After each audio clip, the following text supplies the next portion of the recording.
On Bowling Championships. I'm Jake Shuknick, joined today by Tom Roth. How are you this morning, Tom? Very good. Beautiful day. Absolutely gorgeous day here at the Burlington Lawn Bowling Club. Our feature match in front of us this morning is women's pairs of Saskatchewan versus Ontario A.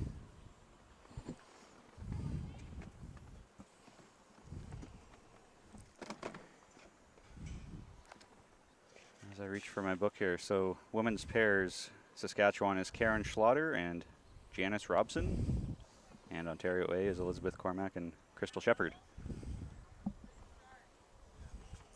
So, Tom, you've been umpiring for 2 days? 1 day? 2 days. 2 days so far? Yes.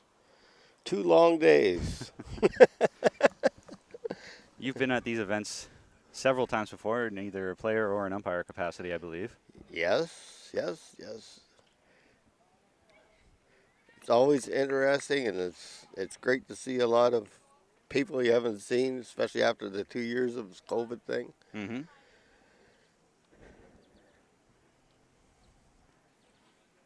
So this is day number 3, probably about halfway through the round robin at this point. Anything jumped out at you as exciting or noteworthy so far this week?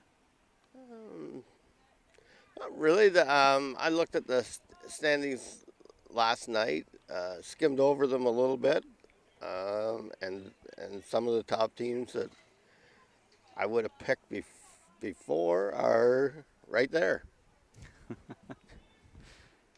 I'm looking at the women's pair standings right now, and Manitoba is up at the top with 3 wins and a tie. And right behind them, Alberta and this Ontario A team are 3-1, along with Quebec also 3-1.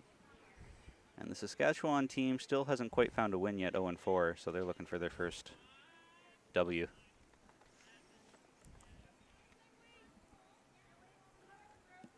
It can be a long week, and sometimes dependent on who you play when. Mm-hmm. And where? And where. Absolutely. I am not surprised to see this Ontario A team hovering near the top with a 3-1 record. They had a tough game against Alberta there to finish the day yesterday. That was a good match to watch, but their first and only loss so far. Elizabeth and Crystal have been incredibly competitive bowlers in Ontario for more years than I can count. A long time.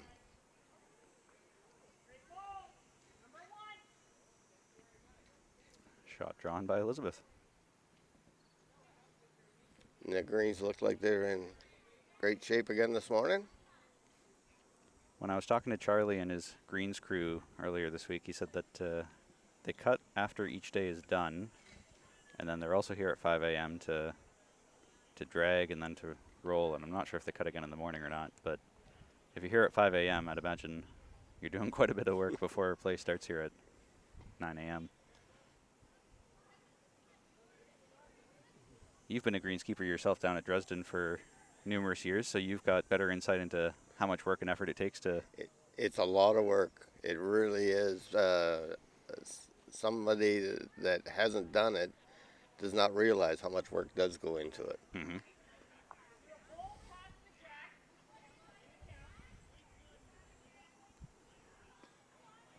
If you were to guess, how many hours a week do you think you put into it when you were at your peak? I probably don't put enough into it because I have a lot of other irons in the fire, but for the most part, they're pretty good. But we cut 3 times a week. I know there's other clubs they cut 5 and 6 times a week. Windsor in particular. Mm-hmm. Well, if you have the volunteer capacity to help, for sure that makes sense. But I can't imagine one person going down and cutting the greens every single day, because you still have, your own house to take care of, cut your own lawn when you get home well, too, that's right? So I have a little bit of a drive to get there. It would be different if I lived right in town. right. Sometimes it would be nice to live right in town, but that's not the case. Early here in the morning, I can see Daryl's commenting on the stream here already, saying that Tom and Jim are 2 of my favorite umpires to work with as a coach and player. So kudos to you and Jim. Well, thank you very much, Daryl. Got a new crew of umpires here today. I can see Rusty Ruggles down there, and if you're sitting here, that means you're not umpiring today either. So There's Dwayne Hawk from Alberta, mm-hmm. Rusty Ruggles, and Raymond Chung. Oh, that's right. This is their first day. And of course, George, this is Yep. his third day, and he's here every day, all day. Yep. Well, that was a fortuitous result.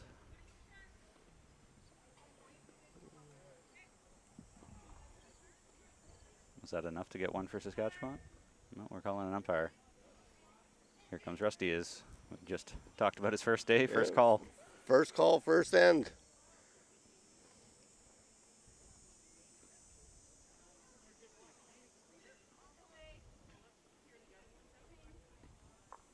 Crystal was looking to clear out some, and it looks like Janice wasn't quite sure which ones to take away. So we got a three-way measure here, I guess. Dwayne's coming over here to help, although when you're using the calipers, I guess you probably don't really need an assistant, do you?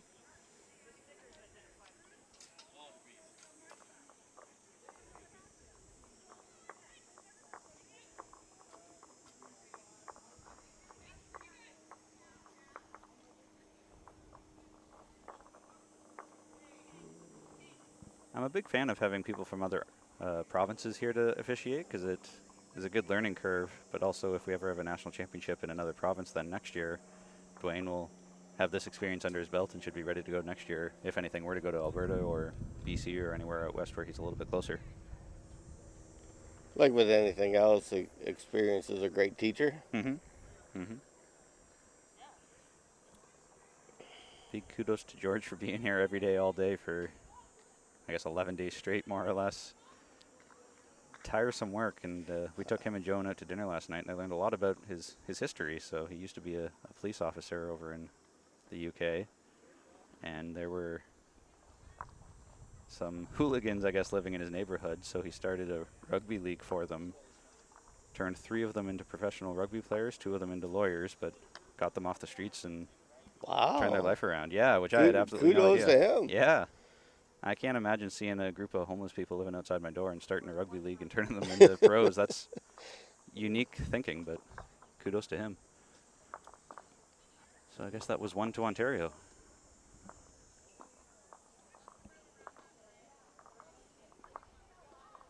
Playing 3 bull pairs, 18 ends in 2.5 hours or less. 3 bull pairs is a great game. I like it. I am a big fan of 3 bull pairs. I find 4 bulls is just too much clutter and junk, and same with 3 bull triples I'm not a big fan of, because by the time the skiff gets up to the mat on their second or third bull, all they have to do is just play through the head. You're bound to ricochet off something. It's a much better game. It's a faster game. Mm-hmm. That's something I'm a big proponent of too, is speeding the game up a little bit, because sitting here for 3 hours is a long endeavor, but especially when there's a blowout game that you know after end number 2 who's going to be winning and who's going to be losing, it doesn't make for good viewing.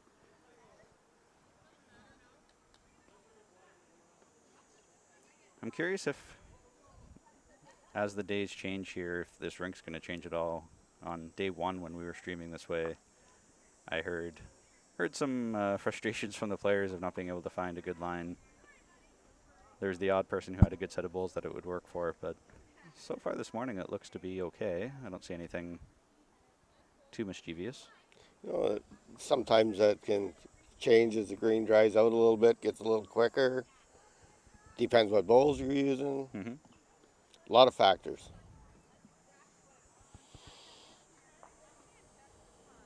If you were to guess, do you think the greens are running around 12 seconds again? They should be around that. It looks like it. It looks like they're decent speed, quite playable. That was the biggest question on the streams last few days, is what are the greens running at? And I've always just sort of speculated based off what I'm looking at, but somewhere between 11 and 12 was a popular opinion. And in Ontario, or even Canada, that's a decent speed. Mm-hmm.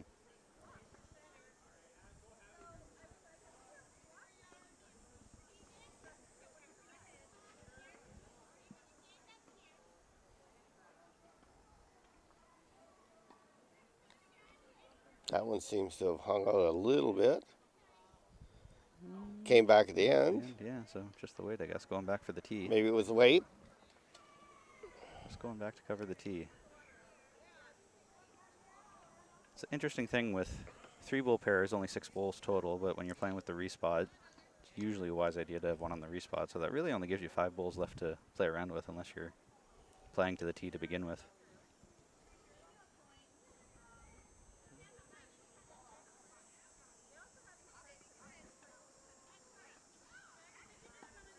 So this year for Ontario's playdowns, they opened it up and got rid of districts, so anybody could enter the provincials. And there were 31 men's pairs teams at their playdowns, I think? 31. 31. Yes. So that's not a terrible showing. I'm not too sure how many the women had. I think it was double digits as well, or close to it. 8 or 10, something like that. 3, 6, 9, 13. 13, okay. 13. Well, that's not. They had one group of 4 and three groups of 3. Oh, okay, yeah. Yeah. Well, for a first kick at the can, it's not terrible.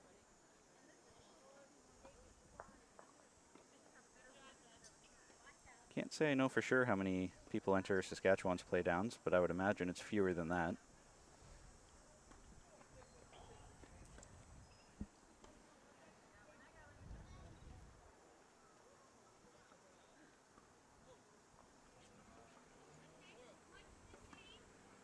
I'm surprised she's playing on her backhand.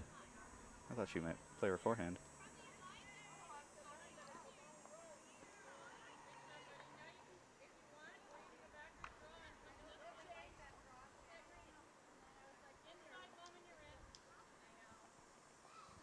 One thing I like about watching Crystal and Elizabeth play together is that Crystal's very direct with what she wants. It's not a, you could do this or you could do that. It's just a, here is exactly what I want you to do.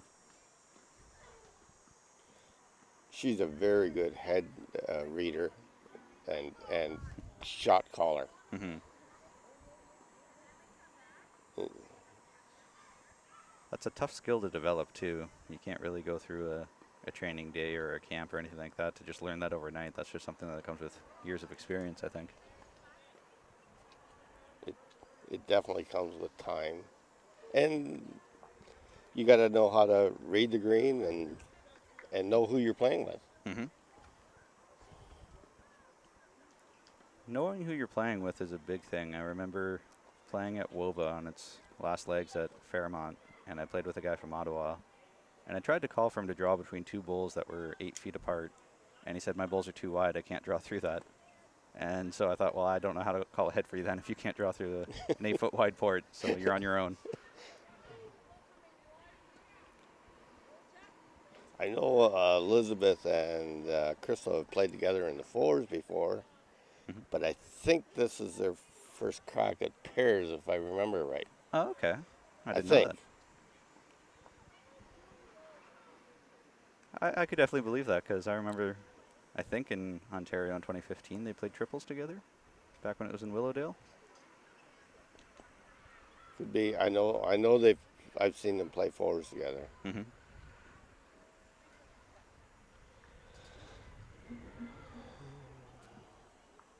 I must say I'm a big fan of these new Ontario jerseys. They look a lot sharper than the old ones did, but I'm curious around the color scheme of a green strip and a yellow strip on the backside. Deviating from the traditional maroon and white a little bit. The players seem to like them a lot better, and they were due for an upgrade. Mm-hmm. Mm-hmm.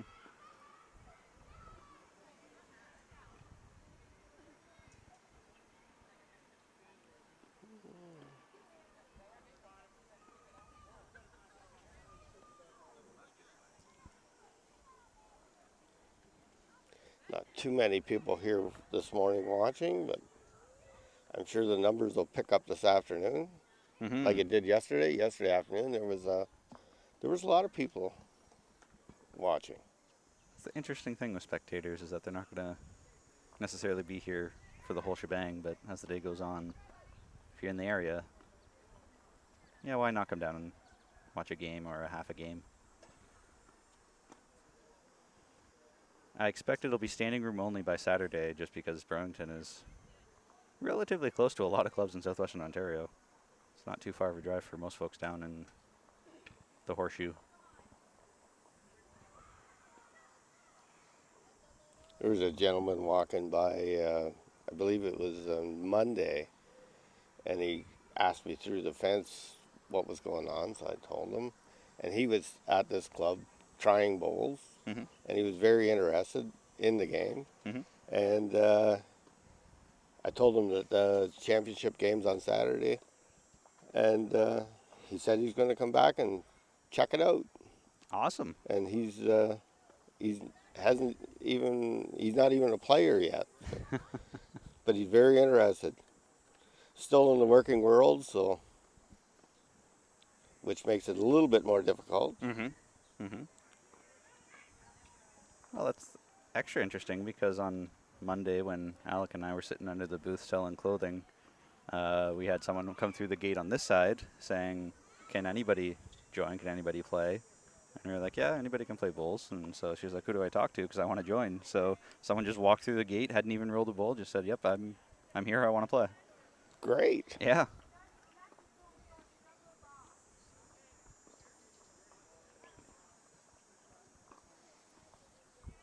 So that could be 2 new members for Burlington just out of hosting this event and having enough people here to fill the greens.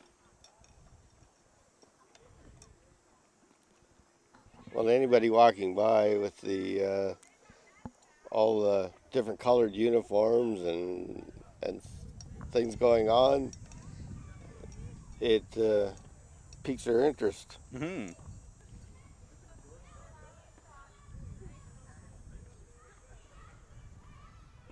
When I run our club coach workshops, we talk about why people participate in sport, and one of the motives is just to experience the game, the sights, the smells, the sounds, and you see it and you want to do it. And I refer to basketball whenever I see the NBA finals going on. I wish I could be out there hitting that 3-point buzzer beater. I want to experience that. But same with here, when you're walking by and see all these colorful uniforms, then yeah, I want to get out there and experience that for myself, for sure.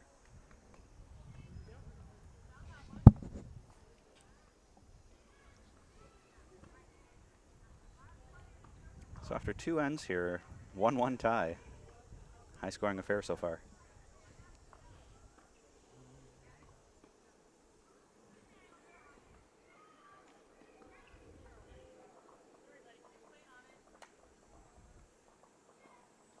Last weekend before I came here, we had our Ontario Novice Combo Fours Championships, and I was umpiring at that one. And there was a team from my club there, and it was their first experience at going to a provincial championship, and they loved it. Good. So I think they're hooked. Excellent. The first experience in a big competition is something I wish I could redo again, just to go through that again, because it really is eye-opening and gets the competitive juices flowing. Their first day was not very good, but they made up for it on the second day. They had a great day, and they were happy. Didn't finish they finished 5th, I believe, out of 14. Can't complain with that too much. So I'm sure they will be back. It's funny you talk about the novice combo fours. I saw this morning when I was scrolling on Facebook, it was the Meaford team that won gold, I think. Yes. They had some shirts designed, T-shirts, that were the most unique things I've ever seen, of bulls with faces and a jack with a face that looked terrified of the bulls that had muscles coming after it or something like that. And it looked pretty unique. I'm not sure if they wore those during the event or if they had them. Yes, they did. They did. They were rather a neat design. Mm-hmm. I haven't seen anything quite like that before.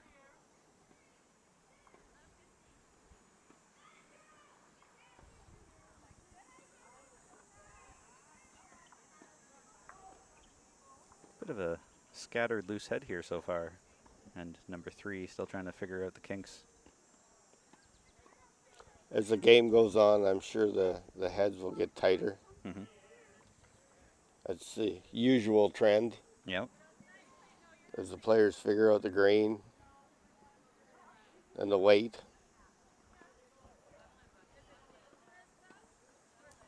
Something I noticed yesterday in the morning, or between one of the games, when they were rolling it, they were rolling not diagonal, but along the line of how people were bowling.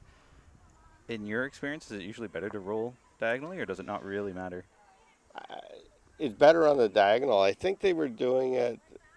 You can do it faster on the 90. I think they were doing that to try and get the players back on after the break from the weather.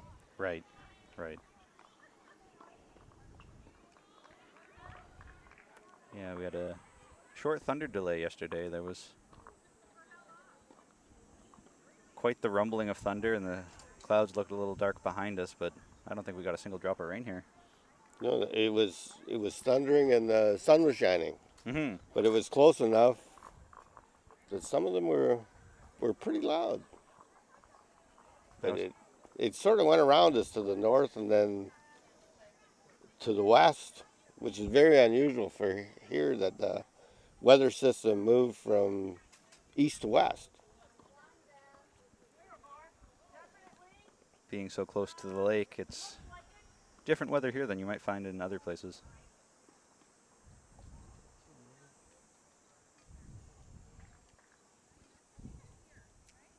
So last bowl here for Elizabeth, it looks like just a wide open draw to me. Anything within 2 feet, 2.5 feet will get you shot.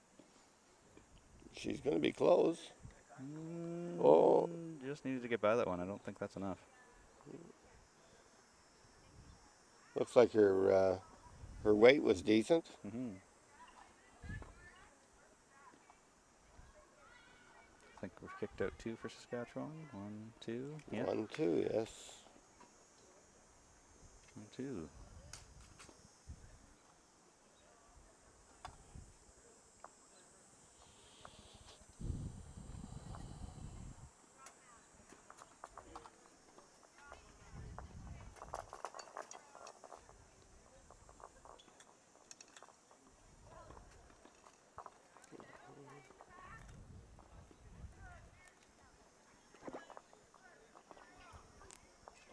Looks like the weather forecast is going to be good today. Slight chance of thunderstorms again this afternoon, but for the most part, probably not. Weather can play havoc with these events. Mm-hmm. If you get a bad day. I remember just before I started, I heard all the stories of 2014 in Winnipeg where there was so much rain from thunderstorms that the greens were completely underwater. And for an entire afternoon, people just had to sit in the clubhouse because you couldn't really escape.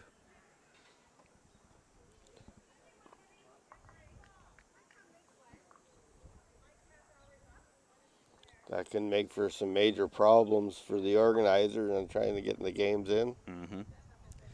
Nobody wants to cancel games, but at the end of the day, there's usually not a whole lot of wiggle room to slot in extra games later. People have travel plans Mm-hmm. to go home, and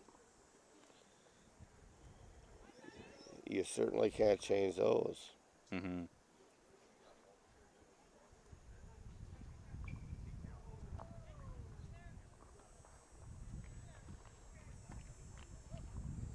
I'm not quite sure why she switched hands after playing on her backhand with her opening bowl. Took the same path as Crystal.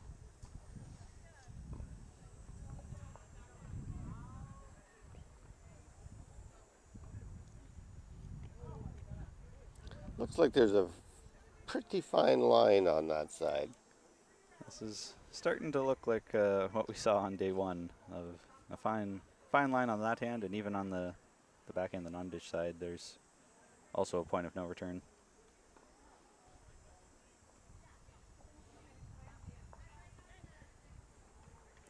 On greens like this, it sometimes just comes down to who has the best weight. You're not necessarily going to be getting on the jack. Just be jack high and a couple feet away is good enough.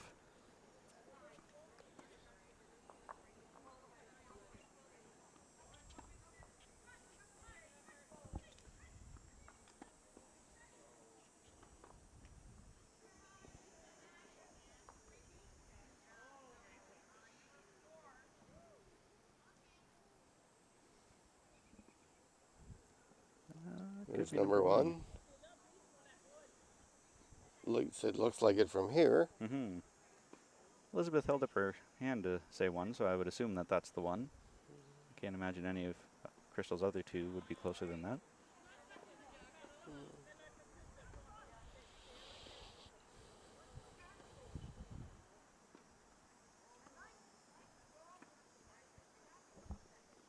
Give a quick thanks to Charlie and Lenore Roach and all the other volunteers this week for doing what they're doing, from marking scoreboards to serving lunch and doing greens work and everything else in between. I think Charlie's been doing just about everything. I saw him help with a jack measure on day one just because he happened to be nearby, so he scooted out there to do that. I saw him helping with greens, obviously, as he's usually doing that. I heard a strange request that last night someone asked him for a roll of toilet paper even, so he's been all over the place.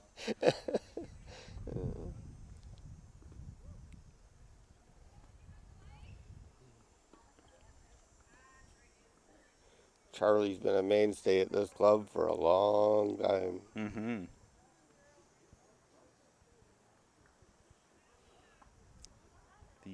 The marker here, or scoreboard flipper for this rink in front of us, I helped write a grant application over the winter to try and help them get a new water fountain. I guess they've got the refillable water fountain thing inside there now, but she was telling me this year they got something like 38 new members, and everybody's starting to come back, so their club's actually growing, which is good to hear, and it comes as no surprise to me. Really, Burlington's always been a booming club here. Whatever it is they're doing, they're always able to get a boatload of new members coming through the doors.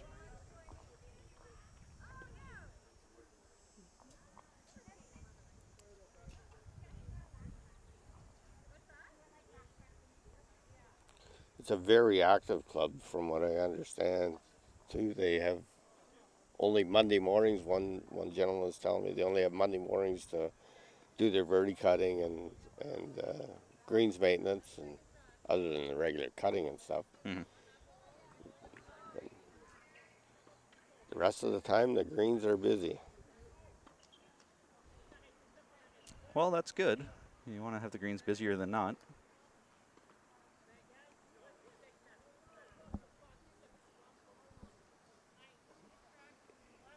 You and I were just talking before the game started that it can be frustrating for a greenskeeper if you spend more time working on the greens than what they actually get played on. So that's definitely not the case here.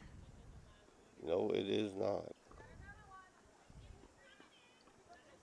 They've always had a strong membership here, as long as I can remember.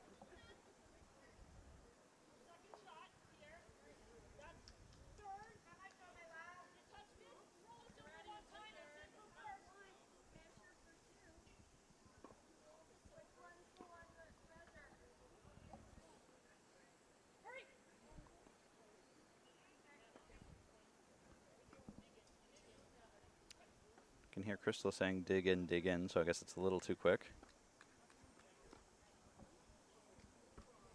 So that's another one to Saskatchewan.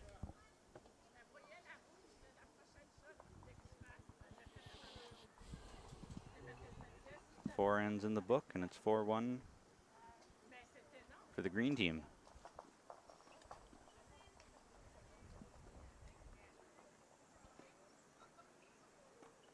So you were helping out with the novice combo for Ontario not too long ago. You're here this week umpiring, and I dragged you on here to commentate as well. And then you're off to Windsor. Is there anything between now and Windsor?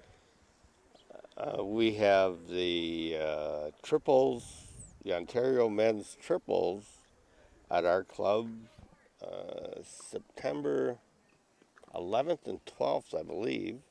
Okay. Second weekend in September, anyway. Mm-hmm. So we have that one to do. I'll be busy with that, helping organize that when I get home. Seems I've been on the road all summer.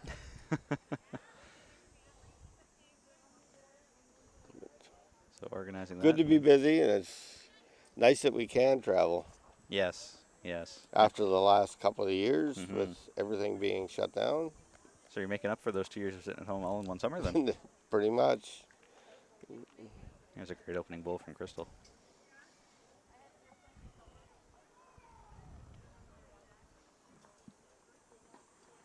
The triples is just the provincial event, and it's a new one. It's got a restriction on it Mm-hmm. that the players cannot have been to a national. I believe since if they played in the national since 2015, the majors, Mm-hmm. they can't play in it. Right. So it should open up to some new players coming, Another great pull there from Crystal. which is good. Yeah, that was. Crystal seems to be zoned in on this end. I'm intrigued to see how the triples event works this year because this will be the first year of it. Pre-COVID, I got to lock myself in a room with Ontario's championship committee to talk about championships and what the purpose is, and so we talked about down at the beginning stages, the novice side, and then we looked at the other end of the spectrum of people looking to get on the national team and play internationally. But then there's a pretty big gap in the middle for people who don't really fit either of those, and so I think that's what this triples event was really trying to fill the need for, is something for those people who aren't novices but also aren't looking to go above and beyond either. The triple should fill that gap. Mm-hmm.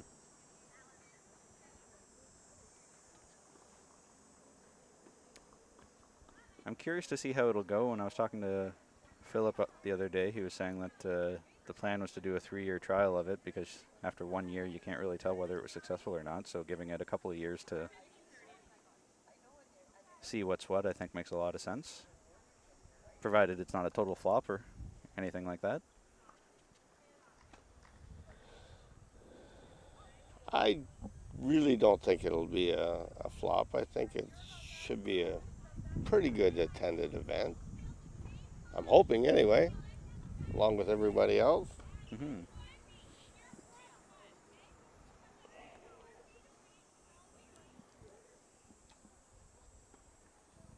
But the restrictions do take a lot of players out of it. Mm-hmm. But there's nothing wrong with that. It's a fickle thing trying to keep everyone happy, and hearing what other provinces do and how Ontario has, some odd 5,000, 6,000 members, whatever it is, but a lot of them don't want to leave the club or don't really want to enter competitions, it seems, for whatever reason. It's tricky to try to come up with a system that's going to benefit everyone or be as beneficial as possible. I like that triples is just one event, so even if it were to not go over well, it's not a huge ordeal. It's not, adding 10 new things to the calendar. But the downside, I think, the only negative I see with it right now is that it's yet another weekend in the already jam-packed calendar, which is no fault of Ontario's at all that the calendar's as packed as it is, but something that we've... The calendar is pretty busy for our short summer. Mm-hmm. Something we've lived with for years and years and years.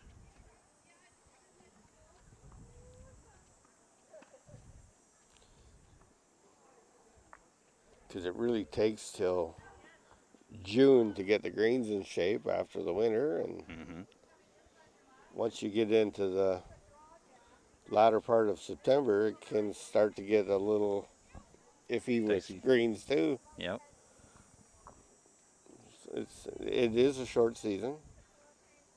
I worry that it's getting shorter as global warming takes its toll. We're getting into hotter and hotter days, where I could see in the not too distant future where we need to actually take breaks from 11 till 2 or something like that, just because peak day is getting just too unbearably hot.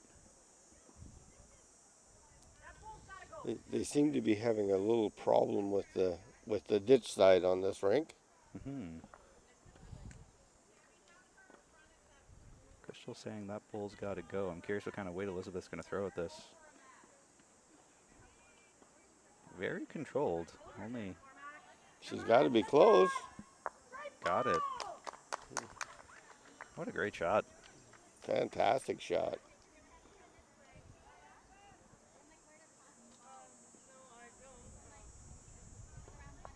See, Saskatchewan was asking, do you have a rag to put the bowls on? Nobody did, so she took her hat off and threw the bowls in the hat. I've never seen that before, but it works. Neither have I, but, make do with what you got. creative.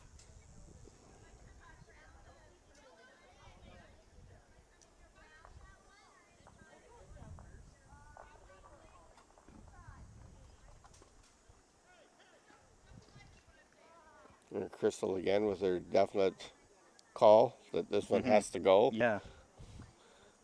No humming and hawing at all. No, Just leaves no doubt in the skip's mind what the shot is.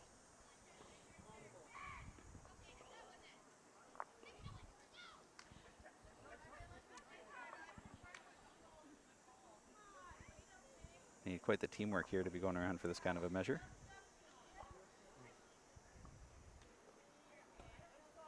So we found Saskatchewan's closest, I think. Unless this is... And here's their closest. Never mind. They just did a three-way measure to see which one of Saskatchewan's is closest.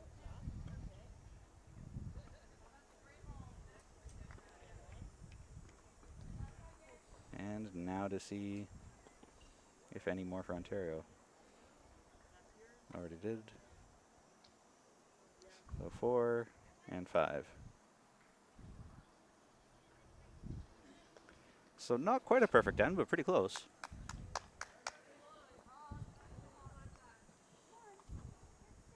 And just like that, lead change.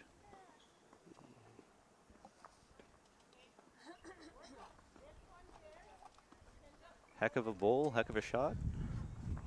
And a great result. Couldn't ask for much better, really. I guess you could ask For one for team, one more. anyway. Yeah.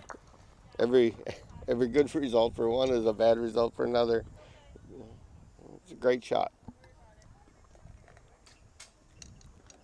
I can't say I've been watching where the mat placement has been, but Crystal has it up a couple yards, I guess, from the tee. Yard and a bit, maybe. Sometimes you can find a different line moving the mat. On this ditch hand side, where it either hangs or cuts across, we saw with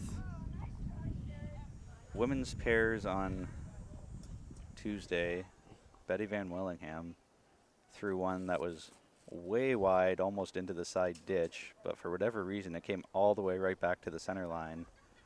And we were wondering if that just sort of slipped out of her hand, and she confirmed it did, but it looked like it was the nicest draw on that hand. If you go out past the point of no return, you actually find a draw line, which nobody has attempted it since, and so I'm curious if it's still there. Sometimes you find those lines by accident. What an opening bowl. Toucher. Boom. Yeah, great bowl by Karen.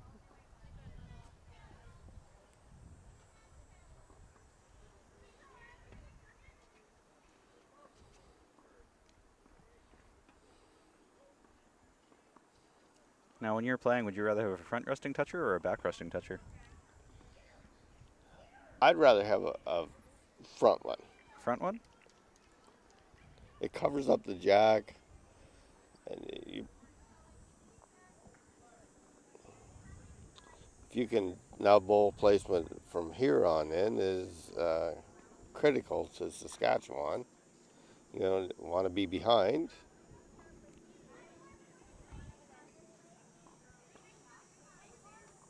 I'm torn on which one I would prefer. I appreciate that with a front resting toucher, you can usually predict where the jack's going to go when it sits. You can start to build the rest of your head how you want to, because you can usually know where it's going.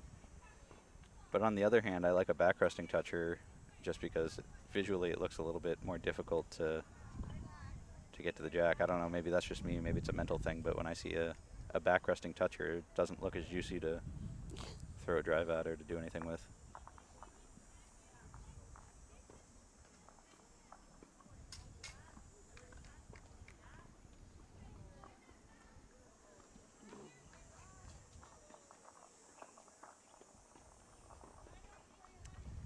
Good question, Daryl. Has it or should it be mandatory for lines to be set for rink centers at major competitions? Seems a big benefit for speed of the game.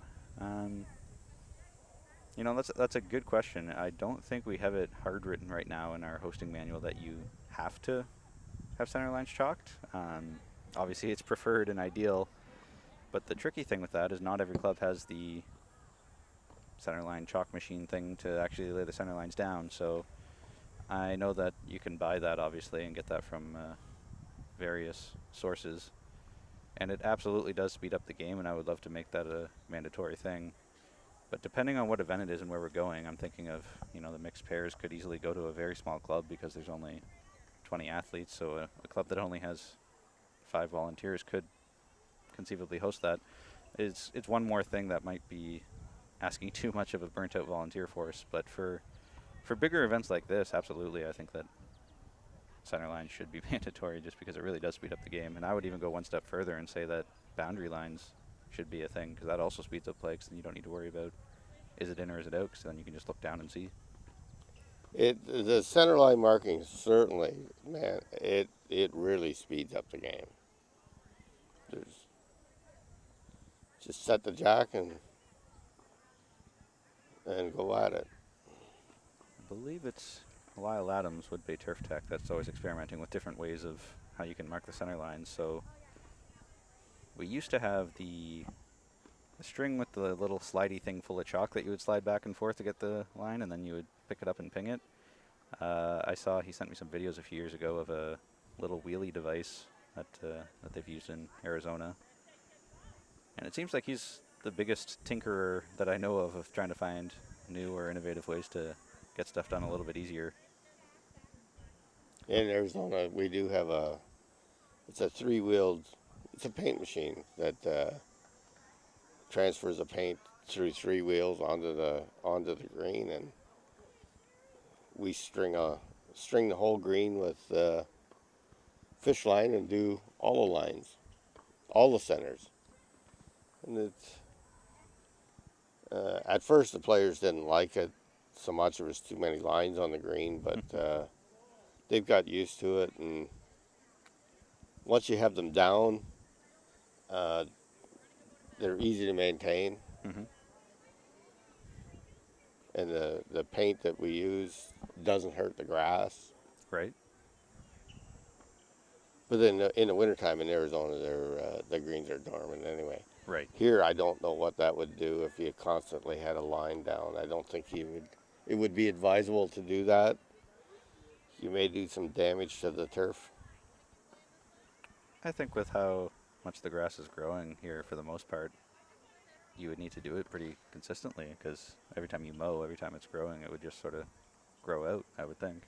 If you use an industrial chalk line with a permanent black chalk or other colored chalks, we use black when we do it. We don't do it that often, but it does tend to last quite a while. Okay. And it only needs, what, 1 or 2 volunteers to help you do it? If you're using a chalk line, you need at least 3. Okay. To get it done efficiently. And to use the wheelie device, just a couple? I've used it in Arizona, but we don't have one here. But the chalk line seems to do the job. Mm-hmm.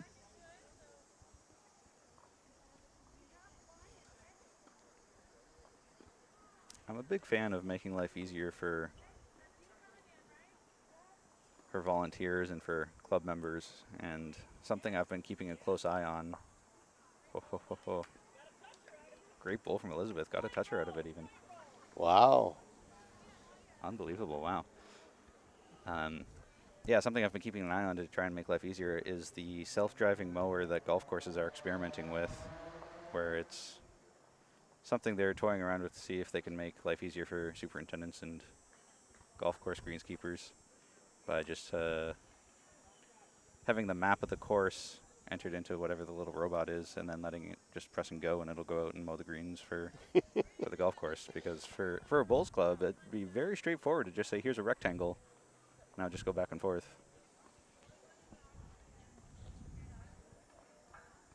I'm not sure if we're quite there yet for feasibility's sake to make that affordable for clubs to use, but that could make life incredibly easier for greenskeepers if you could just put a little robot out there and press go.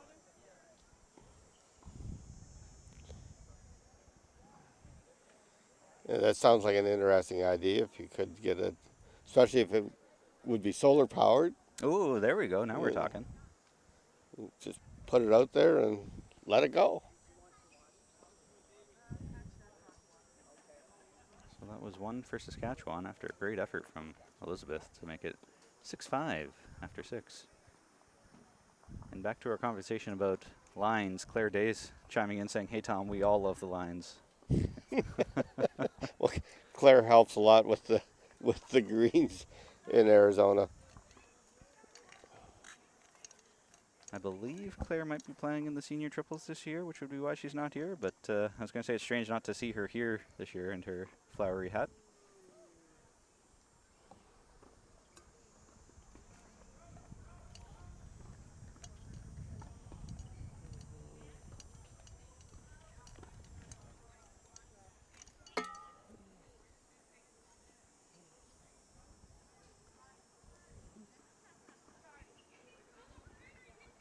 So we're about a third of the way through then after 6 ends played, and it's a 6-5 game. Very tight.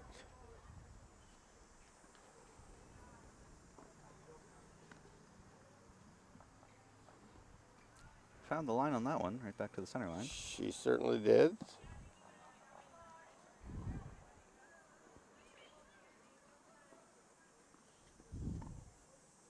Crystal doesn't look too far away here either. Pretty close to being right back to the center line too.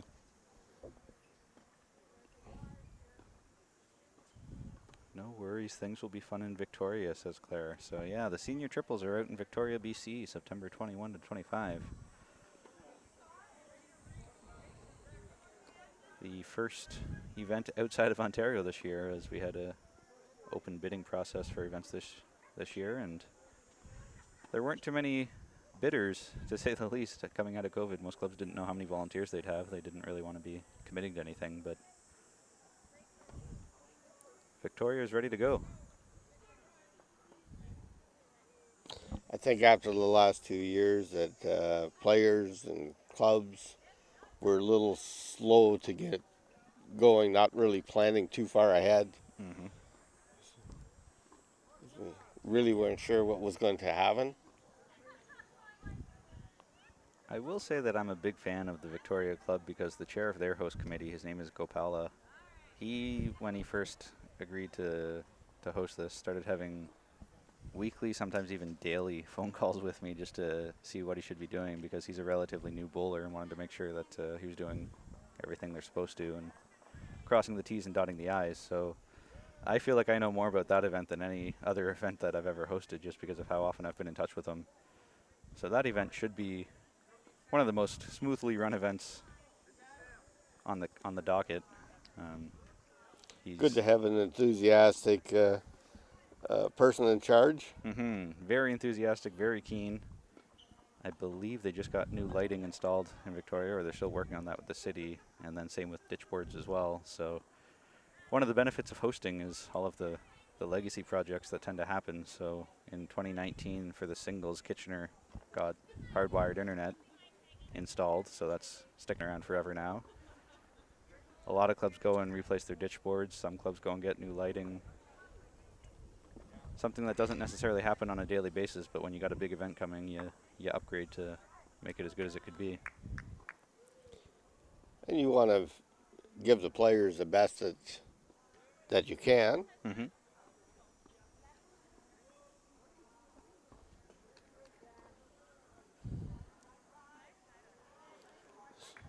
Great effort here. Great ball.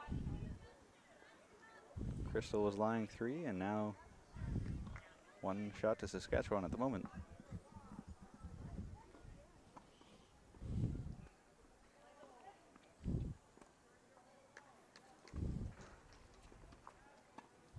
What a response from Elizabeth. Holy smokes. Wow. Toucher, is it good enough for shot? I think so.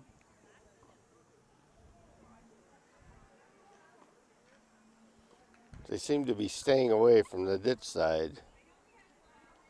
Mm-hmm. They've certainly found the path to the center line on the other side. Yeah, no kidding. Almost every bowl is Within, what, 12 inches of the center line, Yeah, except for one? Except for one.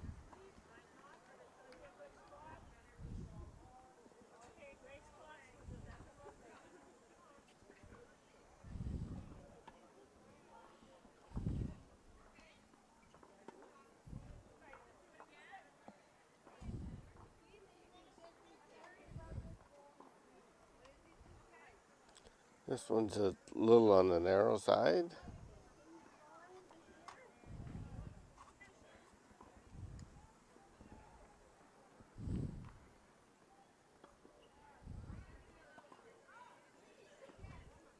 They're coming and taking a look, but if I were Saskatchewan right now, I'm not seeing a whole lot more other than just drawing into this. You only really have one bull in the head, so I would think I would want one more bowl in the head. don't think it really matters which hand you play, as long as you're just playing draw weight. As you said, though, everyone seems to have found that draw line on the non-ditch hand, so I would suspect that would be the reliable hand to play.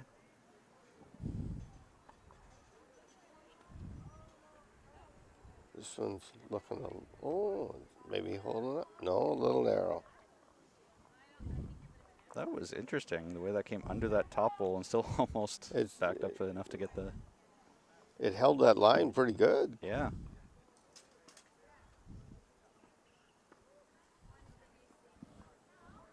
So similar to earlier in the game, opportunity here for Elizabeth to pick a bowl and count 5. She made it before. We'll see if she can make it again. Crystal's getting down low. And she got it again. Wow. Don't know if she pushed it far enough for 5 this time, but that looks like 4 to me. 1, 2, 3, 4. Taking a look. Putting a tape to it for the 5th one.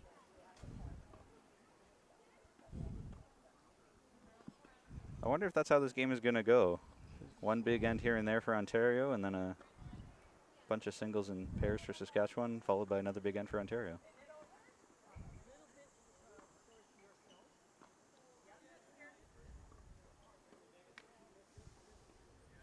Two great last bowls by Elizabeth. Mm-hmm.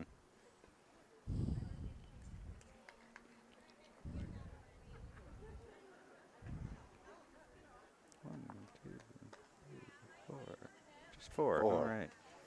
Not quite enough for 5, but I mean, I'd still be pretty happy with that if I was Ontario. 4 is a big end in 3 bowl pairs. Yeah, you can say that again.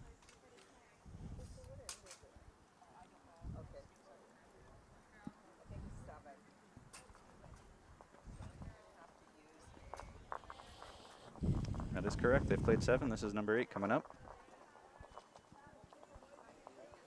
Daryl's asking, did any weather hit Burlington yesterday? It seems random weather events hit all over Ontario.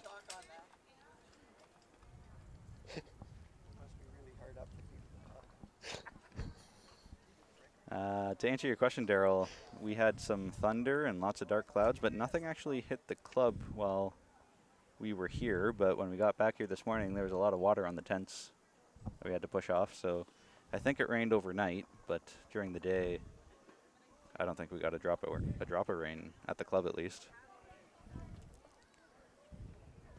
There was certainly a lot of thunder to the north of us. Mm-hmm. Charlie told me that the club is in a very unique situation just because it can be raining all over Hamilton, all over the rest of Burlington, but for whatever reason the club gets absolutely nothing most of the time, so everything blows around it.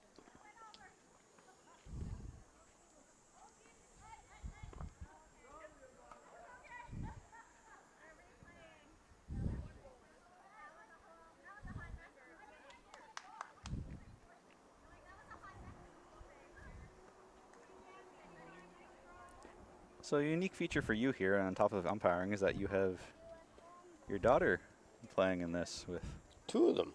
Yes. Yeah. Their first time back for a few years. Kids and family got in the way for a few years. Mm-hmm.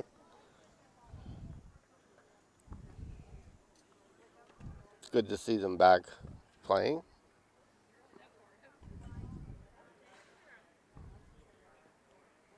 I know when they went to the provincials, women's pairs, they weren't really expecting to be here, Mm-hmm. but they made it.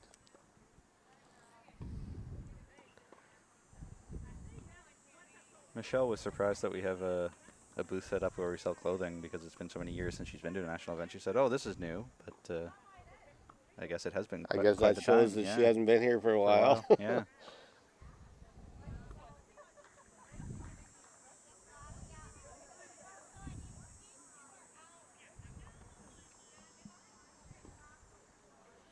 Looks like they're keeping the umpires busy this morning. Yeah, I can see Dwayne and Rusty down there having a measure. I can't remember what sport it is, but Dwayne is a high-level official for, I'm not sure if it's speed skating or some sort of a winter sport, I think it is. I don't know. I cannot tell you. Which I think is fascinating that you can be a high-level official in one sport and come here. I learned during the juniors that Rob Gallipo was also the highest level of official you can be for volleyball in Canada before coming over here to Lawn Bowls, and so I don't think he's an umpire at all. But the knowledge that that you gain from other sports, I'm sure some of it would be transferable for how you look at the rules and enforcing them.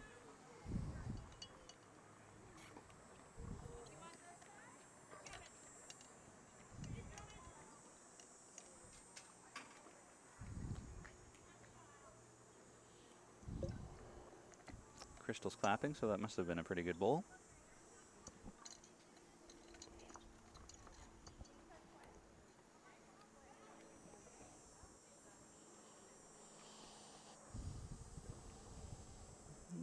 There is still a gap in front for a bowl to be drawn through underneath now that stands right in front of the head, so we can't see it now. But inside or outside that bowl on the non-ditch hand is still got a foot or two that you can draw the shot off.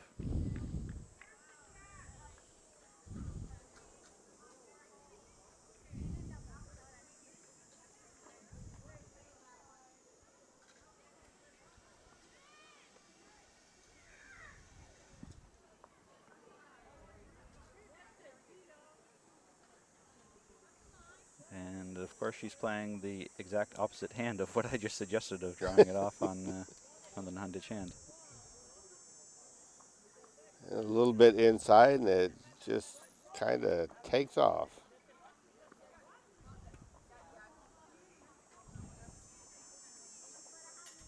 Not quite sure if Crystal wants it back by her foot or if that's just how she's standing right now.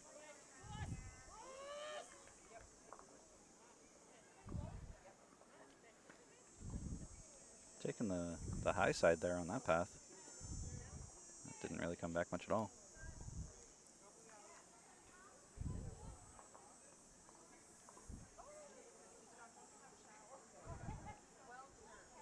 This looks like a little more weight, but still on that narrow inside path. I don't think that's going to hit anything. Right through all the holes.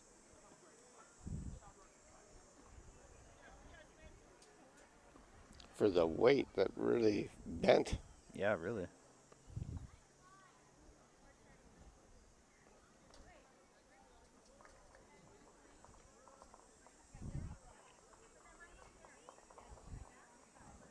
That looks like a similar path for Elizabeth again, so still hanging out there. They seem to be having more problems going back to the home end. Mm-hmm. The heads are a lot tighter at the at our end. Yeah. I don't imagine that the greens are sloped here, at least nothing drastically, but could just be different draw lines. So that's 1 to Ontario. We'll make it 11-5. 8 ends done.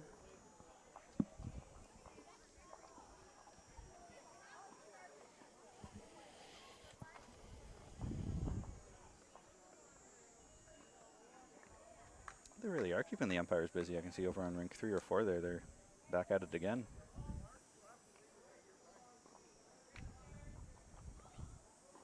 This time just Rusty and no Dwayne necessary.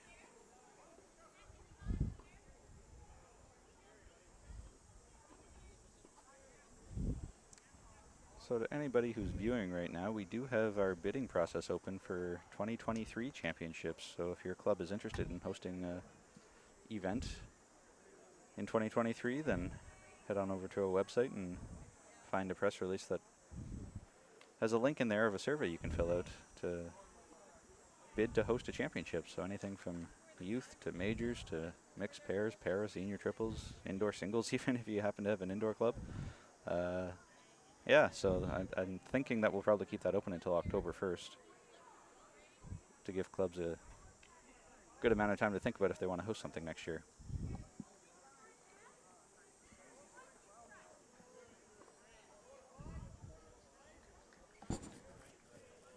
It's a good chance to make some money for your club. It's a good chance to get some exposure for your club in the area, as we talked And about. exposure to your novice players. Yeah. I know there's a lot of novice players here that are keeping score, that are very interested in the whole situation. And we talked earlier about how Burlington probably got 2 new members on the first 2 days from just happened to have this event here.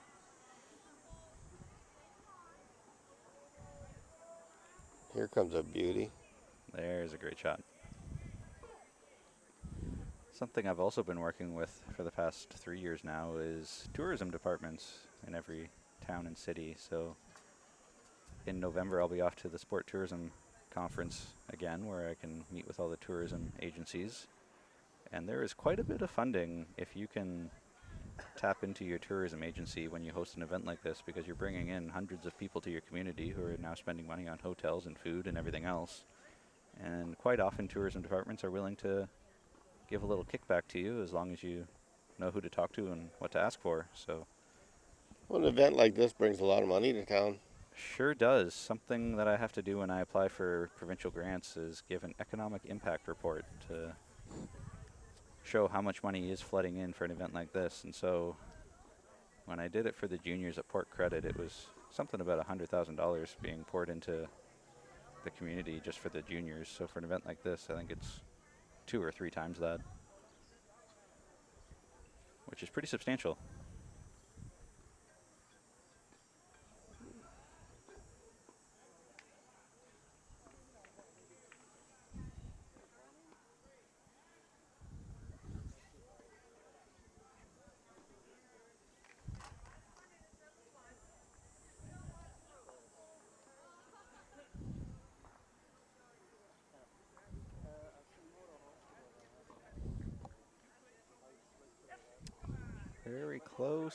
Very close, just chipping it the wrong way.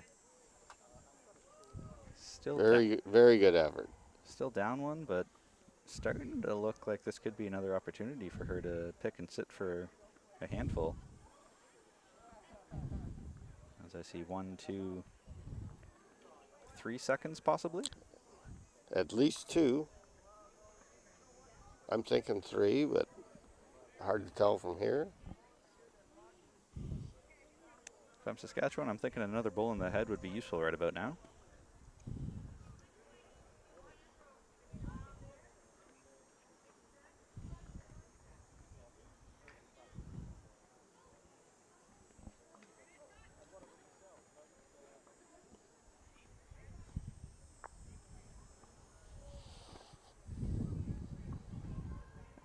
Playing on the ditch hand side, it looks like. Looks like we're playing the ditch side again. Interesting. Well, she's definitely not short here. Not quite sure what she was going for there, if that was just a very heavy draw, or she was actually looking to grab the jack and drag it all the way back.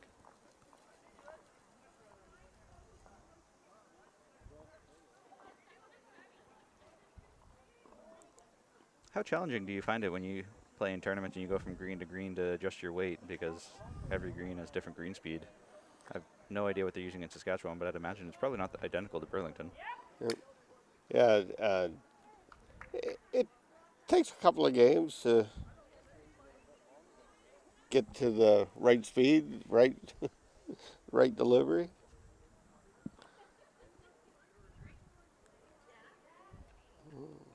This one was definitely thrown inside. Mm-hmm.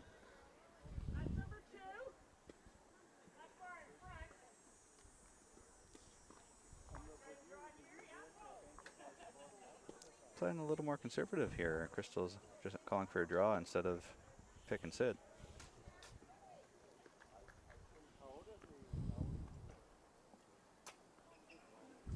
Not sure that got out wide enough.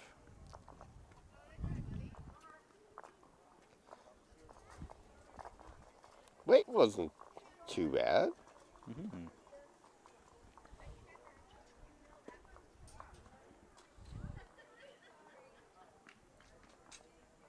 So calling for a draw, but still heavy and inside. Very heavy inside. So another 1 to Ontario will make it 12-5.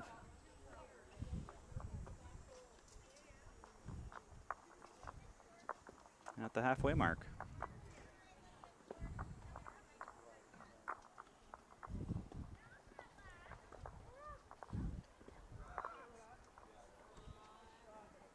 So our current time limit for this event is 2.5 hours of 18 ends of 3-wool pairs and 16 ends of 4s. Do you think that's too long, too short, or just right? I think the 2.5 hour time limit is very fair. There's no reason why you shouldn't be able to get it done. I know there's been some teams that are getting close to the. There hasn't been too many timeouts. I noticed yesterday there was some teams I didn't think were going to get finished in the last game yesterday, Mm-hmm. but they must have realized that they had to pick up the pace quite a bit, and they got it in. If you made the time limit 3 hours, you would have teams taking 3 hours to play it. Yep.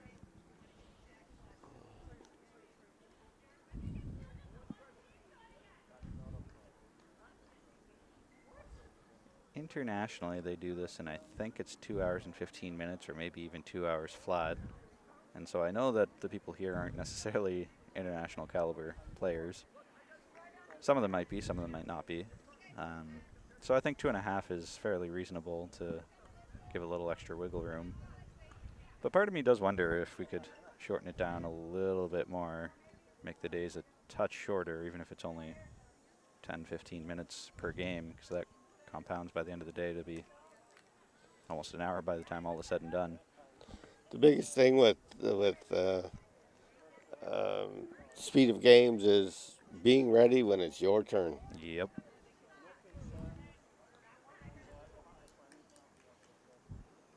Save a few seconds here and a few seconds there.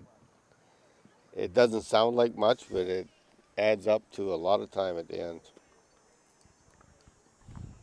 Something I've talked about on almost every broadcast is my desire to get rid of measures for players and to just get into the habit of calling an umpire right away, because it baffles me that I'll measure and it's close, so then you'll measure, and then we'll finally call an umpire. So now we've had 3 people measuring it when we could have cut all of that and just called an umpire right off the hop.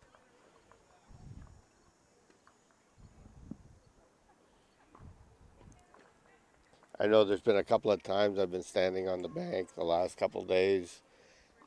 You know they're having a little bit of problem deciding who is shot or whether the jack's long enough, and you're ready to go because you see there's a problem. Yep. And then like a minute later they'll finally call you and to make a decision where you could have probably had it done if they'd have called you right away. Yep. Yep. Something I enjoy about this event, and with George being as organized as he is, having 3 umpires here circulating around, is that there's usually one within hearing distance as everyone's patrolling around. So it's not like you're calling for an umpire and then sitting for 30 minutes waiting for someone to come over or waiting for someone to finish a measure on a different rink.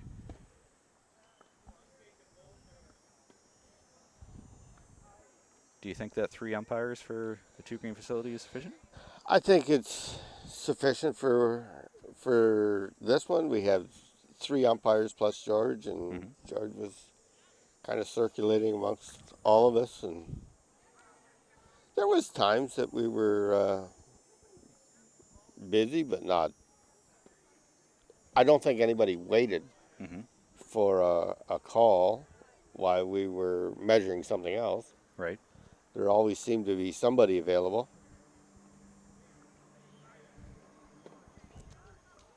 When we were trying to organize this event in the middle of lockdowns in January, obviously not sure if we'd even be able to have it with COVID still as present as it was. We had talked about having alternating ends starting at alternating sides. So rink 1 starting down at that end, and rink 2 starting down at this end, and rink 3 at that end, and rink 4 at this end, just to try and keep people distanced a little bit more. But as play goes on, it almost doesn't matter and kind of evens out, because looking out here now, you can see it's exactly not 50-50, but not everybody is at the same end at the same time. So I don't know if that really would have made a difference, but I No, thought it was a unique concept of starting at staggering times, maybe just because that might make things different for umpire calls than if people are at different places in the game.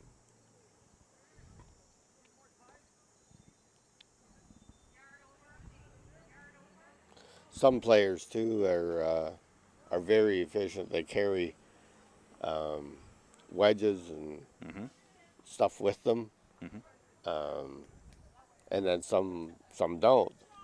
It's always a good idea to carry wedge with you.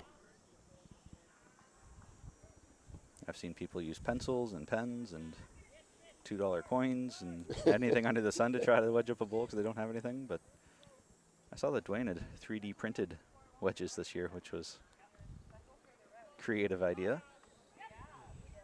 They're very good. He gave me a couple of them, and they're very good. Shot drawn to Elizabeth.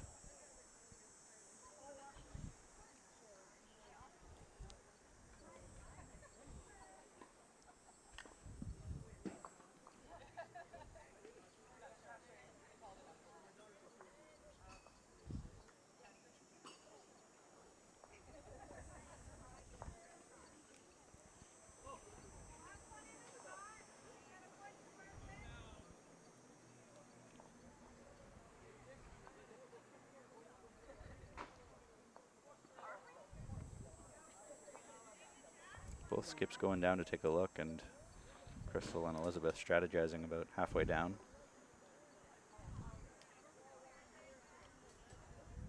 And there's Rusty doing another measure. He's a busy man this morning. Yeah, getting his money's worth. There we go. Now that Saskatchewan's moved out of the way, you can finally see the head. Fairly compact going down that way.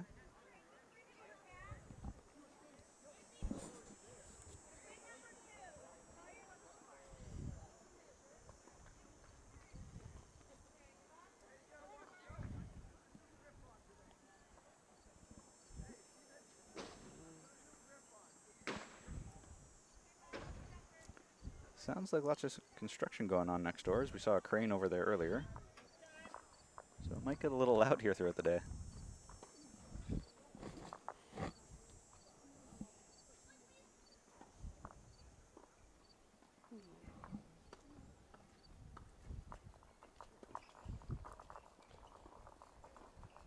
So I think that's the point of no return.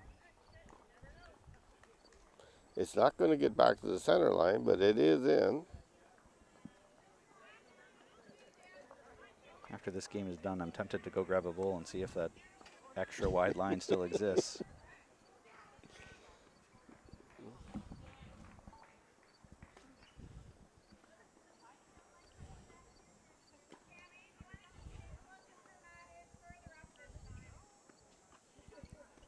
More people wandering in, so Mm-hmm. I'm sure that will happen more throughout the day. I'm a big fan of the bleachers that Burlington has here. I think they got those in 2019, and I'm guessing they're permanent now, which may not be the most comfortable thing, but it does allow for more spectators to cram into the limited real estate over there.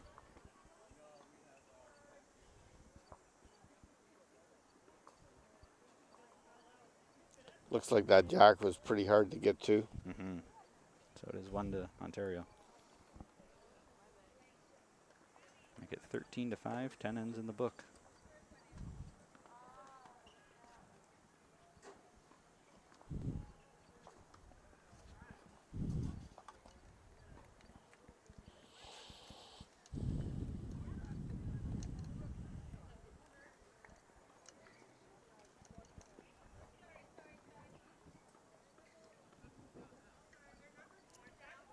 So we're finally seeing a little bit of mat movement here as Crystal's thinking about bringing the mat up, but Elizabeth said, no, don't. Interesting. Interesting.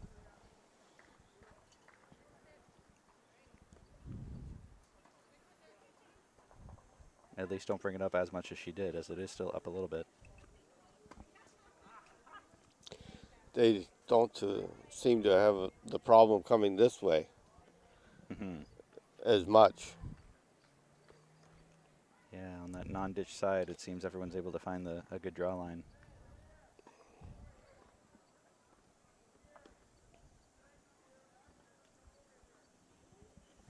So new this year in September, we're having our first ever Para Bowls Championship, and we extended the deadline a few times, and yesterday it closed, and we've got 9 people with various levels of ability coming down to Windsor, and we're bringing in 2 expert classifiers from Australia to help us run this event, as we've never done it before, and to train classifiers, which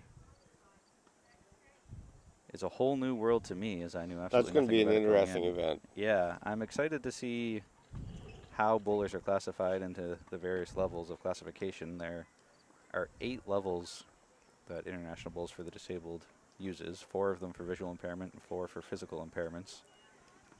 And they range from being completely blind at B1 to much lesser impairment at B4 for visual impairments, and then B5 to B8 is similar of extreme impairment at B5 to much less impairment at B8. And I'm curious to see how bowlers get classified, how a medical doctor can determine what classification level they get slotted into. It's too bad there wasn't just a few more numbers than that, but We were expecting. hopefully the event will grow. Yeah, that's right. This is the first year, so it takes time. In 2020, I think it was, we absorbed the Blind Bowls Association of Canada, and they had a membership of, I think, 25 or 30. So we were expecting, you know, something close to that. But with COVID still lingering, I think many people are still immunocompromised and obviously don't want to be traveling through airports or anything like that. So this year might have been a cautionary event for most, but I'm hoping next year we can double or triple those entry numbers and make it a little more meaningful. Yes, hopefully the numbers do increase, and I think they will over time. It's a tricky thing because right now at clubs, when you sign up to join a bowling club, some clubs might ask for your birth date, some clubs might ask for your address, but I don't think anybody asks, do you have a disability, and if so, what is it? So when Sport Canada's asking, when we're trying to put this event together, how many bowlers with impairments are there? Well, we don't really have a good idea. Really have no idea. We really have no idea. We know they're out there. We know that there are people bowling at clubs using wheelchairs or walking sticks or whatever, but we don't have a good idea. So I know there's more than the 9 that are coming to Windsor. I know that for certain, but I don't know if it's 100 or 1,000 or what the actual number is. And to get the word out there that Bowls Canada is taking it over and is doing this now, it takes time. It's a whole new world too, because when we look at the international level, International Bowls for the Disabled kind of has partnered with World Bowls, I guess, and so there are para events internationally, but they're not as big, not as obvious as you might think. So they have 8 levels of classification, but they actually only have international events for a B2, B3 combined event and a B6, B7 combined event. So there's not even an international event for all 8 classification levels. So that makes it even more tricky to try and send a national team or representatives, I guess, because you could be in a a different classification from what there is internationally. So that adds an extra level of complication if we're looking to build a high performance program there.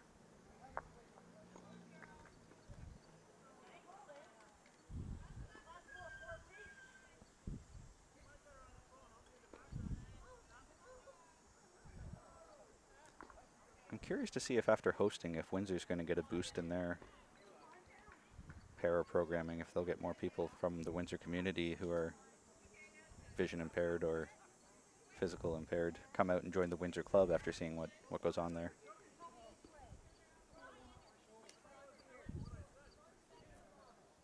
I've watched the para athletes and other like winter sports and summer sports, and I find it fascinating. Mm-hmm. I remember hearing Don Caswell tell me stories about the 2014 Commonwealth Games. There was a bowler there who was missing a leg, and so he had a contraption on his leg that holds the bowl and sort of kicks it almost to get it down the green, and he was incredibly proficient with it. But it's just those unique stories that are fascinating to see and extra impressive to watch.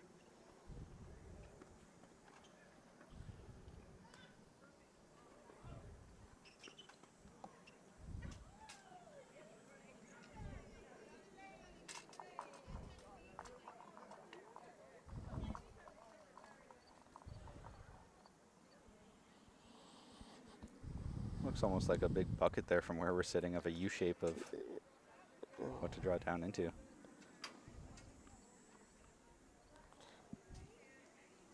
Looks like lots of room to get in there and lots of things to rest on. Mm-hmm.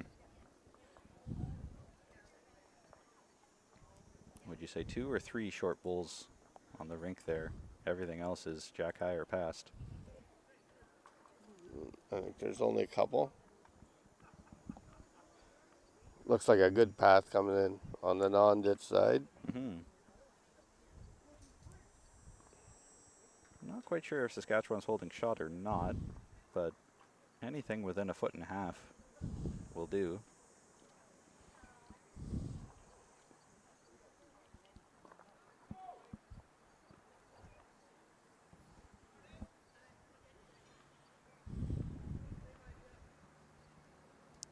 Darryl saying he's super excited to see the para VI side of bowls grow and become a big part of all our programs from clubs to international.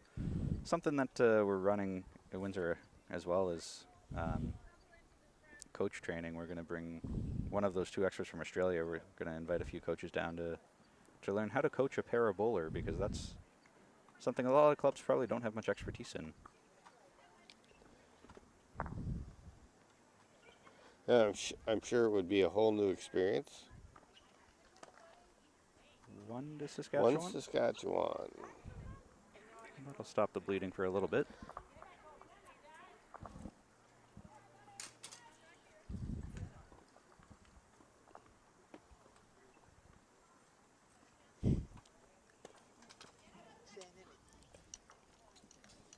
Shout out to Bob Pring, the Just trying to make sure you guys are okay. longtime coach expert here at the Burlington Lawn Bowling Club. If memory serves, Bob, for the longest time, would be the one running the Learn to Bowl program. So anytime a new member would come through the Burlington gates, you would be going through Bob Pring as your first step for learning how to bowl. I think that he's handed the reins off to someone else, as I had a chat with another Burlington member here yesterday. But I think they have somebody else in the wings. He told me this is his last year right. of being the main guy anyway. Well, he's done a tremendous job, as Burlington numbers are great, and he's got probably the best personality for it. And I think that really makes or breaks a Learn to Bowl program or a coaching program, is the personality of the head coach. If it's a friendly, outgoing person, then regardless of what you know or don't know, you can still have a good time. That's right.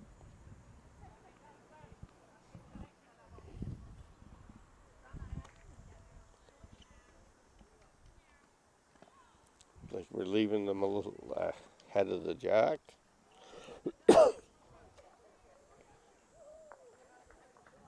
This is such a short end that our camera barely even sees that jack right now.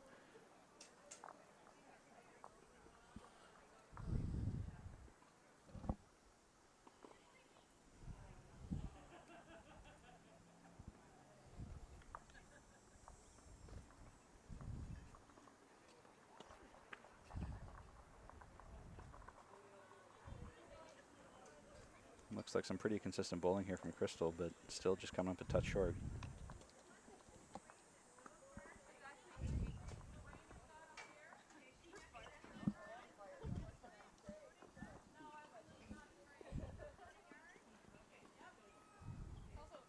So it's 13-5, sorry, 13-6 for Ontario over Saskatchewan right now. When you're approaching the 2/3 mark of a game and you see yourself in that kind of a hole, is there anything going through your head or anything that you can do to get your mojo back?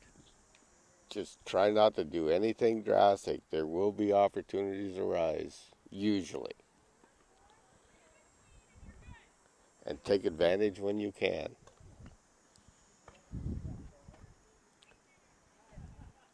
Sometimes you can get on a roll, and either way.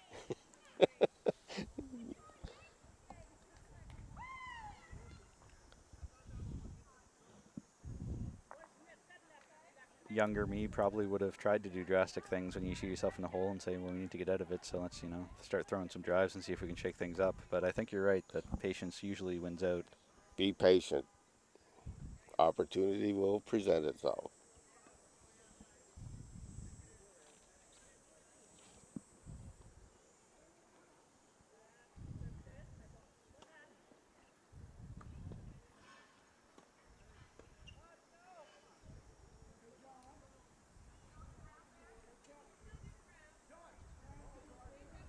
You have to do some drastic things, that means you're in big trouble. Mm-hmm.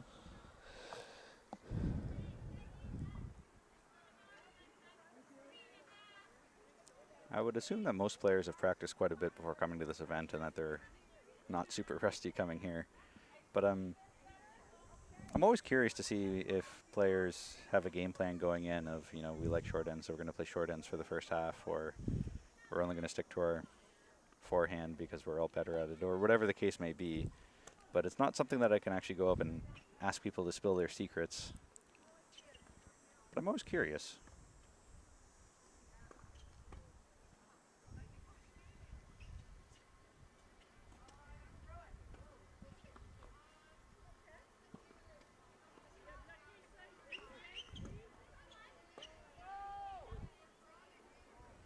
I'm sure most of these players have a dominant side they want to play, but they're able to play both. Mm-hmm. If they Right. can't play both, they're probably not here. Mm-hmm. That's true. At this level, you have to be able to play everything. Mm-hmm.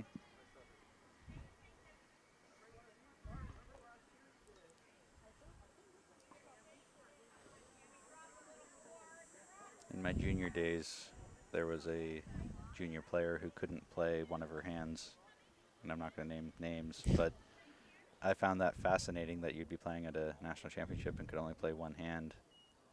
And it's sort of always stuck with me ever since, because now that I'm running coach workshops, I throw a question out to say how soon is too soon to be throwing people into competition or into jitneys or whatever. Because what often happens is if you don't practice both hands, you're not going to develop the skill to do it. And so quite often when you're playing a jitney or you're playing a tournament, you can only play what the green dictates or what your opponents dictate. And quite often we see people who are relatively new being forced to only play short ends or forced to only play their backhand because that's what the game is dictating. And so then they don't actually get a chance to play all aspects of the game. And so going out for a practice or going out for a roll-up with someone else just so you can play those other types of shots is, I think, super beneficial. But not too many new bowlers are going to be signing up to your club to just come out and practice, right? Everybody wants to play a game, but it can be a double-edged sword because you might not be developing all the skills you need or should be having. I've seen some players that will only play their backhand and in games. And when they go to social bowls or jitneys, I tell them they should be playing the other hand. Use that for practice. Play the other hand always, and you'll get it. Mm-hmm. You'll never get it if you don't play it. Yeah, exactly. You're not just going to wake up and suddenly be good at it. So that was a 3 for Ontario there to make it 16-6 now. So Daryl's asking, have you guys seen any teams actively using a coach during the week so far? Interesting question, Daryl. So I know Ontario has sent a few coaches, and yesterday I saw Heather and Leanne sitting behind games, and I can see Heather here watching this game as well as she's keeping track of stats. I can't say I've seen anyone mid-game come off and consult with a coach, but I do know that the Ontario crew were having a debrief, and now there's a few teams actually asking for more data post-game. But I haven't seen anyone mid-game come off and ask for any coaching advice. Have you? I have not. Which is, I think, a missing aspect here, to be honest. I've experienced the benefit of a coach and having that external set of eyes able to pick up on things that in the heat of a game you're just not seeing or picking up on. I think a coach can pick up on things too, that the players aren't seeing. Mm-hmm. And they may not even realize what they're doing. Yeah, exactly. So while coaches are here, I haven't seen it, but that doesn't mean it's not happening. It just might mean from my point of view here on Rink 1 that I'm not seeing coaches being used. Carrie's asking, have the greens slowed significantly with the rain yesterday? I wouldn't say so. No, they look the same as, pretty much the same as they've been all week.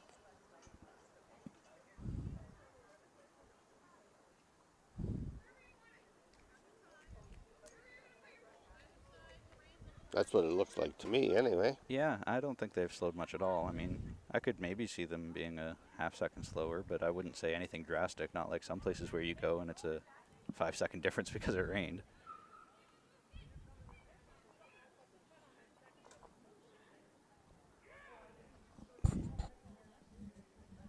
I didn't want to say anything on air, but I was kind of surprised with the slow start of Crystal to start this game. For the first two ends, she was sort of struggling with her weight, but now this is the type of bowling that I've come to expect from her, is everything just all over it.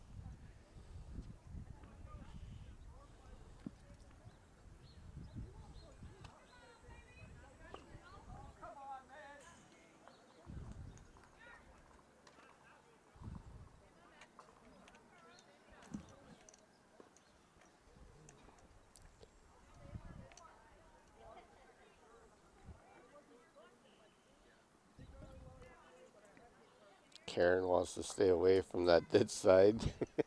Mm-hmm. Understandable. Can't say as I blame her.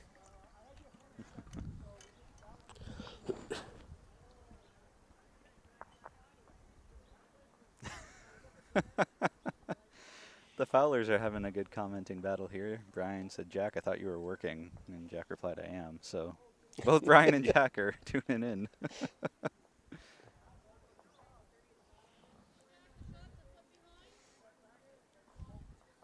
Hopefully Brian and Jack will make it down here. They popped in at Port Credit to watch the youth championships, so maybe they'll have a job site somewhere in the Burlington area this week that they can swing by. Daryl saying you got to jump on Elizabeth and Crystal early because once they lock in, they're a tough out. Yeah, that's for sure. Once they find their weight, find their line, find their mojo, it is tough to beat them. They're a deadly duo. If you're going to get them early. Mm-hmm. Right on cue, Elizabeth's locking one on here. Well bowled.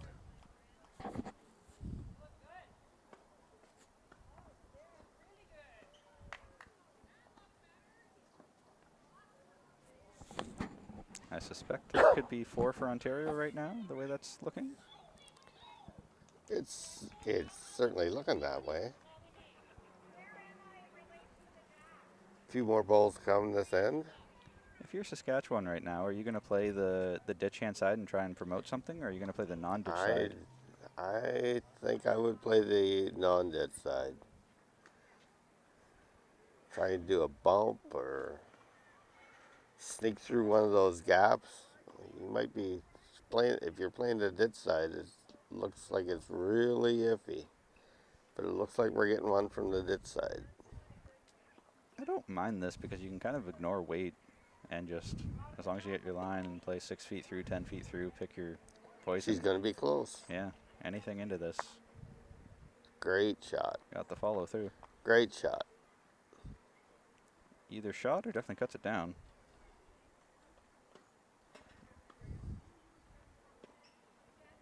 That is shot itself. Boom. So the Fowler clan. Fantastic shot. Yeah, great shot. Fowler clan will be here tomorrow, just before finals day.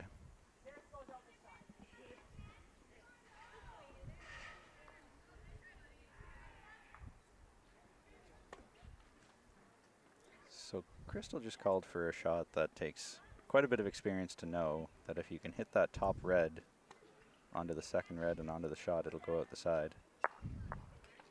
Unfortunate as she missed her line by a bit, but 1, 2, 3, 4, 5 seconds for Ontario right now.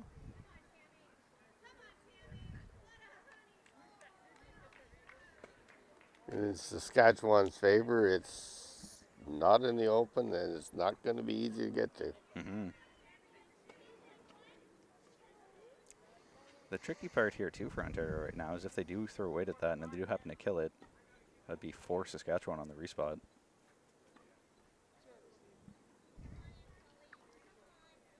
So this is sort of playing with fire. Are you content to give up 1, or do you risk it and try and score a bundle? Sometimes giving up 1 is a good one. Mm-hmm. You risk it and give up 3 or 4.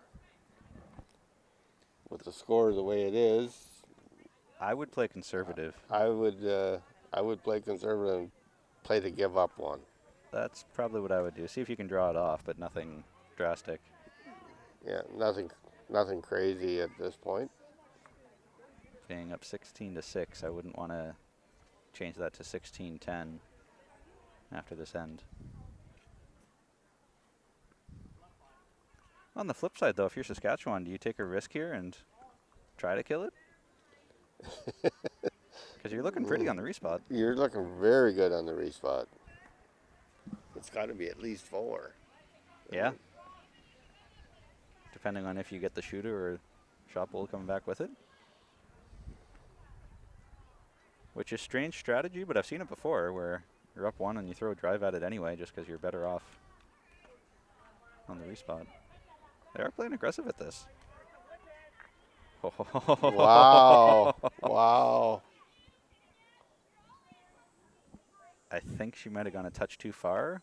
So I think it's still 1 to Saskatchewan, but aggressive shot and made it. She can't be worse off than she was at this point. But now it's a 1 ball to come. Wide open draw for Saskatchewan here. But push that bull in the ditch, even though it's a toucher. But if you push it in the ditch, you're looking at 2, 3, 4, possibly 5 still. So that's a huge opportunity. I'm curious if they see that, if they know that, if that's what they're playing.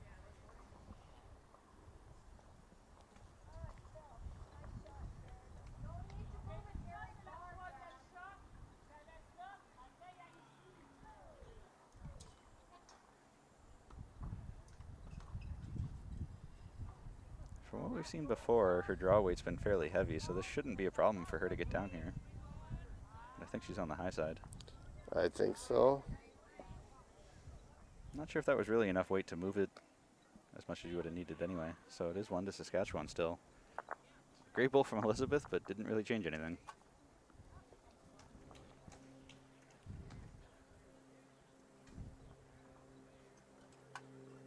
So 16-7 after 13.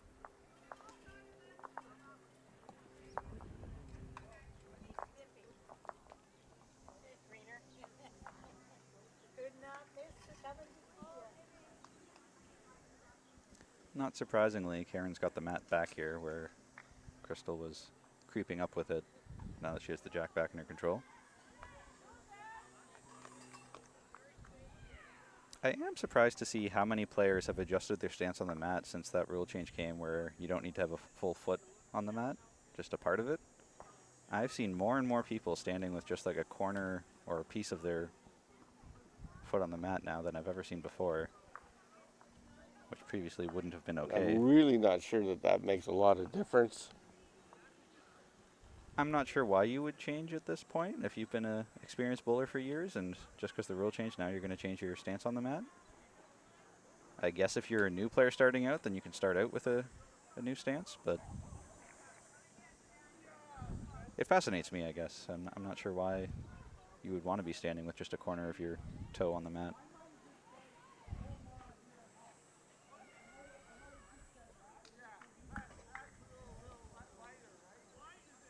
Beautiful opening bowl there from Crystal.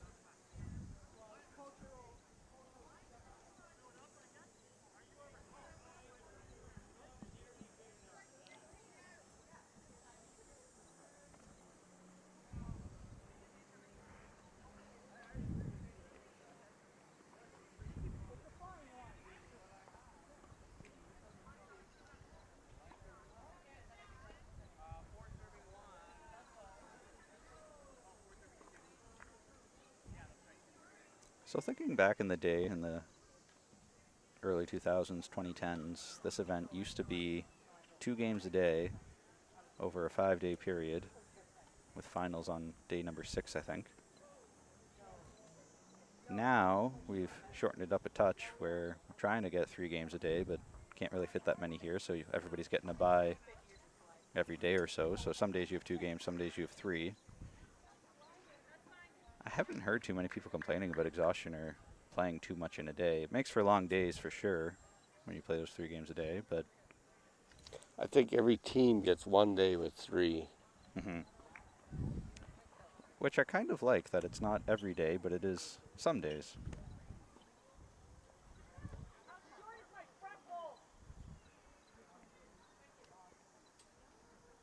If you get the bye game in the middle game, it's not so good. Yeah, that's not ideal. Not ideal. First or last is better. Yeah, absolutely. You almost have to hang around all day anyway, and it's a long time between games. It sure is. It sure is.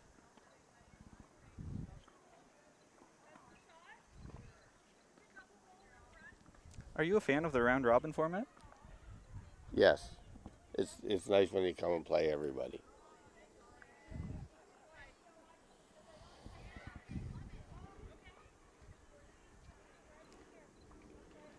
I do find it meaningful that you get a chance to play against other provinces, but I'm torn on the format, just because when you get to game 8 and game 9, there are usually a lot of games that mean absolutely nothing that people are still playing. And as a competitive player myself, I hate to be playing a game where if I'm 0-7, what am I doing here? Yeah, you know? there is, as the week goes on, there is some meaningless games. So I'm not a fan of that. I appreciate being able to play other provinces and see how I stack up against, the Quebecs, the Manitobas, the whatever, but I wish there was a way we could still play everybody, but make those games a little more meaningful, so you're not just playing for the sake of playing. I don't have a magic solution for that yet, though. I don't, I don't know how you would do that. Still need to learn how to have my cake and eat it too, I guess.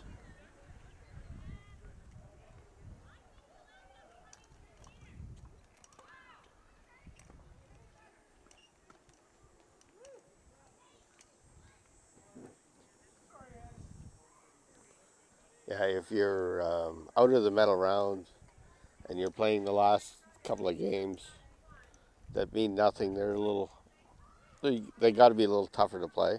It's also tricky when you're out of contention, but the team you're playing needs to win to get into contention. How hard Yeah, are there you? is a motivation to be spoiler. How hard are you playing to be spoiler, Especially if it's someone you know and someone you kind of want to see make it to the medals.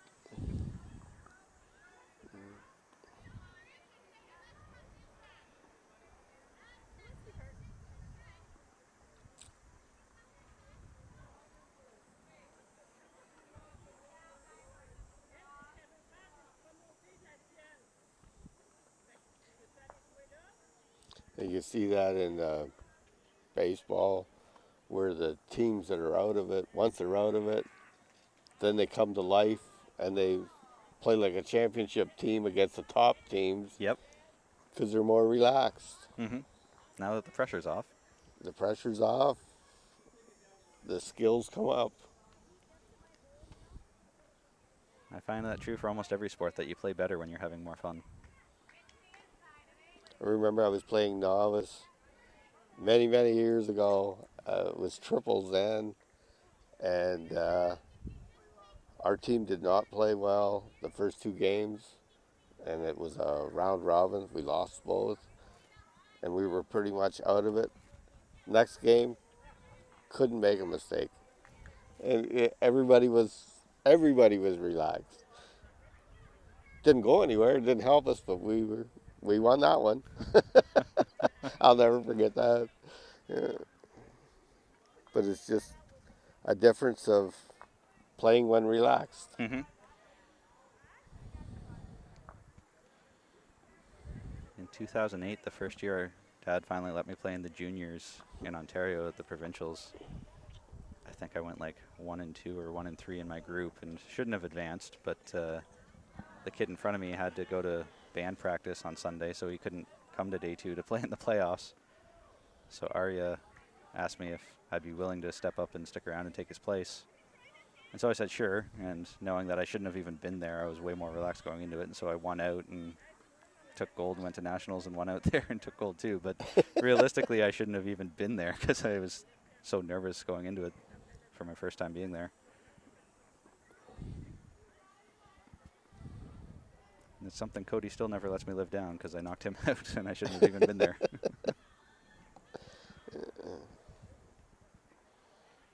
I think that's a big thing to learn to relax Mm-hmm. and have the confidence Mm-hmm. to play the shot.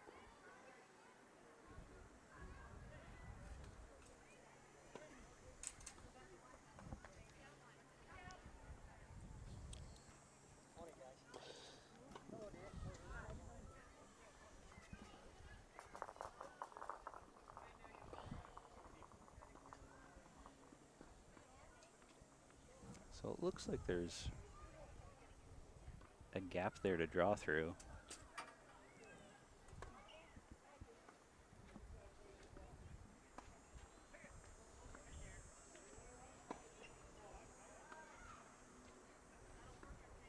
And wow. Wow. Wow. That'll do.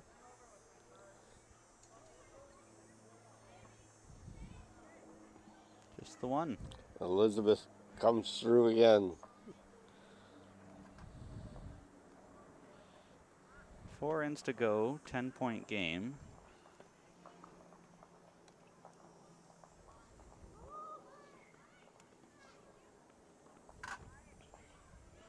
(17-7) after 14.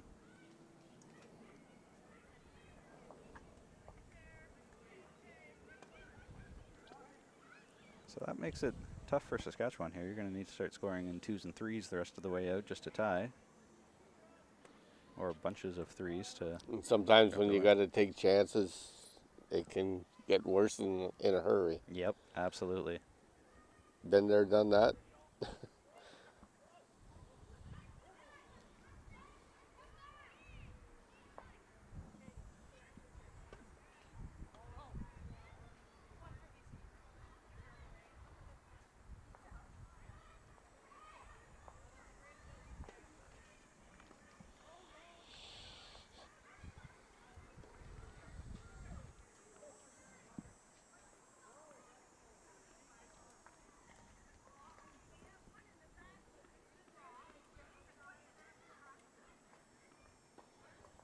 There's a lot of competitors at this one that I have never seen before. A lot that I didn't know. Well, that's... So it's a good thing. I think that's a very good thing. One of the most popular questions I get asked is how come we have restrictions on mixed pairs and senior triples that you can't play in the majors and mixed pairs and seniors? And what a pull from Crystal, just getting a kiss on her way through.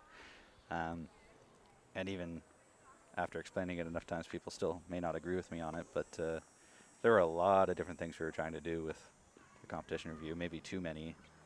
But one of the things that we didn't like to see was that it would be the same teams from smaller provinces that would play in the mixed pairs, the senior triples, the fours or pairs, the singles, the indoor singles, And at some point, it just becomes kind of silly for us to be spending 100 grand on championships for the same 5 people to go to every single event. And when we talk to the smaller provinces, well, people aren't even entering playdowns because you know it's going to be the same Tom, Dick, and Harry that are going to be winning your province anyway. So playdown numbers are down. It's the same team going, and that's not really great for the system as a whole. So when we put in the restriction saying if you want to play in pairs and fours, you can play in the singles, you can play in the indoor singles, but you need to open up the door for other people to have a chance too. And immediately after making that change, I had people come up to me from Quebec, from Nova Scotia, from various other provinces saying, thanks for that, I finally had a chance at playdowns and I actually won. And so now we're getting more unique people here. And I know that it may not necessarily be the best people depending on who's coming through, but at least we're getting more people entering into the playdown system. And they gain experience and confidence from being there.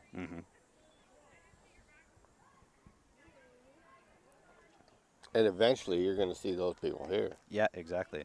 Exactly. I'm not sure if hindsight being 2020, if I would have done it the way we did, the way the restrictions are there now, but it was a good 3-year pilot. This is the 3rd year now to see what would happen if we tinkered, and I'm sure that there are a lot of complaints and a lot of naysayers out there, but it was a good learning curve to see what would happen if we did change things around. And that's an interesting goal from Elizabeth that she just opened it up. I'm sure she didn't want to do that. Yeah, I'm sure she didn't want to quite have that result.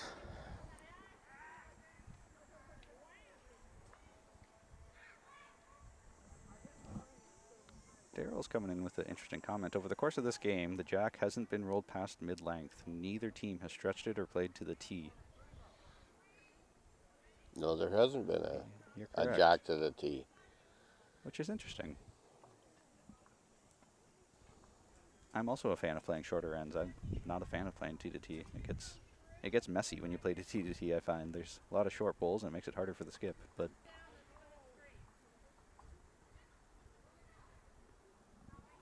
if you can be good at it, then why not?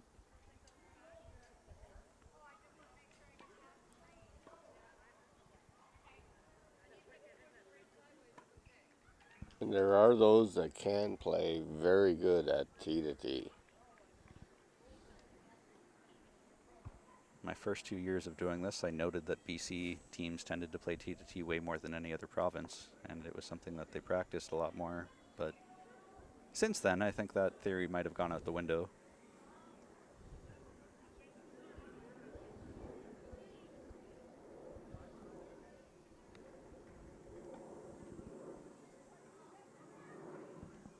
A previous national coach of ours once suggested that you should practice tee to tee and then mid-length and tee to tee and mid-length and go back and forth, because most people aren't too adept with their weight control to be able to go back and forth like that.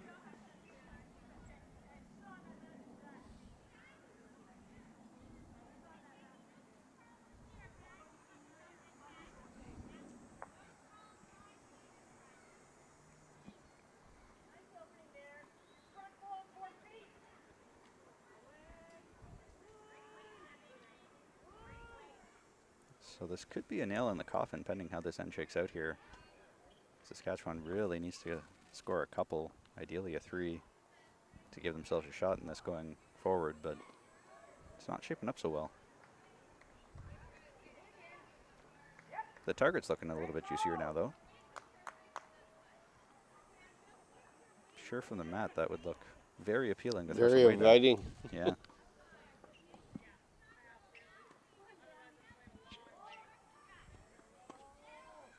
Looks like she's only playing draw weight at that. I'm surprised.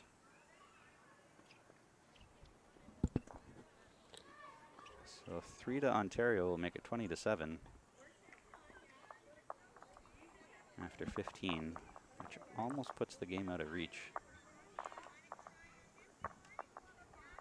Needing to score 13 points in 3 ends is a tall order,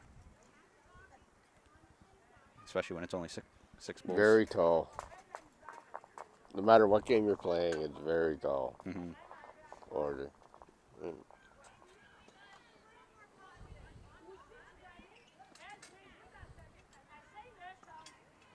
So it would be, what, a 4, a 4, and a 5 to tie it? Something like that? 13.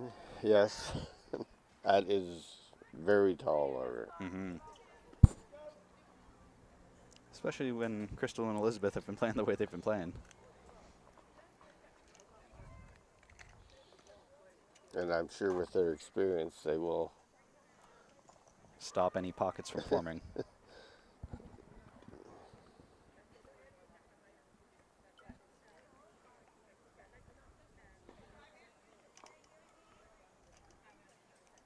That said, there were quite a few comebacks this week already.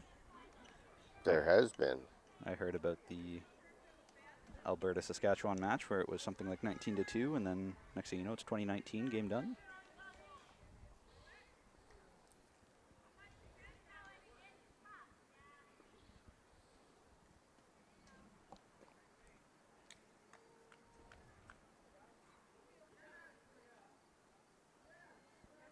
I also heard a story about a team losing, well, not losing, tying when they should have won because they weren't chalking touchers. And so bulls got removed because they weren't chalked. Very important aspect of the game. Mm-hmm. Chalk those touchers. Also, cautionary tale for folks who haven't read the rule book about the difference between should and must. At the start of the rule book, there's a foreword that talks about, you know, when something says must, it must be done. And so, specifically for touchers, you must chalk it before the next bull comes to rest, or else it's no It longer becomes a toucher. non-toucher. Yeah. So you must do that. Non-negotiable.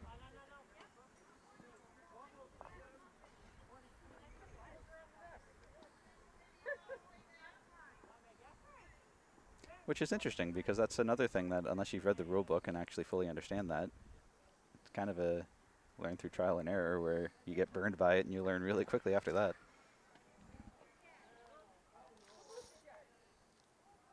I would think there'd be some bulls chalked from now on. I actually learned in that game the very next end there was a toucher and they didn't chalk it. So Oh, really? they didn't learn, but most people would immediately start chalking a little more often, I would think.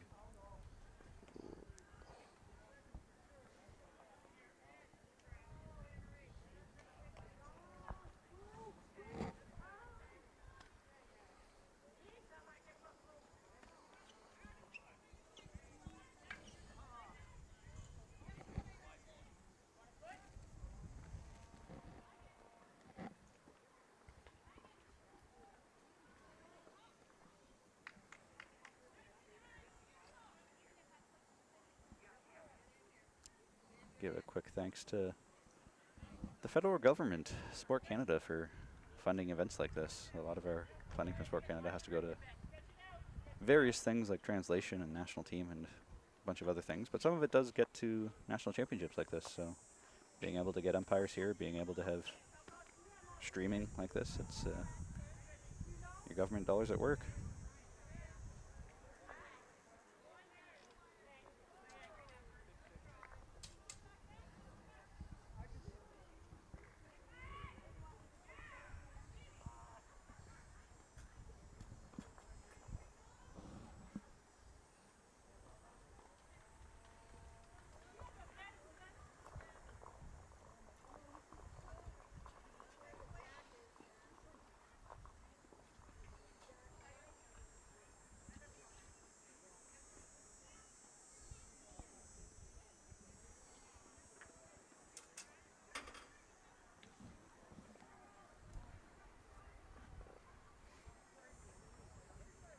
Can't say I see many big pockets forming for Saskatchewan where they're going to be able to score a 4 or a 5 this end the way they need to give themselves a shot.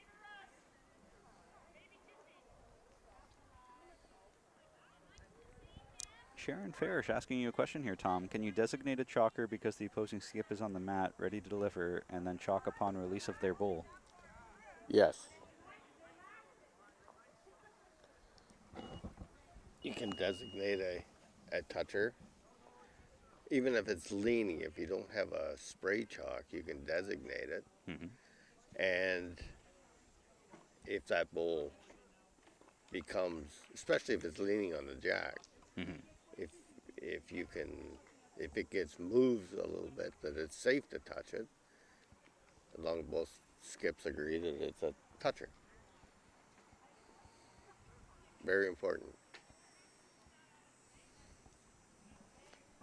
That is kind of a interesting nuance, and I think I know exactly what you're talking about, Sharon, where if the other skip's already on the mat, you don't want to be moving as they're about to deliver a bull, right? Because the etiquette side of things, if you're moving, you're distracting the skip, so you don't really want to be doing that.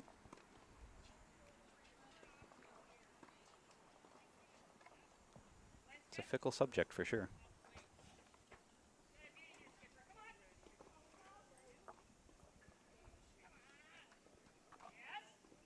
That should be shot.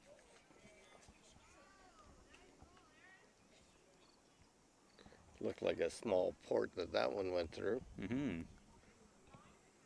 Maybe not quite as small as it looks from here, but Not sure that's going to do much. Just sailing on through.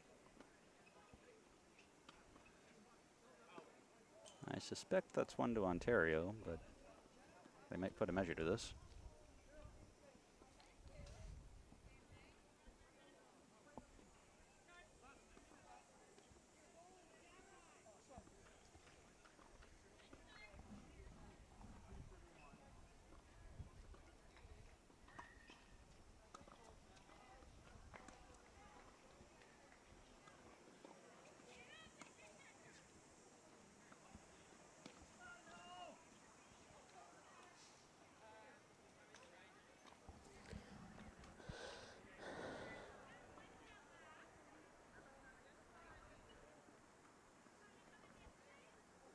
always seems to be a little bit of a breeze here in Burlington.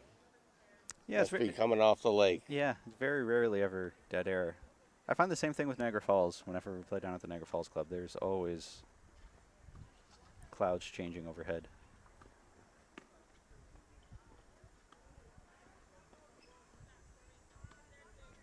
So a couple brought out. Still measuring around here. Third out.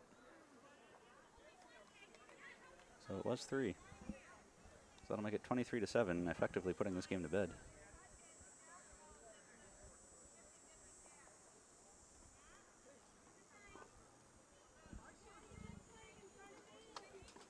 So this is another aspect of our current format that I'm not a fan of right now, that you have to play till the end because plus minus matters, but I would much rather move to a format where plus minus doesn't matter, and just as soon as the game's mathematically impossible, let's call it.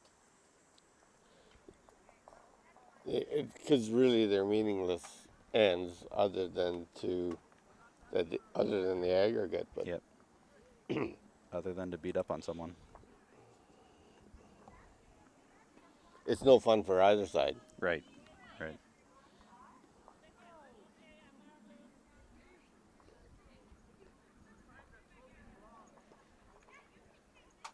With our current tiebreakers the way it is, all the ties are broken on the green for this event. So I think I would much rather get to a point where aggregate doesn't matter because you're breaking ties on the green anyway.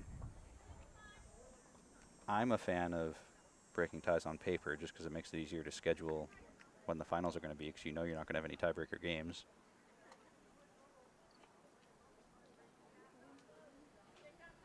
But it feels like we're kind of trying to do a little bit of column A, a little bit of column B with the current setup right now. I know at one time they did break ties on paper, Mm-hmm. and there was some complaints from players. But if you know it going in, Mm-hmm. I mean, so be it. Yep. We still break them on paper for the youth, which I think the intent behind that was just for scheduling issue, not knowing how many people going in for an open event. Not sure if there's going to be time for tiebreakers.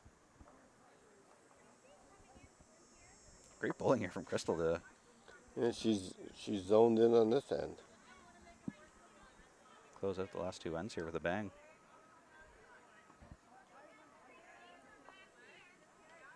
Yeah, with tiebreakers on the green, it's uncertain of what time the finals are going to be.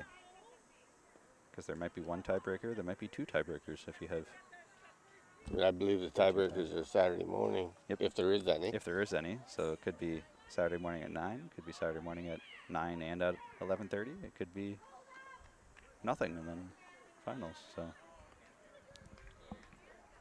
It does make scheduling difficult. mm-hmm.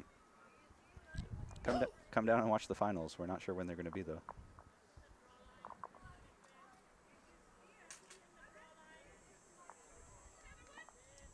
Yeah, the earliest you know is Friday night. Yep. On the flip side, I know people say, "Oh, just schedule the finals for 3 p.m. That way, if there are tiebreakers, you have time, and if there's not, then you have a set time." But I'm not a fan of just saying we're gonna waste the whole day away and only play finals at 3. Well, there's a Good bowl from good Karen. response.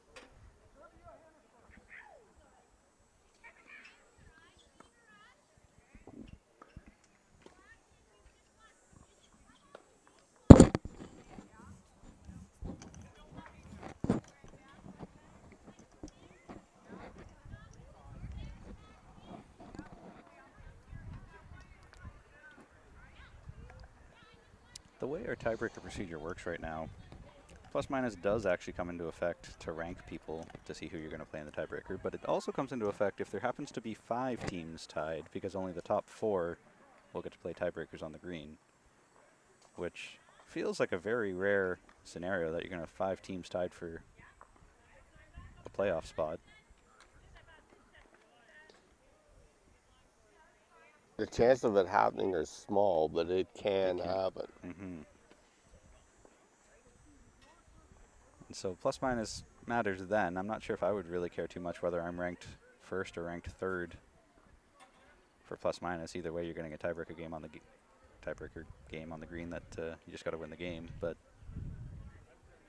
I would certainly hate to lose out on getting that opportunity because we're the 5th ranked team due to plus minus, so now you don't even get to advance at all. But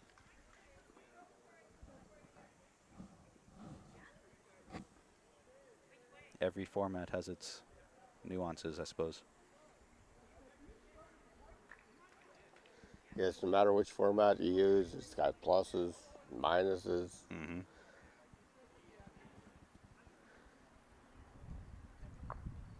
Because as soon as you change something, then there's other pluses and minuses. Yeah, exactly. And if it gets changed from one year to the other, then one year you lose, next year you might gain. Mm-hmm. You just, how it all works out.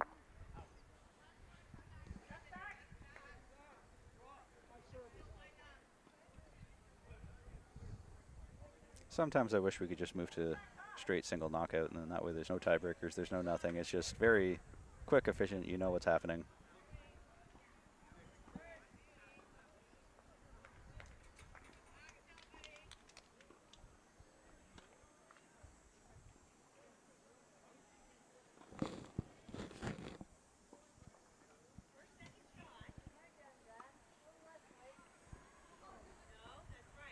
Have you heard of the compass format that they use in tennis?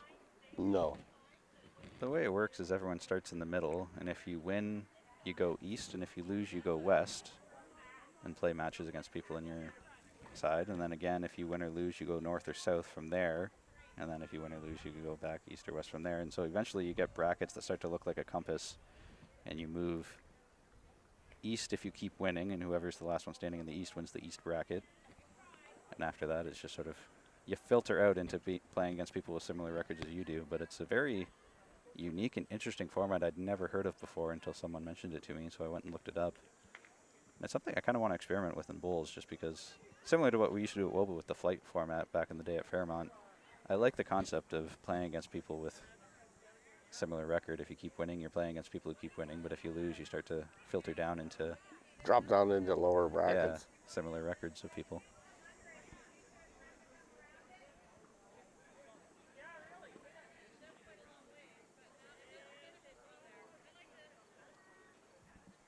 One for Ontario to keep racking up the score.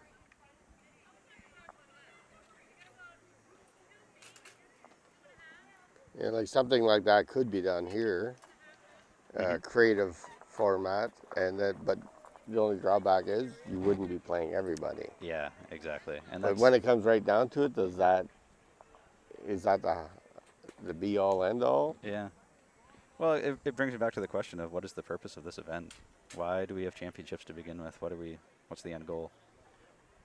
And I think from what I gather from feedback from people over the past 4, 5, 6 years that majority of people here, it's the social aspect. It's being able to see people from other provinces, being able to play people from other provinces, which I kind of disagree with, and I don't think that having a national championship should be a purely social thing. That sounds like a festival. And if it is, then great. Let's get music. Let's get food trucks. Let's make it a big fanfare. But if it's a championship, I don't think the social aspect is what I'm highlighting as the main primary purpose.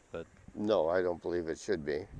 But when I get feedback from players, that tends to pop up time and time again. That we want to see people from other provinces. We want to only play 2 games a day, so we have more time to relax and socialize in the evenings. So I suspect that after our 3-year pilot's done, 2024, we might need to have a good hard look at this again and see what are we doing here and why.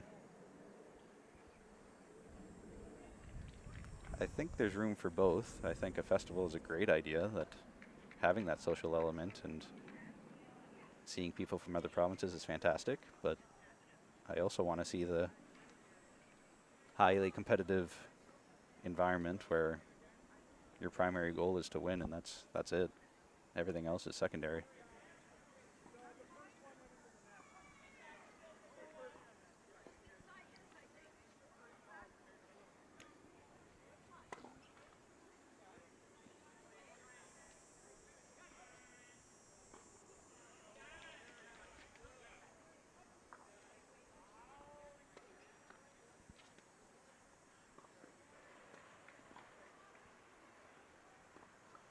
I've only ever played in a couple of these, but it's amazing how fast the week actually goes. Mm-hmm. It's over before you know it. Yep. It just, you're right into it. You see who's doing what, and then all once it's done.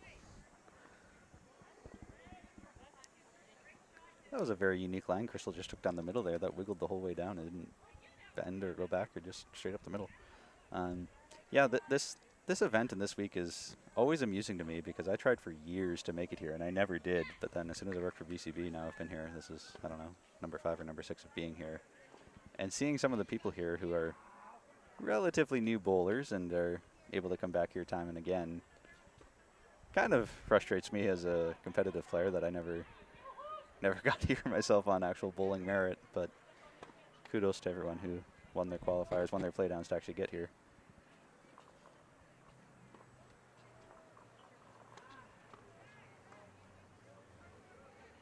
Be interesting to see how this green reacts this afternoon.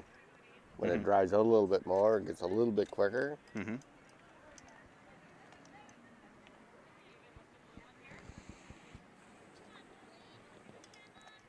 So they've been rolling them between every game, I think. Yes, they have.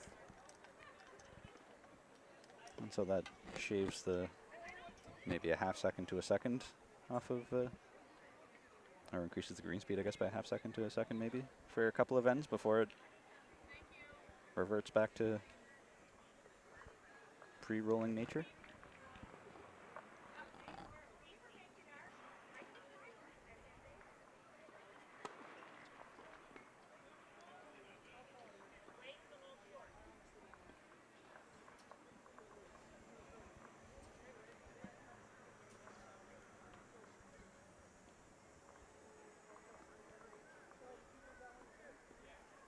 Looks like some games are finishing. Mm-hmm. And I guess this is our last end here too. Usually pairs finish well before 4s.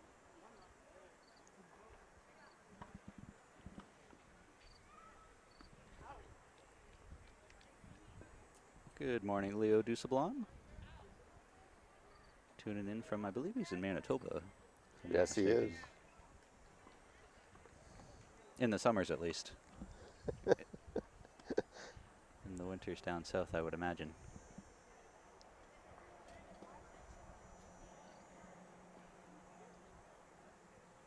2 bowls left for the skips to come here, and at this point it's just a matter of racking up the plus minus.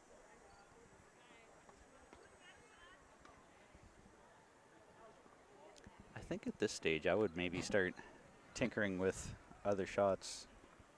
If I'm Elizabeth, maybe I'm start having driving practice just to get loose and start feeling confident with my drive, or maybe start trying to draw the ditch board just to feel super comfortable doing that. I'd be looking towards next game already, seeing what I can learn and improve on.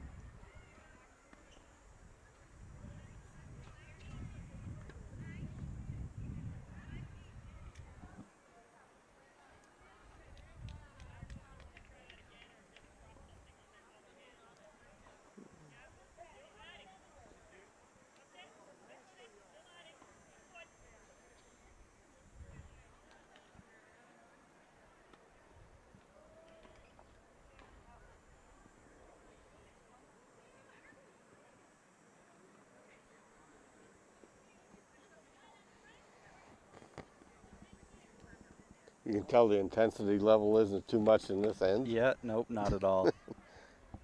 They're just playing it out, Rolling bowls just to finish the game. rolling bowls to finish the game.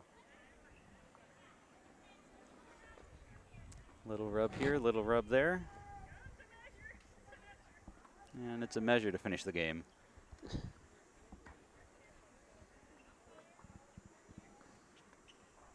Kicking out bowls. And they're calling an umpire, not even wasting time measuring. Love it.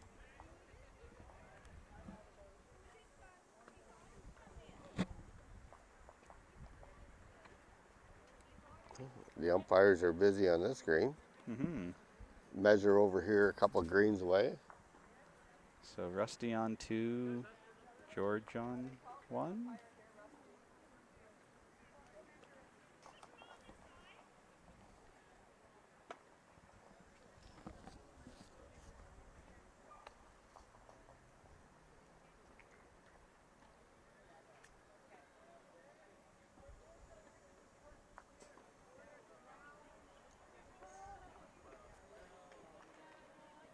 I learned that when George was over in the UK, he first got introduced to bowls as crown bowls was the first thing that he played in the UK, and that's exclusively what he played until he came to Canada. So he had never actually played normal lawn bowling until he came to Canada back in, I think, 2002, he said he came over. That sounds like an interesting game, the crown bowls. You get 2 bowls. Jack is huge and biased. According to George, you have to tell them which bias you're playing, whether it's pinky or thumb for which way it's going, and then you have to follow it down. So it was 1 to Saskatchewan to finish that out. Thank you, Crystal, for letting us know. So that means final score of 24-8. Thanks for commentating with me, Tom. Well, thank you.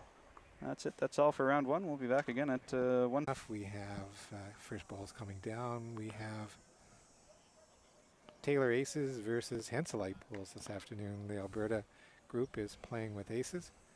Sherry McGowan's playing with Classic 2s, and Wendy's playing with Tigers.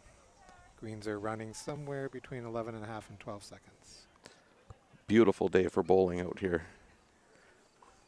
Nice little breeze. Greens are running nice. Expect to have a barn burner today. Yeah, this is an important day for everybody.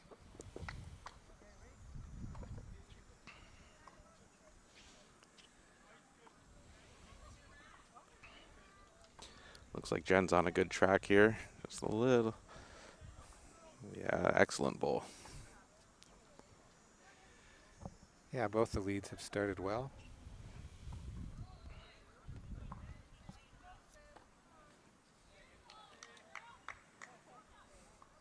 Alberta took the mat, and they chose to sort of play a medium length with the mat up. Jack about 3 meters out. Now Wendy looks like she's played another good bowl. Excellent. Oh yeah. Reaching through the head.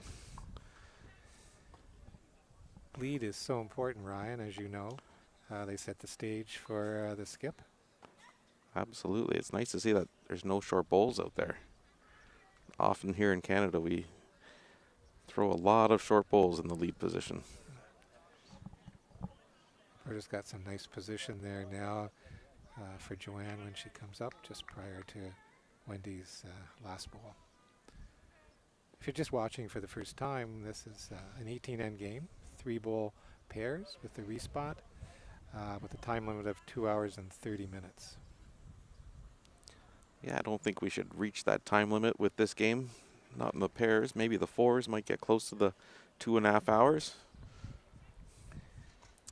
So Wendy there failed to get a back bowl, so I would expect Joanna to attack the head here and bring the jack back a little bit.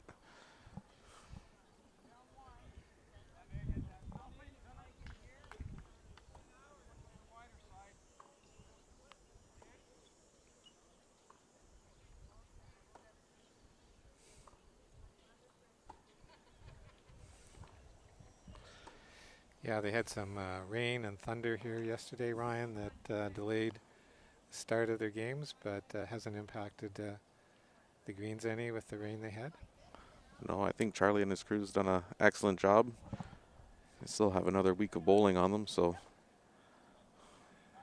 Joanna with her first bowl is around the head. An Yeah, excellent shot. Excellent bowl, excellent bowl. Leaves Alberta lying 3, possibly 4. Interesting fact about Sherry McGowan. She used to be on the national team. She got married and her maiden name was Sherry Seidel. Yeah, so 3 out of the 4 are either currently involved or have been involved with our national team program.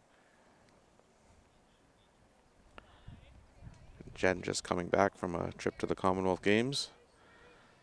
Sherry's on a great track here. Oh, that's a good bowl to cut them down.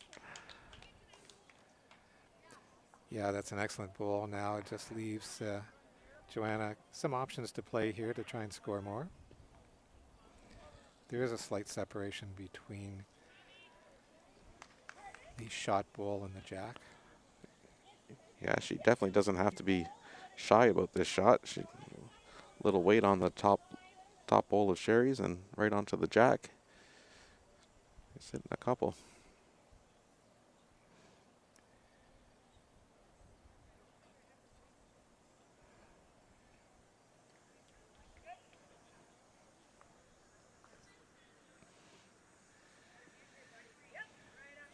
It's tracking in. Yeah, it looks like she's played it really well. Oh, excellent. Yeah. We could be in for a good game, Don. Yeah, if this is an example of the quality of play we're going to see, Ryan, this should be a good one.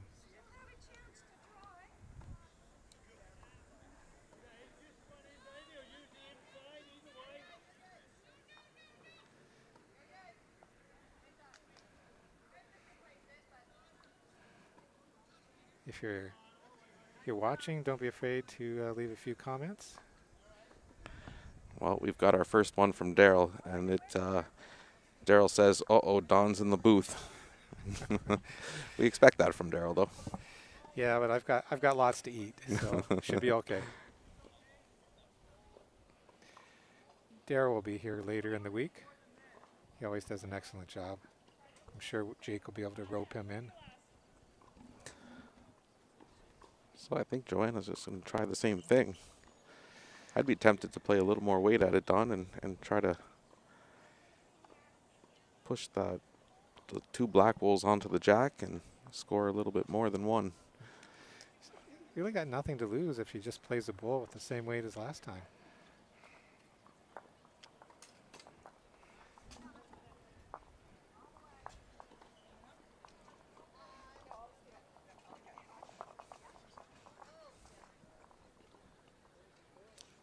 Looked like she's played it pretty well here. Yeah, it's in the territory, but maybe just not not enough oomph there, Ryan. Yeah. But certainly it leaves a real challenge for BC to try and score 1 here. Yeah, Probably greater risk. Yeah. I'm not sure if she can get to that back bowl just behind the jack and get down for shot. Doesn't look like it.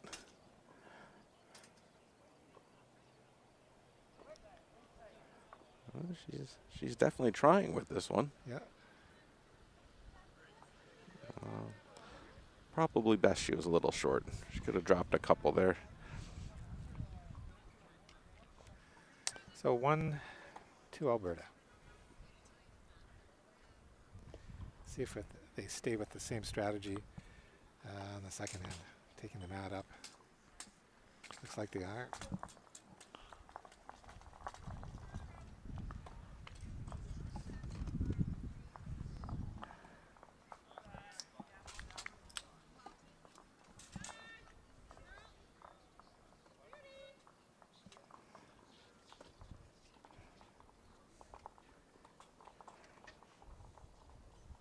Oh, Don, I think we have the wrong camera angle on. I think we need the other one.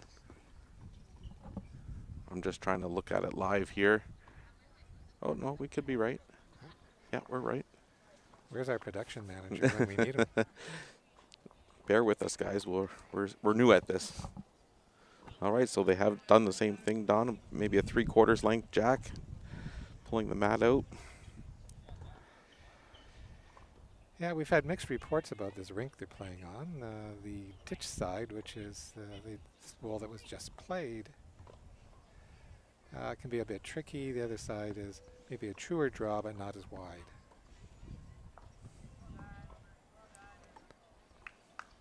It's great to see everyone back on the green again after the couple years off of COVID. Nice to see a national championship running again. Yeah, and it's great to see bowlers from across the country here, you know, old faces, old friends that are back. We're all back together again, and then we're certainly going to have a chance to meet some new people this week as well. A little bit of a looser end here, Don. Yeah, you can see what they're saying about play on that side.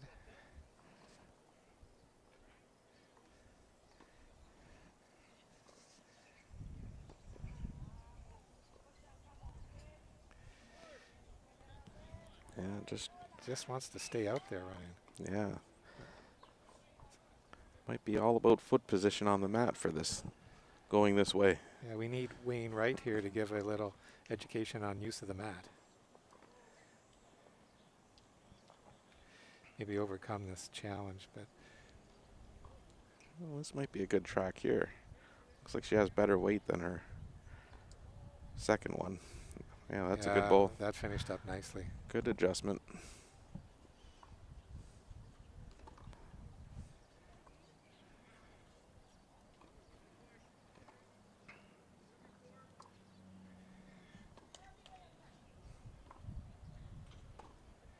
Yeah, these early ends, they're just learning the rink, seeing how their opponents are playing, and then they can move forward if they have to change the strategy.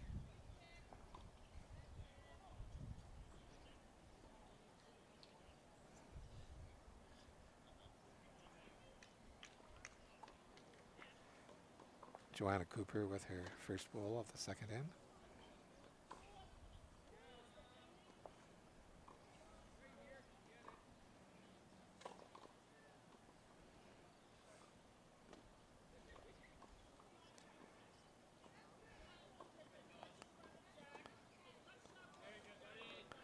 Looks like the weight is very important on that forehand side. Yes.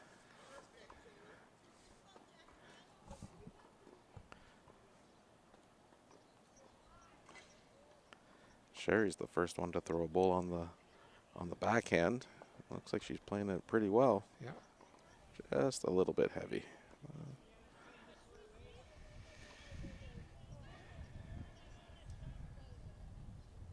Joanna's going to stay with the forehand. She probably had the line, but just need to add to that weight a little bit.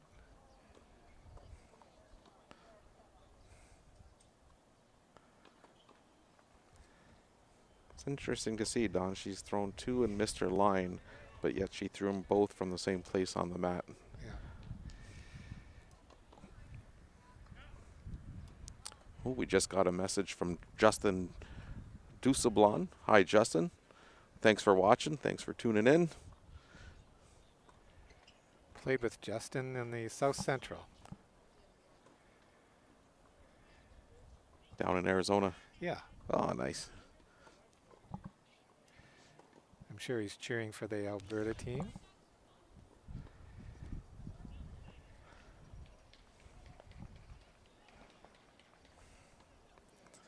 Looks like Joanna's going to switch to the backhand now. Yes.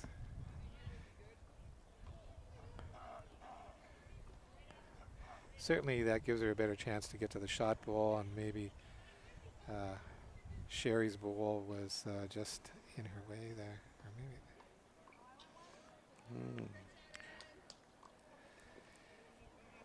maybe BC still holding one, so an open draw here for Sherry to get another point.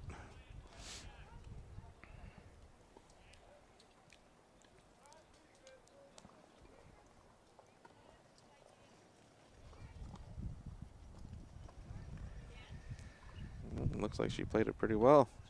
Maybe just through a little bit. see what they say there.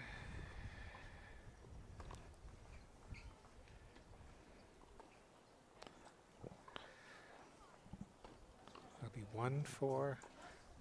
One for BC. Yes.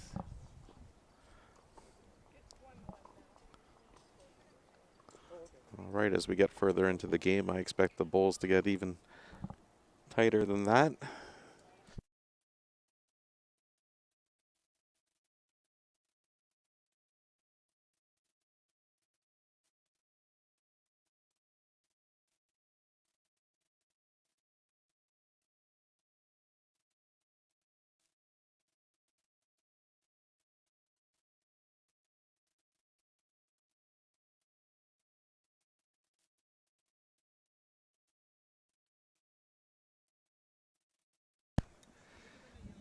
So we're just getting ready to start the third end.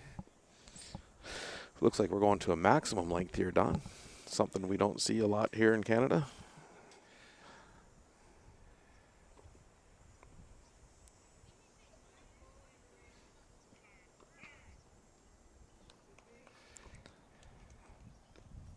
Well, looks like Wendy's put down a good bowl here. She might grab the jack. Oh, another. Just slipped by.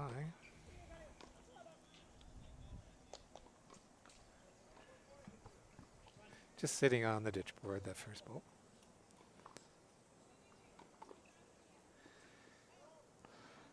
Jen with her first ball. Good start. Just in behind, a couple feet. Good position to start.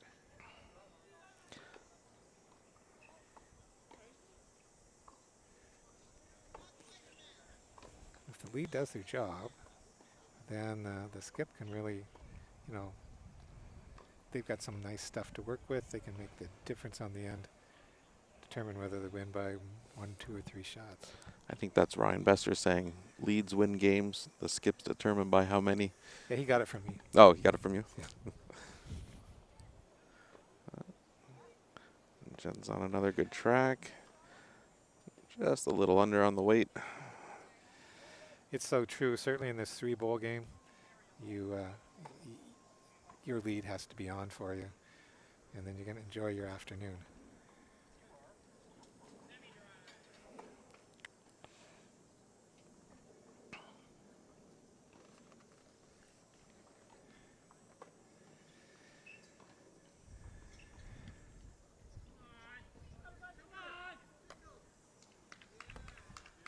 Daryl made a comment about he's curious if the coaches have made any scouting reports for the teams that are for their next opponents.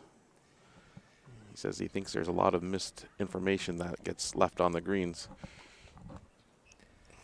Yeah, you know, Daryl knows he knows the game, and he knows how important coaching is. That, you know, the information that can be provided to the players as they prepare for their next opponents, and maybe that's another component of the coaching program. But certainly, you like to think that there are some here giving their team a heads up on their next opponent. Yeah, the coaching culture in Canada has definitely changed over the last little while. I'll admit I wasn't used to it until we got involved in the high performance program with Terry, and I like the way things are going. It's such an important role. Well, we have good leadership now with in the coaching side with Terry as our senior squad coach Daryl as assistant and having worked with all our development players. We've got regional coaches in place in Alberta, BC, and Nova Scotia, so it's really starting to come around.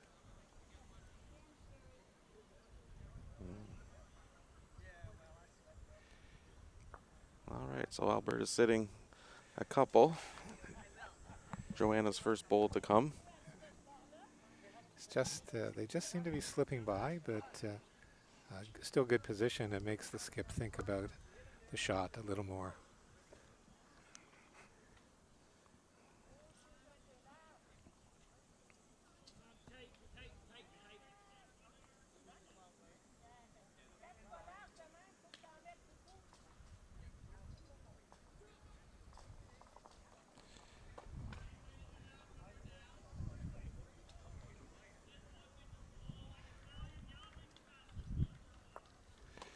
Well, that sort of solidifies the 2. A little push up on the blue ball.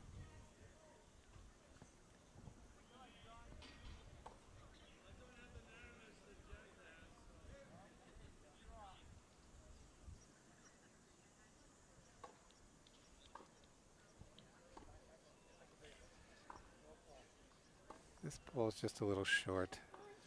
Yeah, excellent track.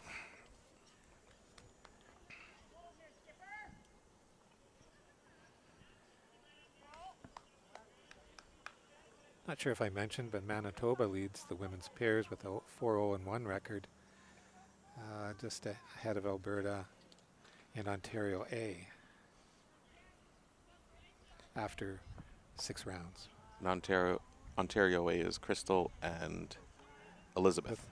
Elizabeth Cormack, yes.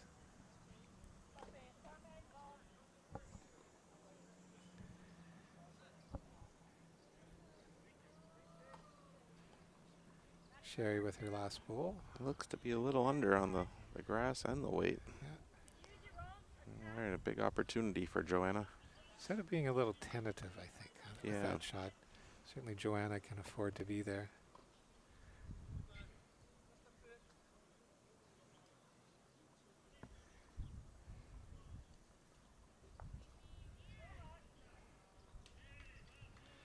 This looks like weighted a little better. Another good one here by Joanna. That's it. Yep, that'll bring him in at least 3. We'll see what they tell us here, Ryan. The towel might come down. There it is. It'll come down to the towel. There's 3 for sure.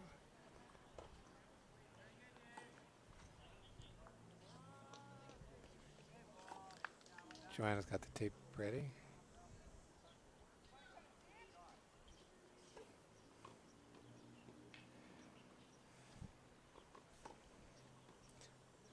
It's interesting to see where the ladies keep their markers and their chalkers. Yeah. Jen has hers in her hat, and Wendy has her in her shoes. Yeah. There'll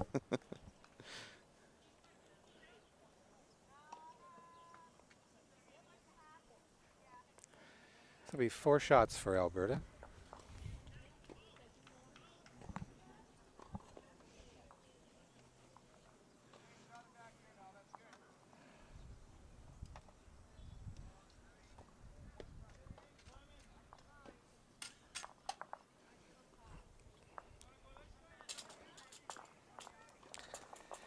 So Ryan, just to update some on other standings in the men's 4s.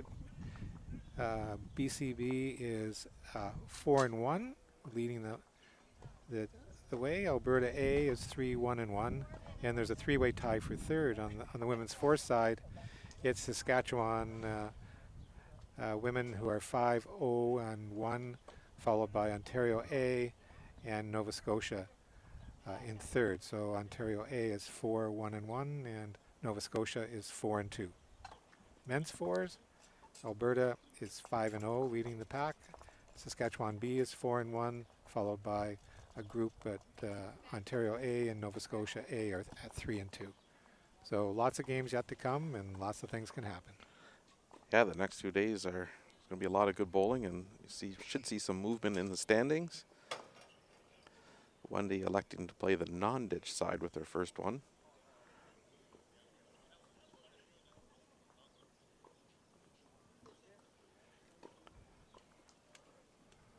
as well as Jennifer. Yeah, maybe they've scared themselves away from the ditch side. Looks like a beautiful draw on the other side. Yeah.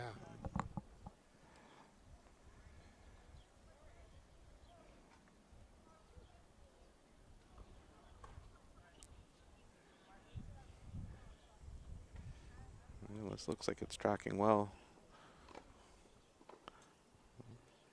Excellent shot drawn by Wendy.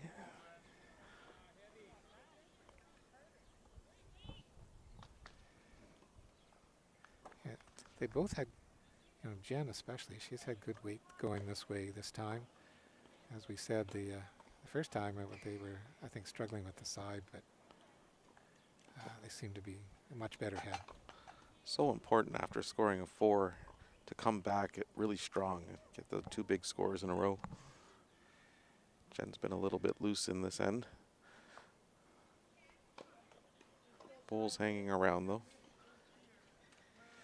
Yeah, she's had good position. Leaves a lot of room for Joanna.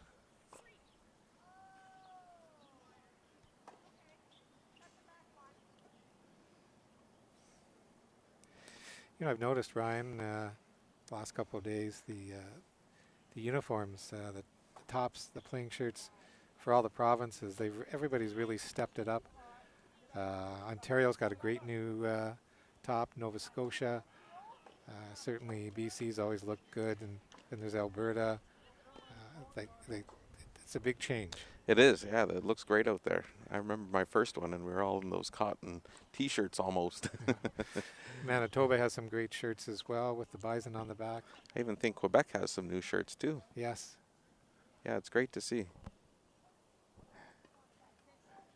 Joanna making the shot with her first bowl. Yeah, nice little trail for 2, maybe 3. Putting the pressure on. That's what I expect to see at this level though. Yeah, and certainly we expect that from Joanna because she's played internationally for Canada recently at the Asia Pacific's Com Games on the Gold Coast and the Multi-Nations. So she has the experience. Sherry just coming up a little short. It might be a little troublesome for her now.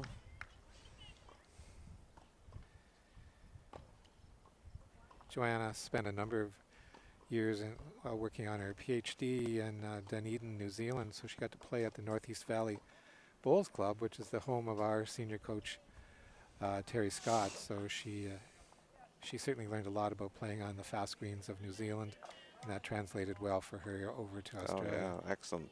Another nice bowl by Joanna.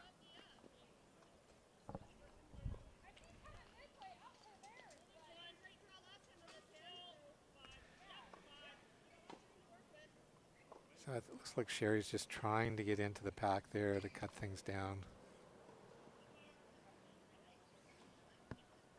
Might have done that. Might be third shot, maybe Yeah, fourth. looks like third shot. Certainly it gives them a chance to do something now with having a bowl in reasonable position.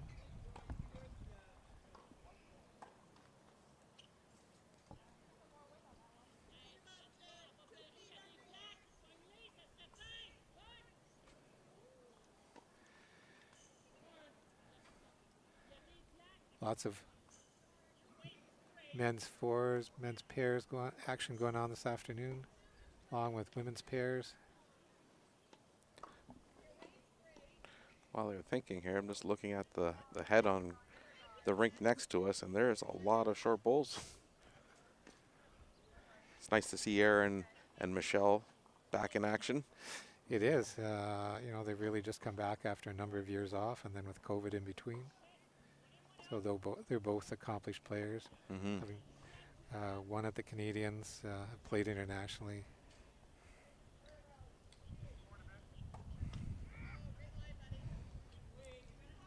Joanna with her last bowl.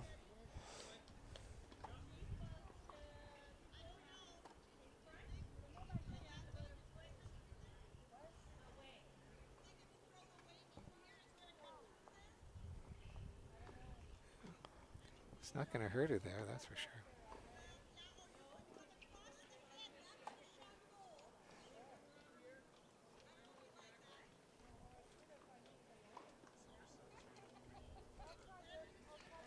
Sherry's coming back down for her, getting ready for her last bowl.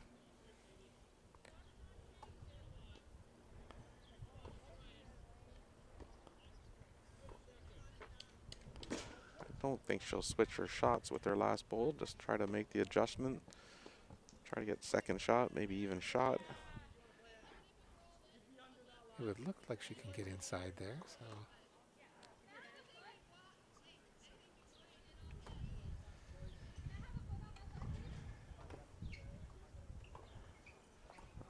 Just a little under on that.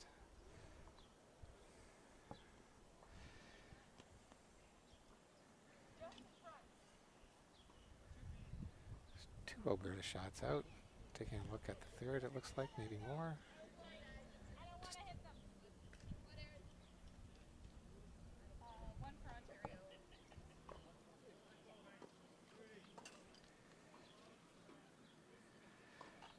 gentle measure here for third shot.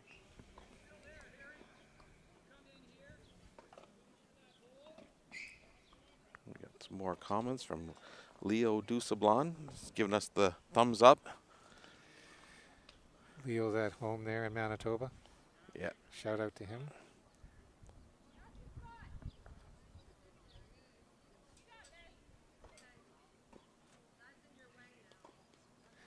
Two for BC.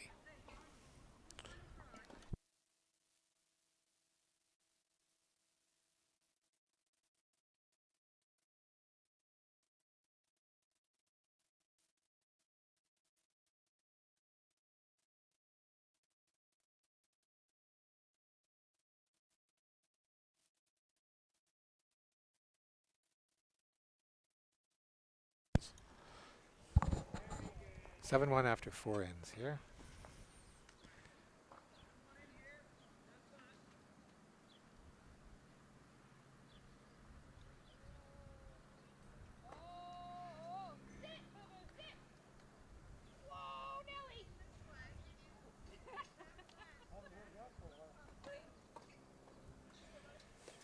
Jen up for her first ball.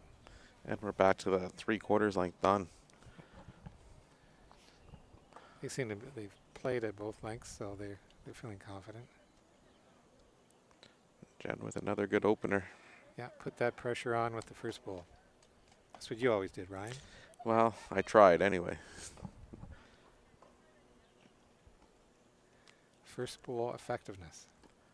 That's a big thing.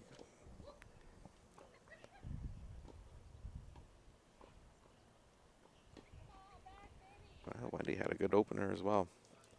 Just in behind.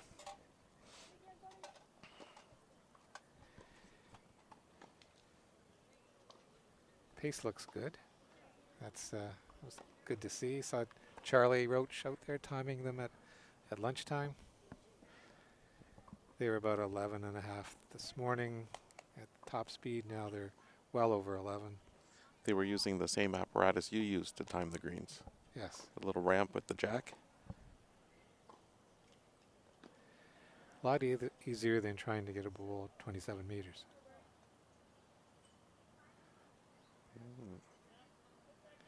So Alberta's still lying one.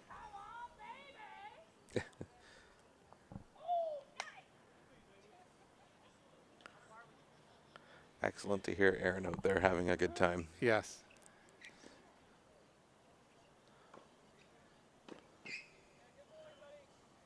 Don, what do you think?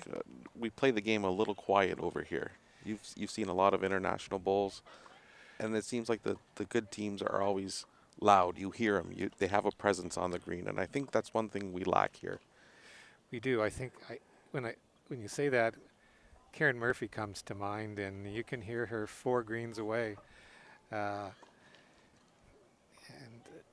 I think sometimes you have to communicate that way. Sometimes it can be intimidating as well. The other thing, the last 2 Commonwealth Games, there was always music going, not so loud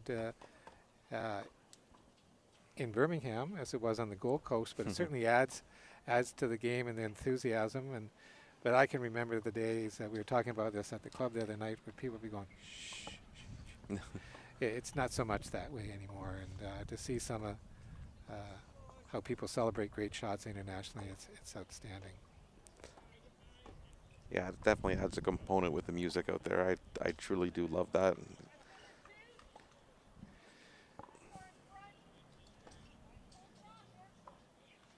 So Joanna with her first bowl. Alberta lying one for sure.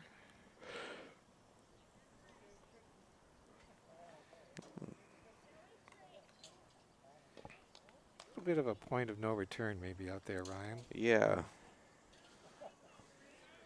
I don't even think a lignoid would come out there from out there.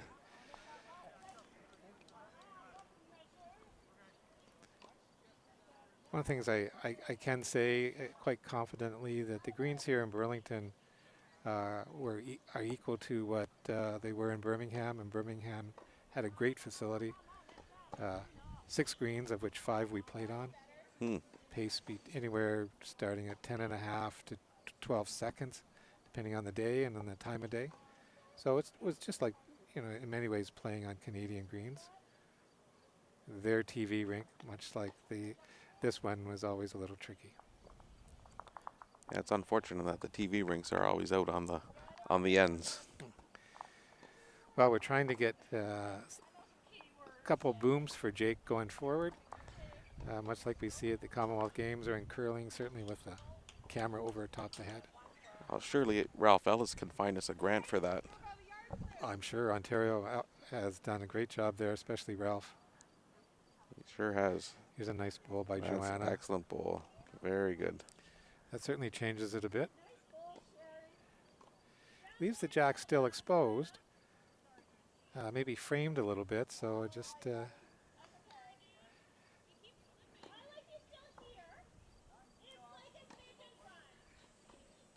Sherry made a great shot. The bowl is exposed, or the jack's exposed here. It might be Alberta 1.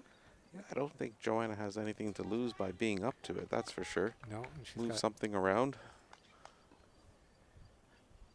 Make it tougher for Sherry to make a shot. yeah, it's just about being here.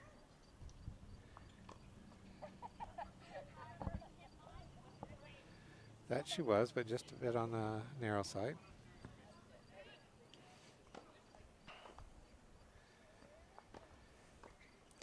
I believe. I think I would be having a go on the forehand on going right for the ditch. They have a couple in the back. Yeah, Yeah, they're being down 7. they're all in the back. There's not, you know, they could capitalize on this.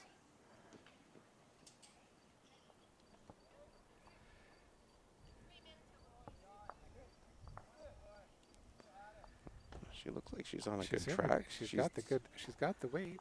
I think she's going to be okay. Yeah, she's going to use that over. Oh, that's a tough break. Yeah, made the shot, but down 1.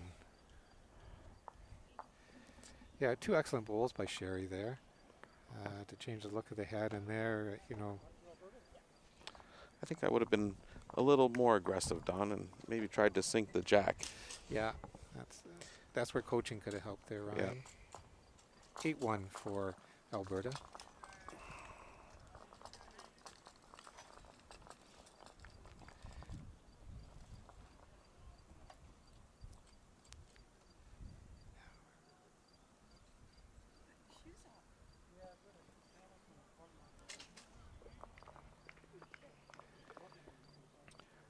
Alberta staying with their game plan. Absolutely. It's nice to see that they're sticking with it.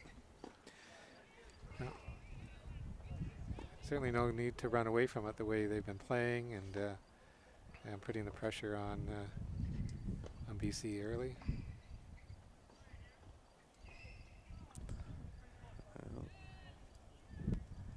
I'm going to go out on the ledge and say it's a little more challenging playing back to the center of the 2 greens here, Ryan.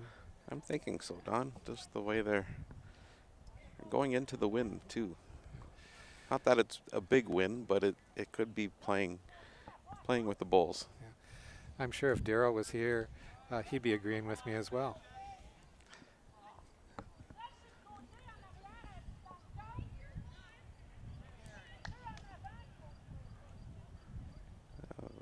Joanna was or Jen was a little more precise with that one, but it's presenting a challenge.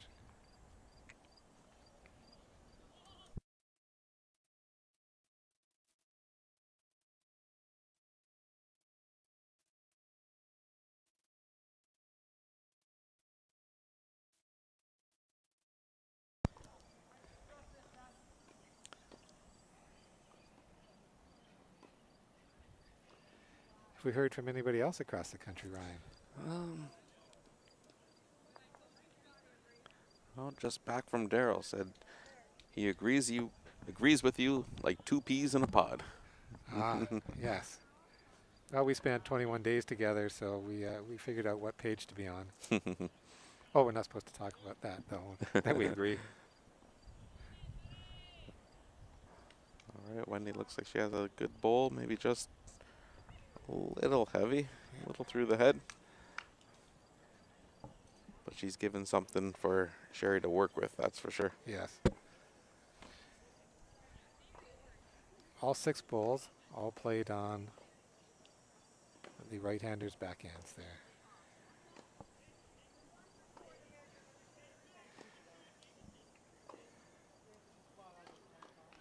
We're just in an unfortunate spot here, Ryan. We can't see the scores of the other games. But I think there's some good matchups this afternoon. It would be interesting to know what's going on. Yeah, I think we need to get a runner here for us and get some scores.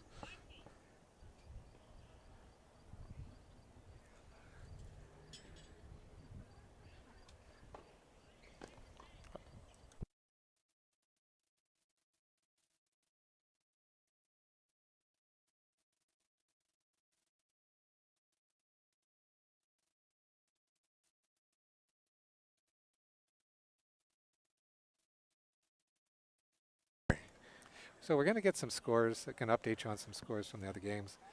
Some BCB staff are out there, and they're going to gather them up so we can give you some feedback there.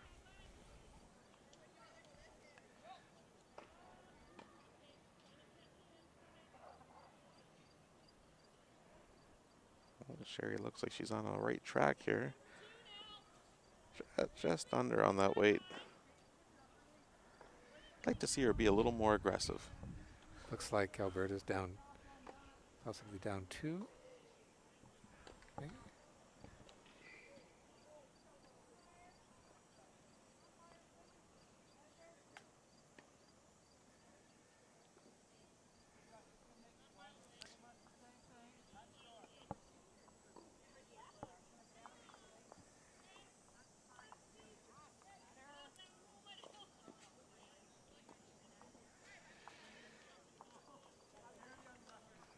It's sort of blocked out for us right at the moment, Ryan, but I'm sure they'll...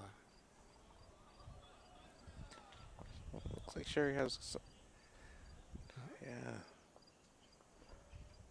maybe second shot there. Yeah. I can't tell if that blue bowl is the one that's counting. No, with some of the... We need the rings like the BBC had for the Commonwealth Games. Yeah, so we could lift you up with a camera and hang you out over there. Oh, maybe a drone. A drone. Technology could solve our problems.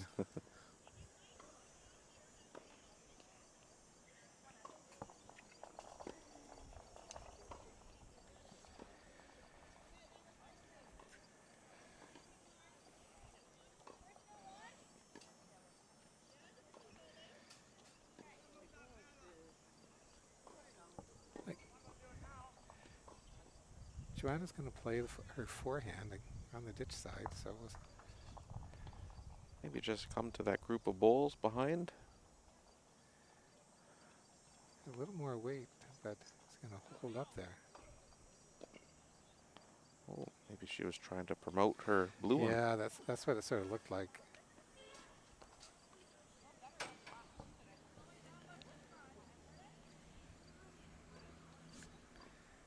Yeah.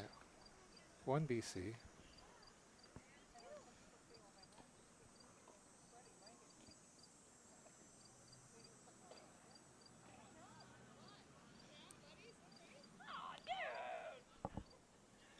John, we're working on the ends. We're still new at this, so we see your comment.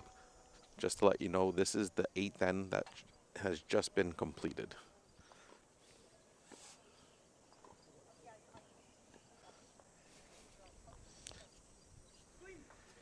What? Daryl's very curious if the BC team will change their length after this. I think maybe go to a short end. Minimum length. You probably need to change something.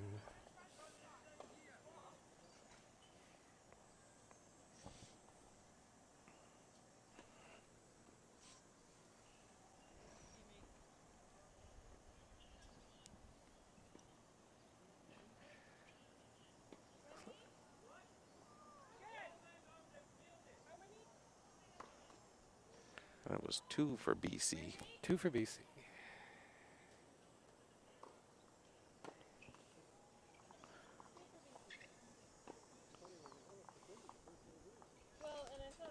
So that makes it 8-3 going into the 9th end.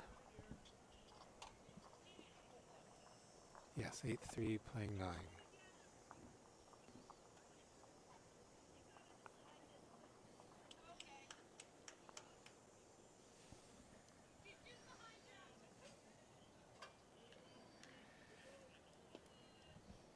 Wow, they're actually playing a little bit shorter. Yeah, it looks like Sherry's calling for a shorter length and change things up a little bit. Matt back. So we'll see what this does to Alberta.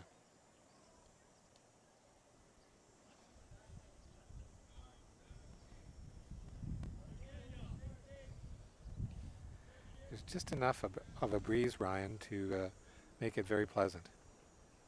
Yeah, it's actually a beautiful day out here. The humidity is gone. A couple weeks ago while you guys were over in England, it was very humid over here.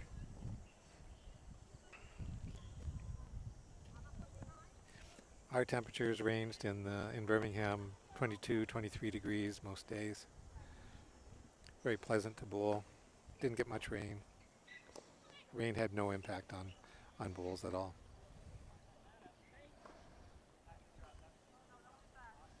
Which is good. I remember going over to Scotland there in 2008 with the team, and it rained every day and torrential. In Scotland, if they don't bowl in the rain, they don't bowl.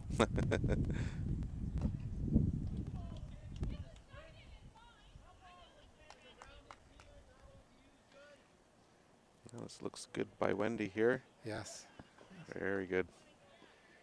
So yes, at that first Atlantic Championships, Ryan, where Caroline Brown and Ian McLean from Scotland played there. One of their, I'm not sure if that was their debut. I think it was Ian's debut for Scotland internationally, and now they're on the big team. Ian was a bronze medalist in singles at these last Commonwealth Games and his first time out.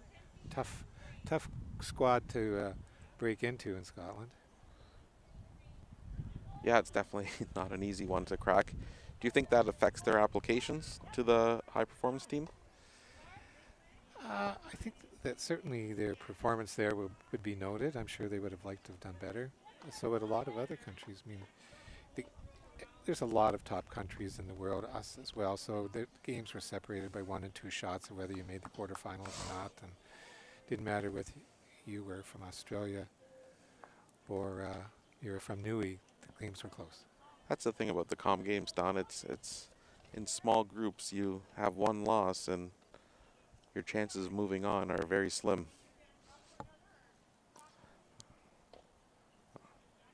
All right, Jake has done his job, and now we have some scores. So this is pretty much halfway through. In most of the games in men's pairs, it's BCB 5, Saskatchewan 4, Quebec 6, Nova Scotia 4, BCA 8, Manitoba 4, Alberta B 7, Ontario B 2. In the last game, Ontario A 9 versus Alberta a 5.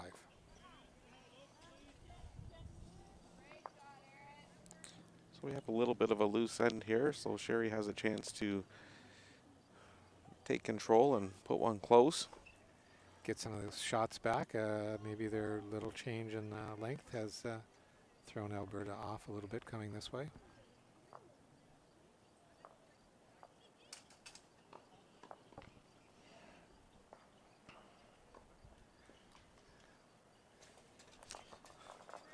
Malcolm White says that we're doing a good job. He says to say hi. Yeah, hi back to you, Malcolm. Well, that was an interesting road Sherry just took. A little bit wider and it came back. Yeah, Just a couple feet short. Looks like it's in the count. I'm sure Malcolm could tell us how to play on this rink. He's played on it many times, being a member here at the Burlington Club.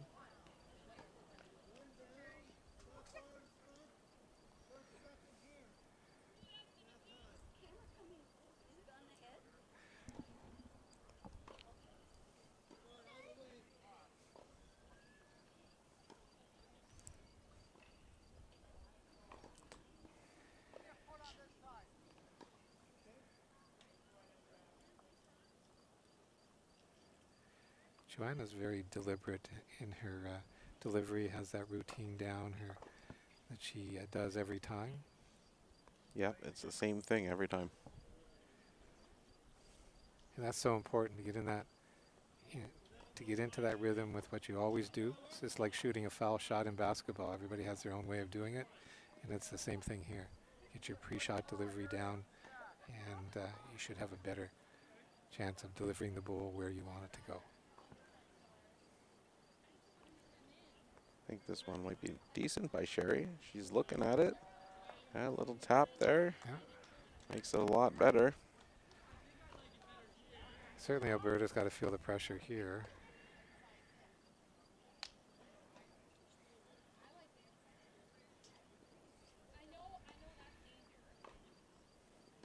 It's a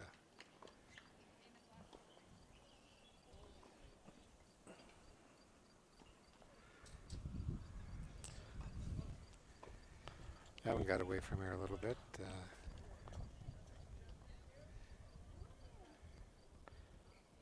Well, Shelly Seidel says hi, and she's a proud BC, or proud mama of Sherry. Nice to have you on board, Shelly.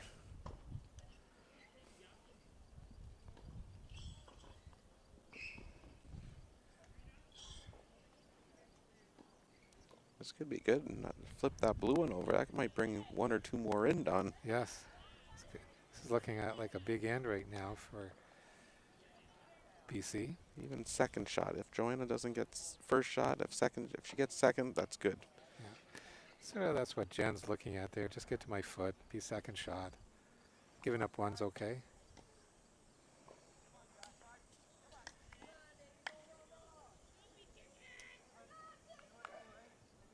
That was a little different line than she took the first time. Yeah, The it looks first like two she times. played it very well. Pretty much got to right to the foot. Right so to we'll the see foot. what happens. The second shot.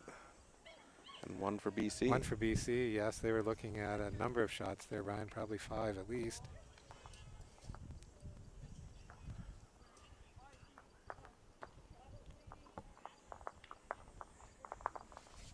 So score is 8-4 for Alberta. Lots of game left.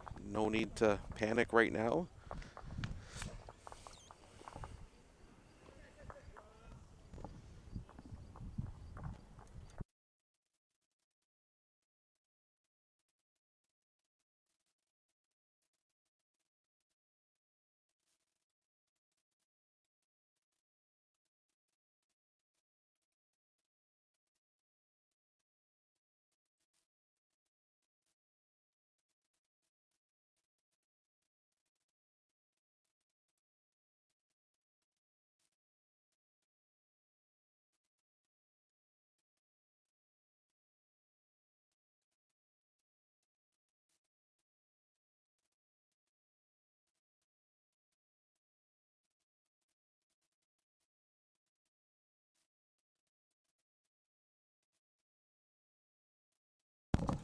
So just playing the 8th hand here, BC has shortened it up considerably.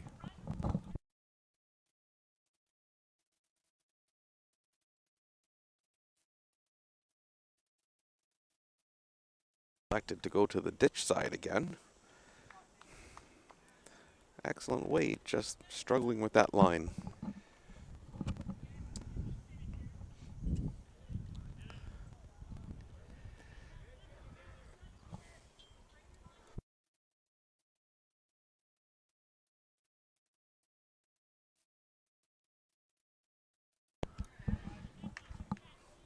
So Jen's put a little pressure on there. This is the first time they played this length, Ryan. Yeah.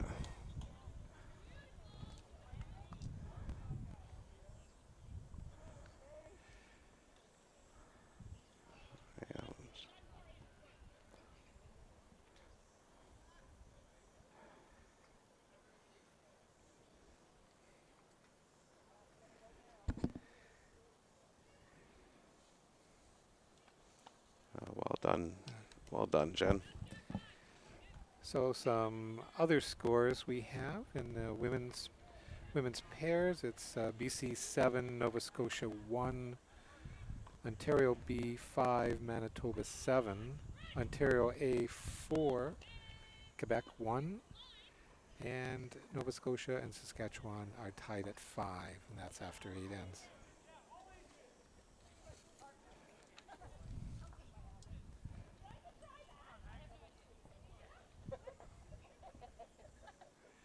I think they're just playing a back ball here, Ryan.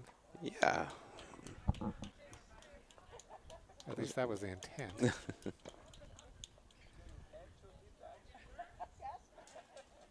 think we all lose focus on back bowls sometimes. We tend to struggle in that department in Canada. Yes, we want to, we see the jack and that's what we draw to, as opposed to, you know, working on drawing to spots and where you're required. Those are so key. How's it going, Glenn Taylor? Glenn Taylor's tuning in from BC. Good morning there, Glenn. Glenn's was a longtime WOBA supporter. He is. Everyone's probably wondering when I was going to put my first plug in for WOBA. Well, here's your chance. Here's my chance. All right, WOBA's back, guys. We're going to go to a 5-man team next year, and we're going to break down and play 4s and singles and triples and pairs, just like we did this year, but we're adding a person to your team. The website, wobaweek.com, all the details will be there shortly after the Canadians. Entries will be limited to 16 teams. That sounds like a nice format. Yeah, we had a great event this year. Everyone was glad to be back. We lost a couple entries, but it was good to see everyone. We ran a successful Calcutta, had a excellent pig roast at the club. It was a good tournament. And the winners were from the Burlington Club. Grant Love, Rusty Riggles, Dave Defoe, and I can't remember the... Stuart Potter from District 6. So the jack position is in a spot where we don't have a good view with the camera at the far end, so we're sort of relying on what we can see and what the skip sees from the mat, but it looks... Sherry looks like she's on a good track here. Yes. It's just the weight just holding it out a little bit.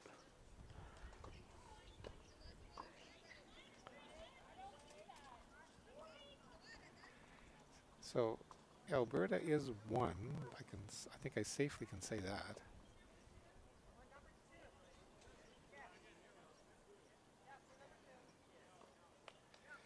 I would have to say that's a little bit wide. But she's just trying to get into the back there. Yes. With the respot, you can't forget about it back there. It'll come back to bite you if you don't. Yeah, it looks like that's a tricky shot to play off that side, Don. Yes. Yeah, they're hanging or cutting across. But maybe some different foot position might help you get there.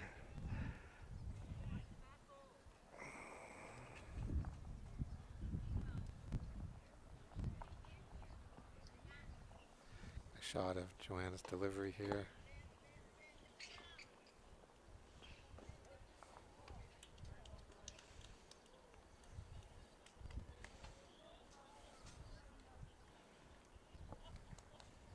It's the last bowl of the end. This is it. Good chance. Maybe got 2 out of it.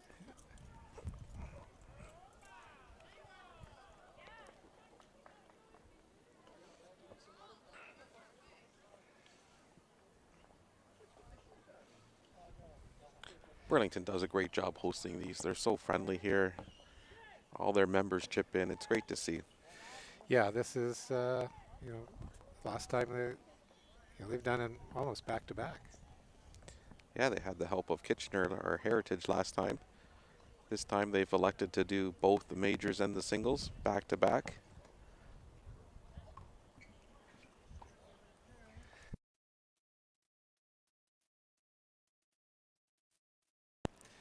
Alberta scored 4 on that end, so that gives them a 12-4 lead.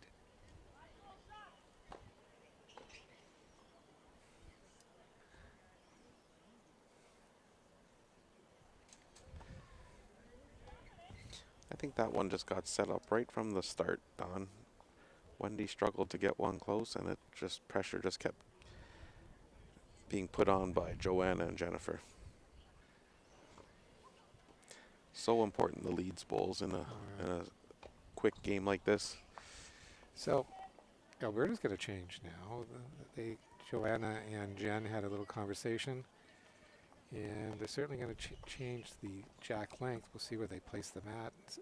They're probably trying to find the right spot to make it a little easier to play.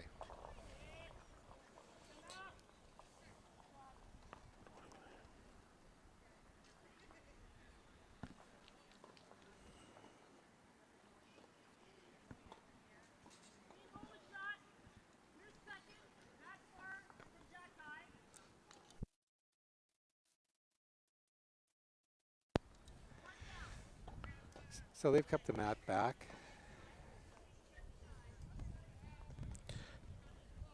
Once again, guys, we're new to this, so we don't know how to control the ends on for the YouTube channel. So you're just going to have to go with what we have on there.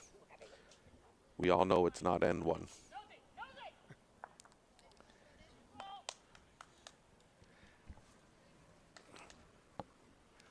But we'll track down our technical expert and try and rectify that. They are currently playing the 9th end. So we're just over halfway, and Alberta's up to a good start. They're about an hour into the 2.5-hour time limit.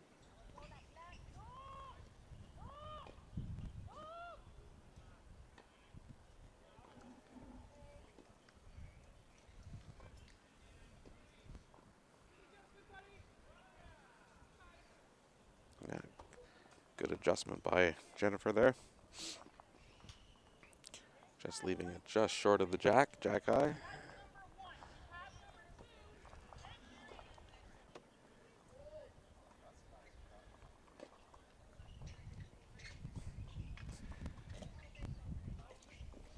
Laura Seed, one of the Ontario managers and a member of the Bowls Canada board, just walked by and said hi to everybody. Something like that.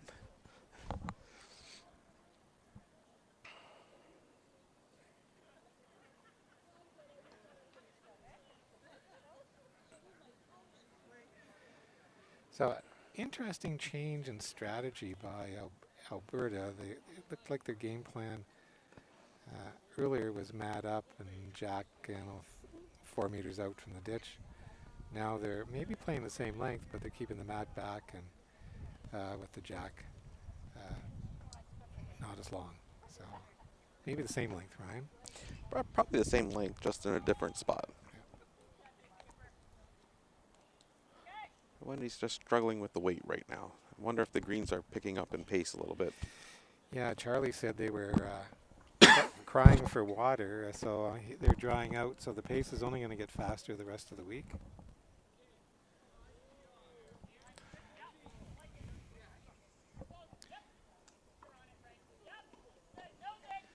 So here's Joanna Cooper from Alberta with her first bowl.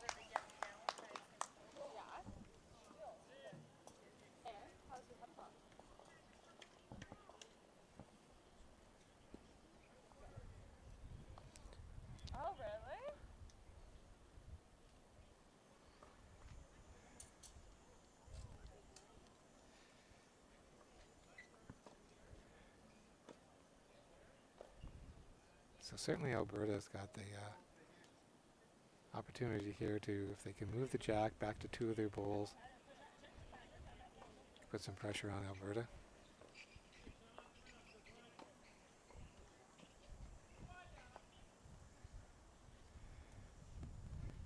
Just a little short with that.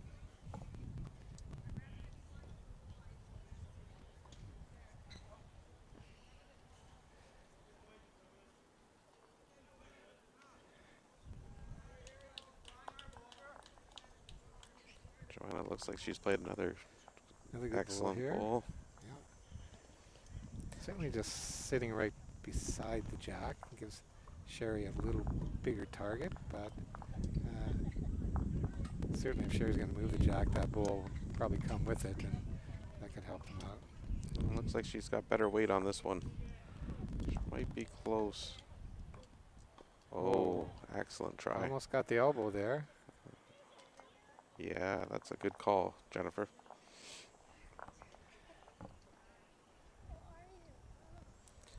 Jennifer would like Joanna to put one into those 3 back bowls of the BC team. Yes, that's absolutely necessary. Because if Sherry doesn't have to change much from her last shot to move that jack.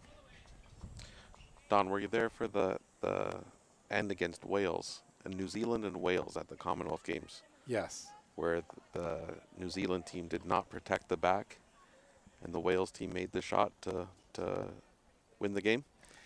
Saw that. I was standing with Shannon McElroy from New Zealand, the reigning world singles champion, and we chatted a lot that game. But Ryan, the end before, Wales was up 14. They were up 12-6 with 2 to go, and New Zealand scored an 8. Oh. So now New Zealand's 2 up going home.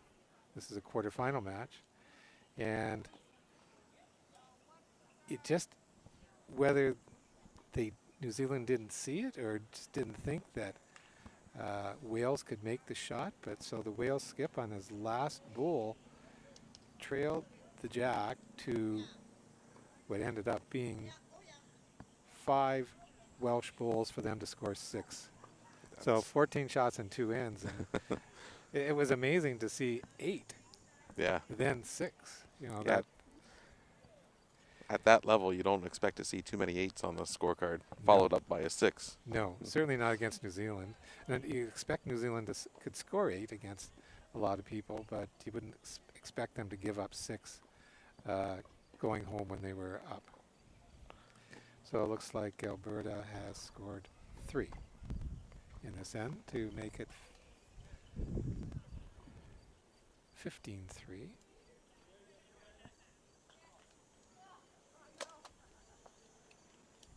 (15-4), sorry.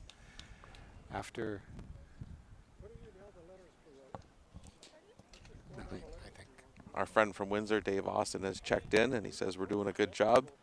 Thanks, Dave. Appreciate it. Well, he's playing with me in a couple of weeks, so he's got to be nice to me. Yeah.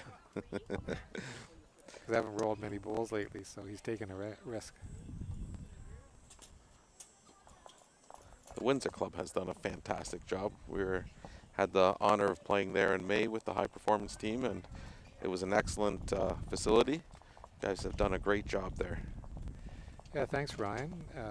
I say that because I'm the current president at the club, but really our board is just a solid board led by Maureen Hagman as vice president, and she's made things happen. And as you know, Ryan, we're preparing for the first para championships and the mixed pairs championships that will be coming up in September.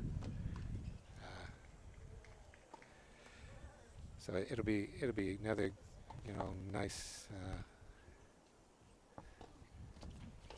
nice event in Windsor. Great facilities, if I say so myself. 2 greens, 36.5 by 36.5 meters. Play 11 to 12 seconds.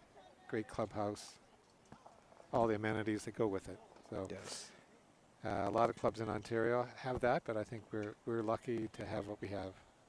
Absolutely. If you're out that way, stop in for a tournament at Windsor. You will not be disappointed.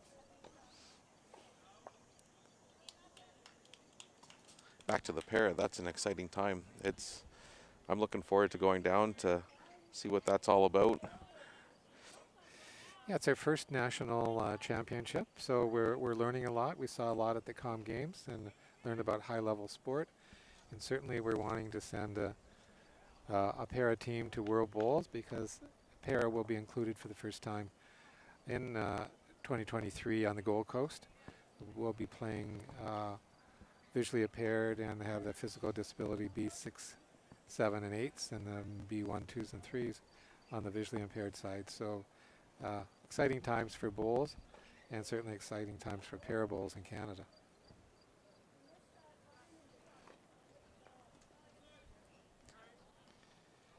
All right, so Wendy has a couple bowls short there, and Jen with one right behind by about 3 feet.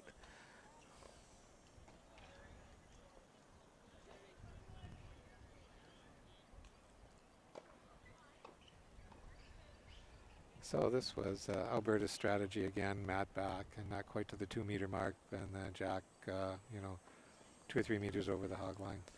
Yeah, I'm not sure why they changed because they were playing very well at the length they played for the first 7, 8 ends. That will be a question we can ask them post-game, Ryan. Interview. Wendy converting the shot there. So might be sitting a couple.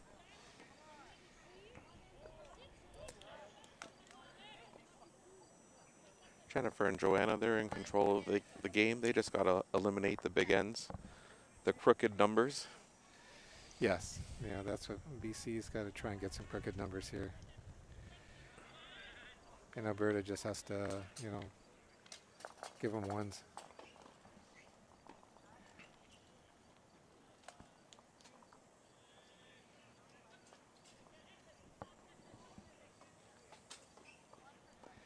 Here's Joanna with her first bowl.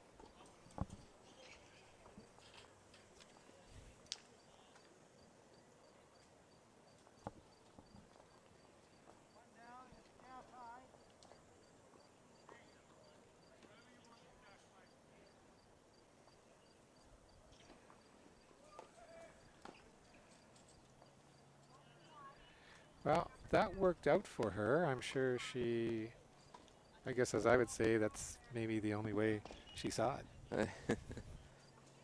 Definitely worked out in her favor, Yeah. but it was there.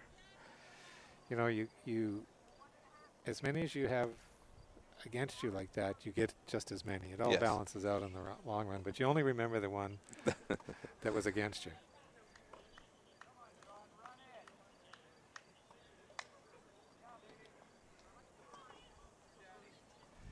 So we'll see if Joanna can play inside that and draw another shot. That includes you, Brian.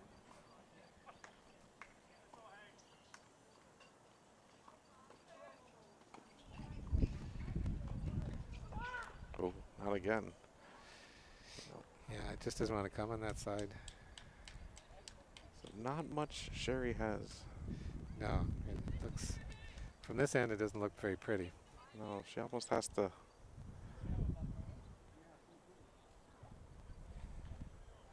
Yeah, tough shot to make. At this point in the game, I think she's got to get a little creative and maybe play up on that middle short bowl of Wendy's. Jack movement's not in her favor.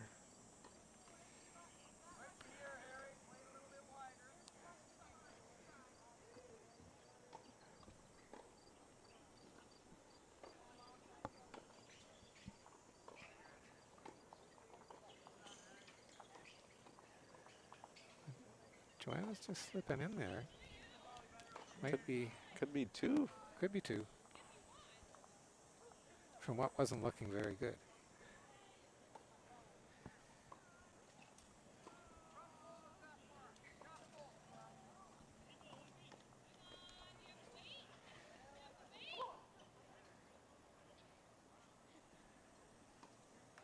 Sherry with her last bowl.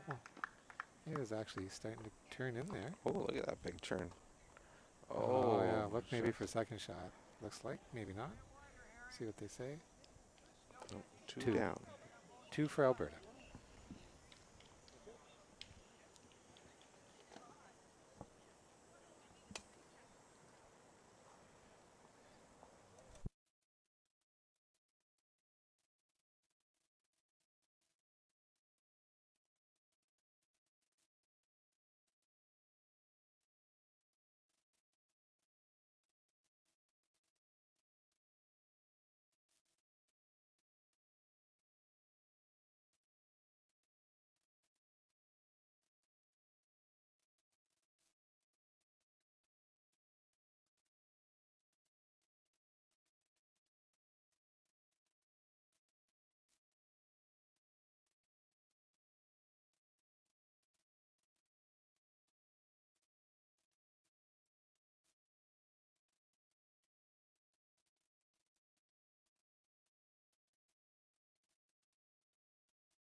All right, we got some more comments here on the YouTube channel. James Rimmer was asking about the size of the greens, and we think we think that they're about 37 meters here. So yeah, they're a little bit larger than what you play on in West Toronto. A lot of the international greens are larger as well. Well, Ryan, in Birmingham, the TV green was 36.5 by 36.5 meters, which is pretty standard for a lot of greens. Then they had one 37.5 and 2 at 38.5. Of the 5 greens that we played on, so they did vary in length. They were all built at different times in Leamington Spa. I should say Royal Leamington Spa.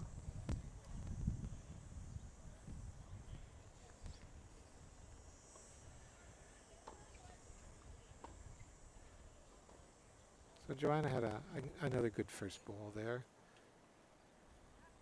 Yeah, she has. Don, you got a message to check your phone.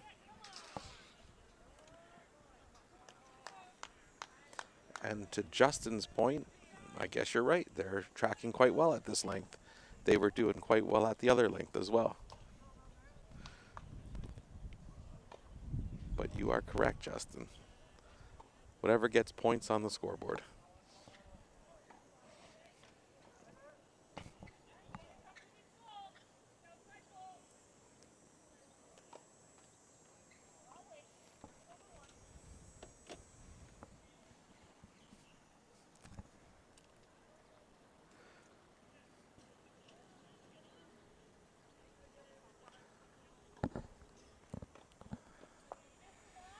The bowls that Wendy's using remind me of those ones that Malaysia use with the black and the red Yes, on the side. we like those bowls. I did like them. Yeah, they were, I think, XGs, Henselite XGs. I think they were. That's what they used in New Zealand. Yeah, there's a lot of varying bowls at the Commonwealth Games. Some people played with. There were some XGs. There's some bowls we hadn't even heard of that were pretty straight, but the majority of the countries played with, Tigers, Tiger Pros, Taylor, Aces. They seem to be the popular bowl. What was the consensus with the red and blue bowls?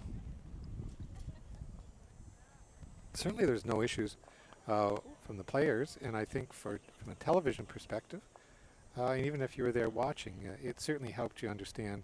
You could see it a lot better. The stickers they really don't cut it, and but there was a significant cost to the countries taking part to acquire these bowls. Absolutely. And if you are New Zealand or Australia, the bowls you have aren't going to work back there, and the bowls we had aren't going to work down there. So we'll be looking at Same scenario for World Bowls next year in August, September of 2023, where it'll be red and blue bowls, as we've been told, and of course there'll be different bowls we'll be required to play down there. Probably, predominantly we ban either Taylor SRs or Henselite XGs.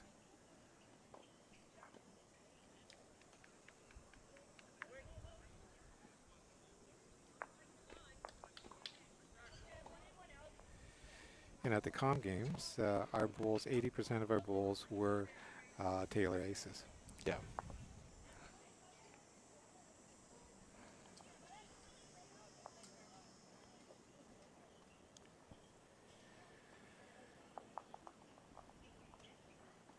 So this is the 11th end, Ryan.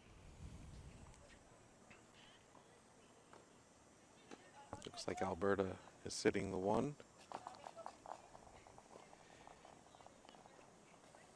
Joanna has a nice bowl there, just in behind.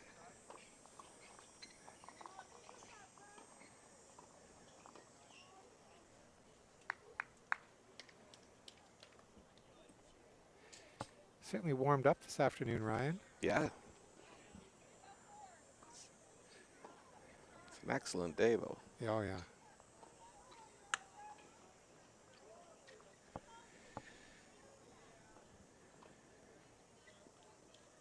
Certainly seen people come in from all over today. Saw Bob McQueen drove in from Sarnia this morning. Everything okay, bud? Yeah, everything's good, Bob. Just saw Chris Stadnick and Meredith B drive in from Kitchener. Yeah, yeah. I think Chris is staying over for a couple days. He's on the Bowls Canada board as well. Joanna looks like she's played a cracker here. Yes.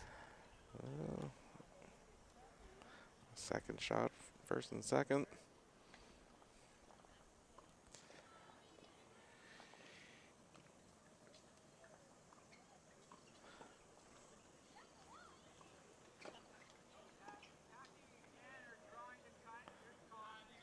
She's close to something here. Yes. Sherry's been around, hanging around most of the time. There, Yeah, that's there an you excellent go. shot. Yes. Very well Yeah, played. it gets the applause from Jen McDonald as well. If she 2 down for Alberta, so BC scores 2. yeah, she could have even went bigger weight than that, maybe got both those bowls out a little further and scored a couple more. But that was an excellent shot by Sherry. Yes. So after 11, 17, 6, Alberta.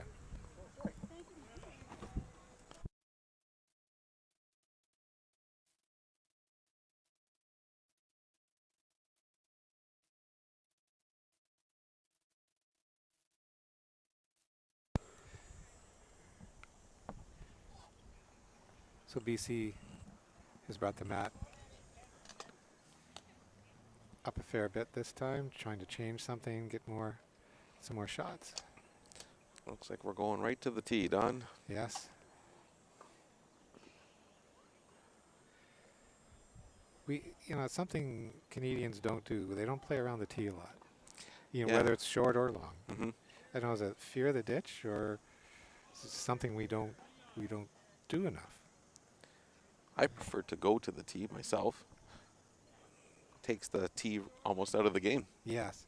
I'm sort of with you on that. I think that with the respot, you want to play at the tee or just in front. So if your ball does slip past, you're hanging around on the tee. You don't waste any balls trying to get back there to prevent somebody from scoring.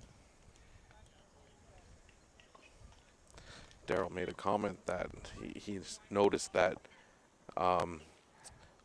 across all the game stream, he's seen a reluctance to play to the tee, especially with the mat at the tee. And I think that's a fair comment. We always seem to play a shorter length here in Canada.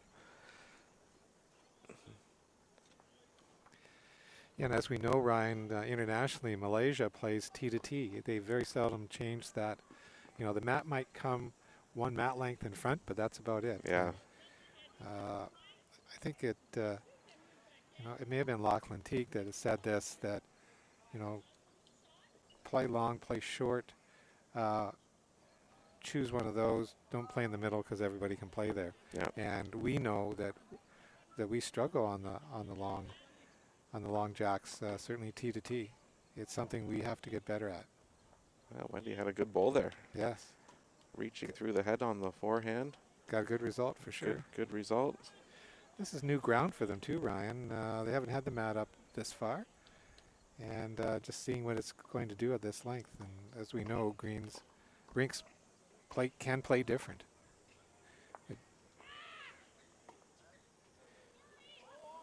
Jen's got a good position bowl there. Mm-hmm. Just in front of the ditch board. So it leaves Joanna something to do. Certainly no bowls out front. They can find the jack. They're pretty easy game, eh, Ryan? All you have to do is get it to that white thing and That's back right. to the center.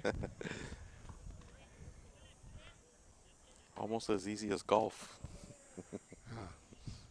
You know, Mark Twain said that golf's the best way to ruin a walk. So, that would be my game.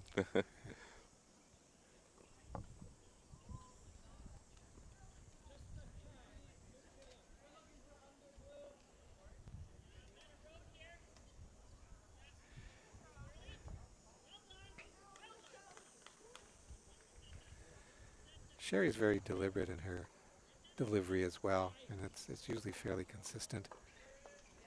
You know, it looks the same bowl after bowl.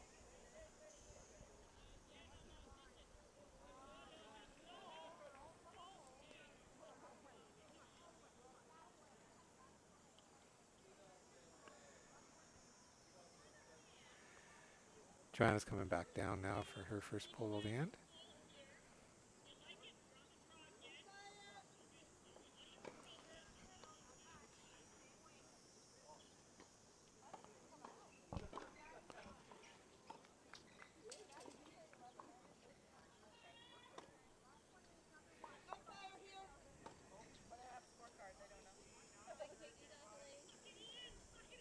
Joanne's having a go at this. It's the first drive we've seen.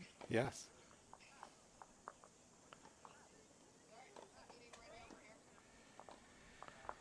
Not much Sherry can do. She's just got to keep adding to it. Can't worry about the back. She's only 1 or 2 down at the back. They're in a position where they need to score as many as possible. Yes. It looks like she's done a decent bowl here. Just maybe a little short.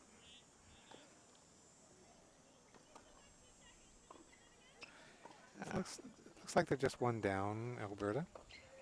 See if Joanna's gonna. It looks like Joanna's gonna come with some more weight. Yep, I think so. If she gets the shot bowl or the jack. I think Jennifer just said they have 2 seconds. Just the same bowl. And again, same spot on the mat. Didn't make an adjustment.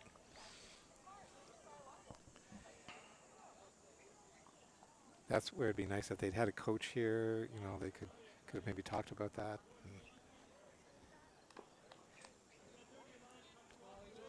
So with a number of teams in action, coach can't be everywhere.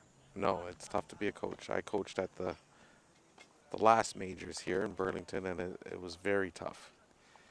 Too many games going on at one spot. Joanna's going to have a look at this before she plays the last bowl.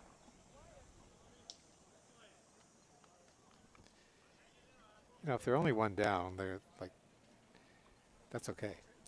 One down, yeah. With 2 seconds, I know what I'd be going for.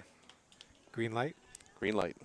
Well, she's thrown 2 already, so why make 2 Yeah. adjustments? Yeah, you just have, you know, there's just one more adjustment she has to make. And like she was, you know, just off, you know, a couple bowl widths wide or narrow that time.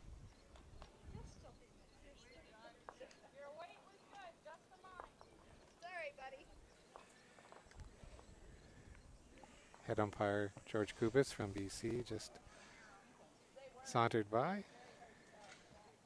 Wishing everybody back in BC a big hello. Absolutely. What's she gonna do? She's coming with weight again? Yes. Oh, she's got more weight this time. But again, just struggled on that line. Yes. All right, so Let's see what it is down there, Ryan.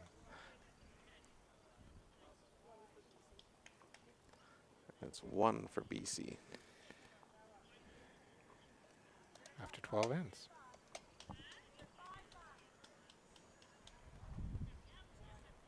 It's still a 10-shot difference for Alberta. Alberta staying with the mat up. See where they play the jack. Get a nice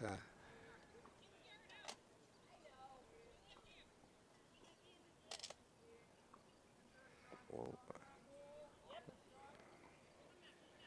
So unfortunately for BC, the jack went in the ditch, so Alberta's going to get a chance to place the mat and play their length. We'll see what Yeah, they do. They shortened it up. We'll see if they go longer. I remember New Zealand throwing quite a few jacks in the ditch. Really? Cameron let me know about it. Well, some of the guys tell me one of the bowls I rolled the first time I went to New Zealand in 2008 that is still rolling. Definitely not hard there. Yeah.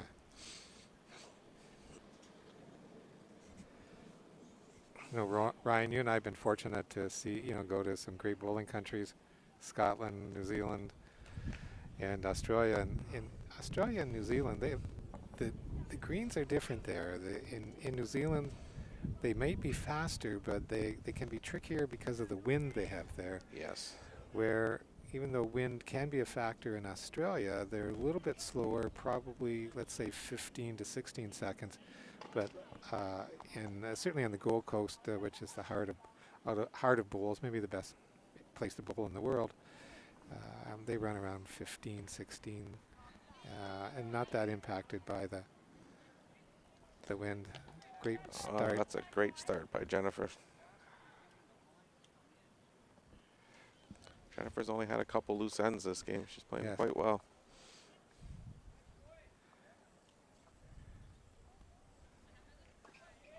Now, if I'm not mistaken, New Zealand, is it not a weed that they play on? Yeah, and it's a different weed on the North Island versus the South Island, and they are a weed.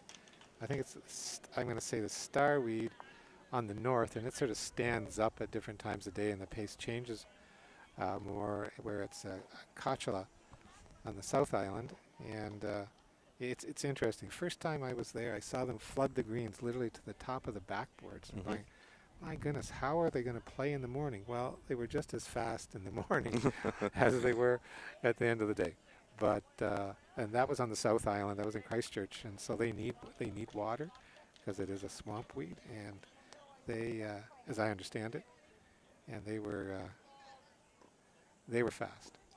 But that Burnside, the killing fields at Burnside, Yeah. because the wind there was just going to make a great bowler look like he was a beginner. Oh, we have 2 excellent bowls by Wendy there. Yes. Chance for Sherry to add to it.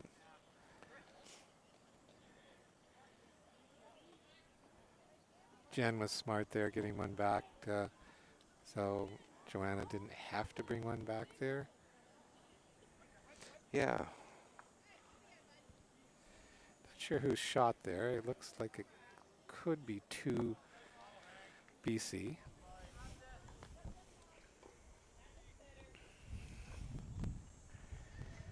We're just waiting for that boom to come in. Yeah. Or the drone. Did you? Or the drone. Did you request the drone? I think Brian Fowler had one at Wobo one time. Made a lot of noise, though. I don't think we could use it while we were playing. Yeah, that would be. I remember, I think the year that last time Vancouver hosted and Tim Mason was the chair. Tim had, he'd played around with the drone and used it at various times, but they did such a great job out there, and Tim was always innovative and ways to look at the game and to make it better. That certainly the drone it would be worth looking at it, but I understand with Kojiko coming in for I guess the championships on Saturday, that they are going to have booms. Oh, are they? Yeah. Oh, nice. Sherry played a pretty good bowl there. Maybe Yeah. just a little wide, but it was well weighted.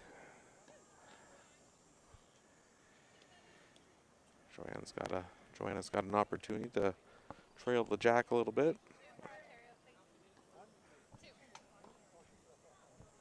Just has to reach, Yeah. and good things She's will got happen. good weight here. Yeah, she's well played here. Oh, just hanging. Oh. But her bowl fell over, so what do we know? See if we get a signal here from Wendy. It's 1 and a measure for BC.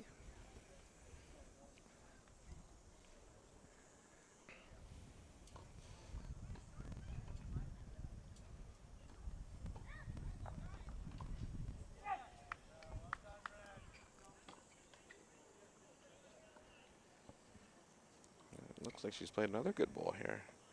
Oh, just under on the weight. So Joanna's got a chance here. It looks she could get to that pink bowl, the BC bowl, Yeah. and roll it back. She, one for sure, and maybe 2. Pretty much her same bowl she just threw. Yeah.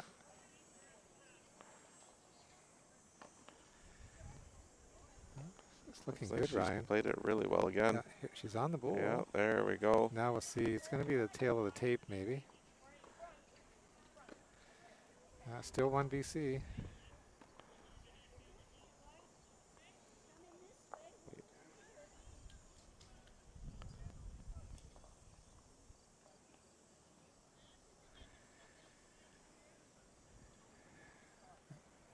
Sherry has to be a bit careful here. She doesn't want jack movement. Yeah. It'd be lovely to get to that 1 Alberta bowl that's in there. That could score 3 for them. I think she played it pretty good here. Right to Joanna's bowl. Oh, just fell the other way. That was a good Yes. bowl, though. Yes. So still BC 1 with that bowl out front.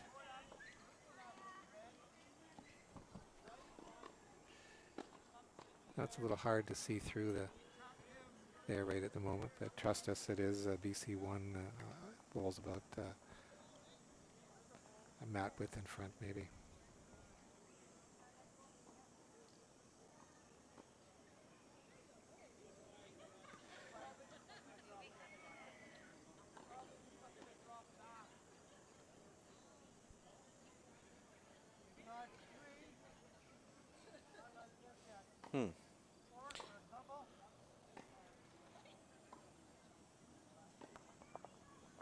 I think it was just 1 for BC.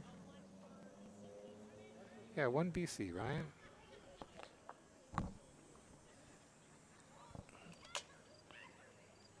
So 17-8. After 11.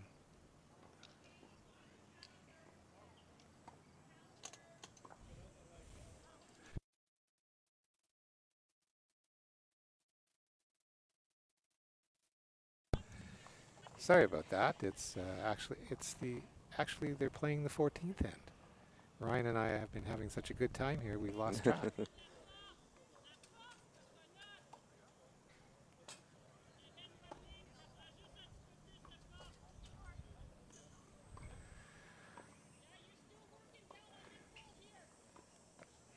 Wendy's first ball. Excellent start by Wendy.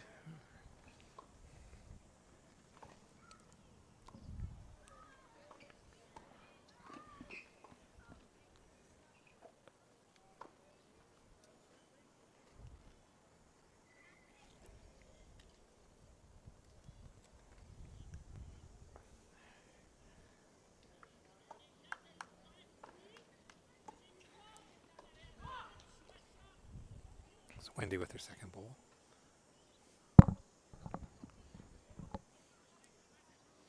Well, they're not out of it yet, Don. No. Still lots of game to play. Need to grab a couple.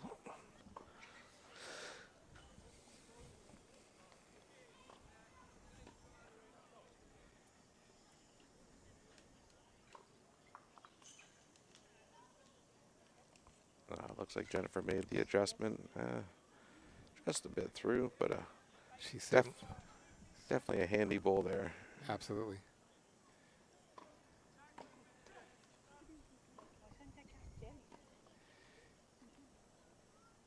You don't always have to be good, you just have to be handy. Isn't that what Red Green said?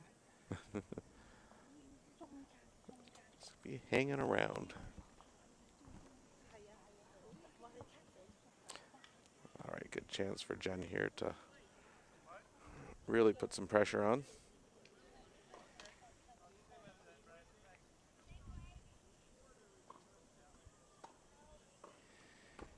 You know, as they change over, Ryan, I noticed the number of young athletes we have here, and they are athletes. Certainly, the face of bowls has changed somewhat in Canada. You see at this highest level, it's the younger players, and it's mixed in with those seasoned veterans for sure. But it's a game that can be played at any age. But you see, you know, much like it is internationally, the top players are, you know, the 30 to 35-year-olds, and we're seeing some even a lot younger than that here. Absolutely. I think our youngest competitor is Lowe from Saskatchewan. And I think he's around 18, 17 or 18. Yeah, he's from Saskatoon, I believe. Saskatoon. Yeah. I think he had a pretty successful youth championship. Yeah, you were there to see that, Ryan? I did. I was there for the first day. We ran a little camp for the athletes to get them used to what the high performance program does. It's very similar. And then they got underway on their competition on the Monday. So Owen Kirby had a great run there. He did. He played excellent. I had the chance to play with Owen at WOBA, and he was playing very well there as well. So he goes off to the World Youth Championships next year. Yeah. I believe that's in Ireland. It is. Belfast, if I'm not mistaken. And on the women's side, we have a good representative as well. Sure do.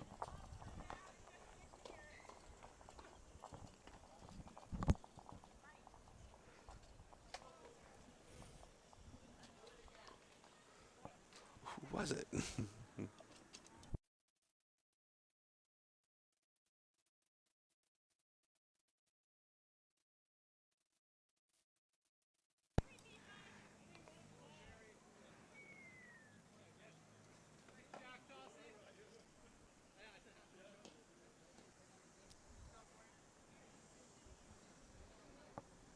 It was Amy Pence from PEI, Prince Edward Island, that won the under 25 ladies, Canadian Ladies Championship. Yeah.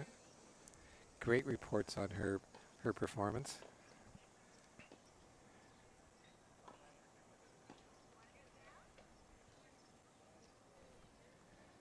And we had a good field of youth bowlers there. It was hosted by the Port Credit Lawn Bowling Club.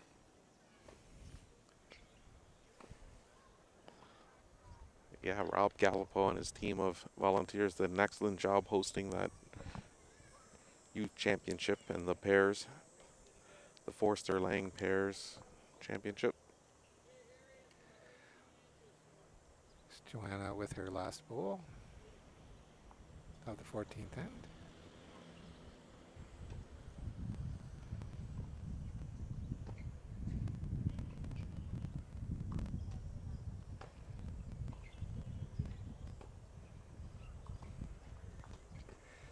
See what happens here, Ryan. They're down at the far end. Yeah, I'm not sure who shot. 2 for Alberta.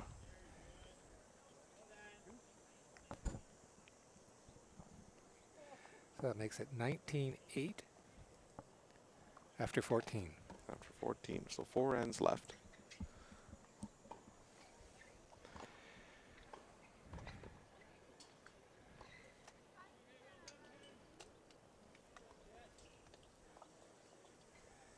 So Alberta's going to keep the mat back. Looks like probably play it up about 25, 26 meters.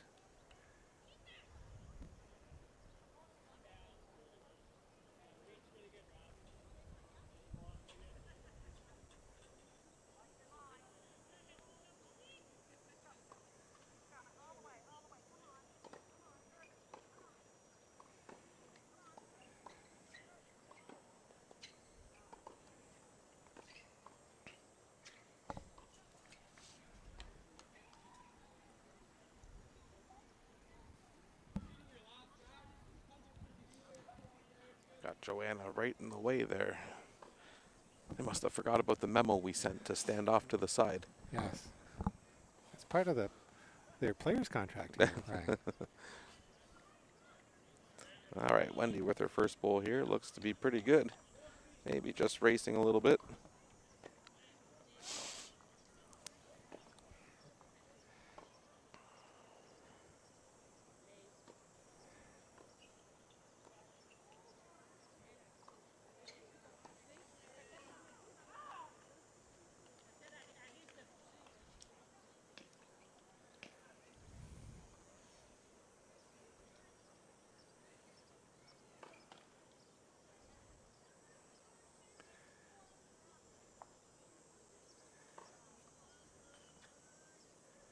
Here's Wendy with her second bowl.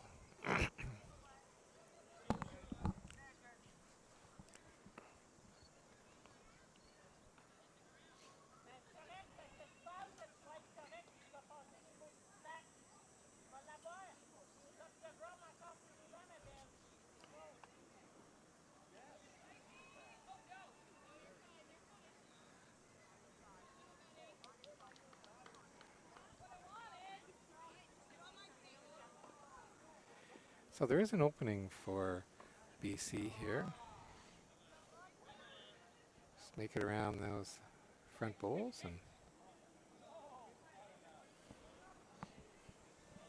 Looks like she's done it here, Don.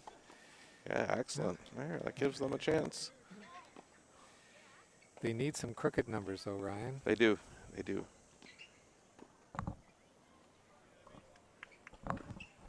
Down 9, I would be trying to play for at least 3 here. So Sherry's going to need a couple good bowls.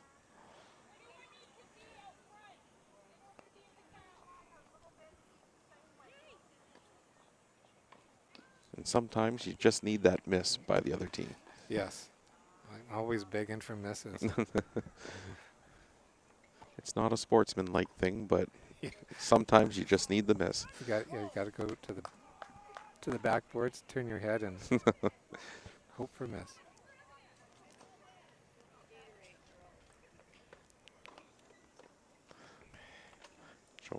Joanna looks like she's played a decent one with her first one, just running through the head a little bit, but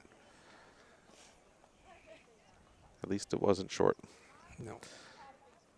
Leaving a lot of room for Sherry here.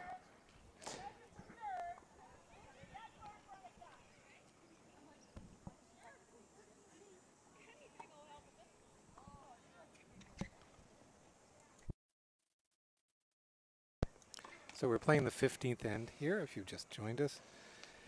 And it's 19-8 for Alberta in women's pairs.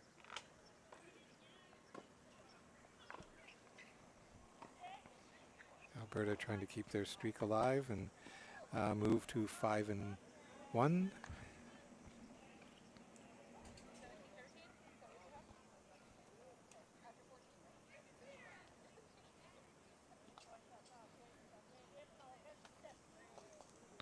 Oh, just still coming.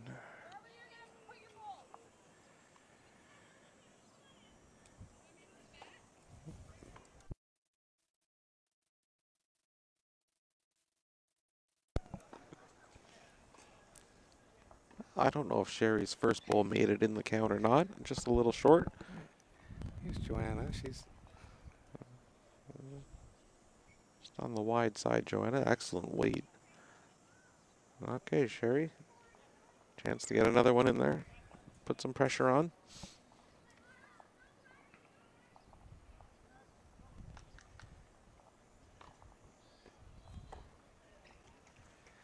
I think Sherry's got a classic delivery. Certainly a lot of young bowlers who come out of BC look a lot the same. It's very good. Mm-hmm.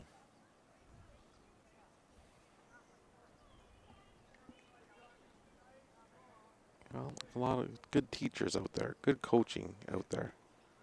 Like Mary Wright and Dave Matthey and Yeah, Mary on the mainland, Davey on the island. That's a good way to have it. back in the day, Dave Brown, Steve Santana, all those good guys out there. All right, chance for Sherry here to maybe draw second, maybe third. Can't really tell from here. Don, I think they need to put us on the green. Have a running commentary on the green and in the head. I wonder how that would impact the bowlers, Ryan. Well, our viewers would be pleased. Yes, they could get much better. So, last ball. So it's only one for BC. One for BC.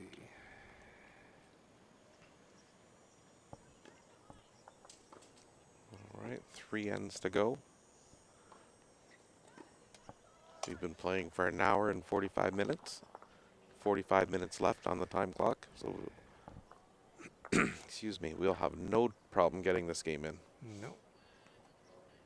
Did you see any games get timed out in Birmingham? I didn't see any. And you know, they're only 2 hours and 15 minutes at Com Games.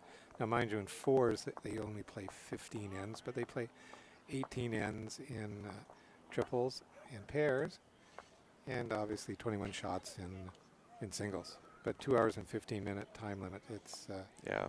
yeah. You It's gotta, sort of called ready bowls. You got to Yeah. be ready to bowl. You've got experienced players there. There's not much you need to tell Alex Marshall or talk to him about the shot he's going to play. He usually, when he walks to the mat, he knows what he's going to play. absolutely.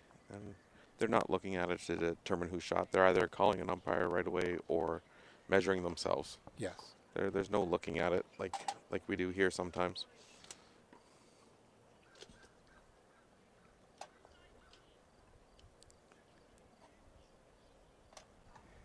First bowl of the end's away. Good opener by Wendy. There we go. Gotta keep that pressure on. Down 10 points with 3 left.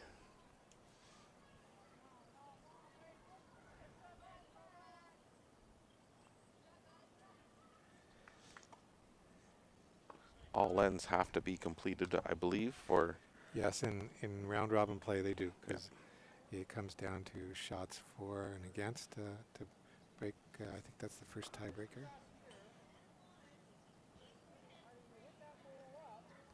Wendy looks like she's just a little wide, maybe. It's a nice draw on that side, though, Dom. Mhm. I'm not sure why they didn't stick to that side earlier. She finished in behind in a reasonable position, so Jen's going to probably want to get there, match her up. That's really, they just need to match bowls, Ryan, from here on in. Yes. That sort of looked like what she was trying to do. It just slipped by. You know, take those big ends away. Yeah. Hopefully get shot. Maybe score 2. Be happy with 1 and move on. And then just run them out of ends. Yeah.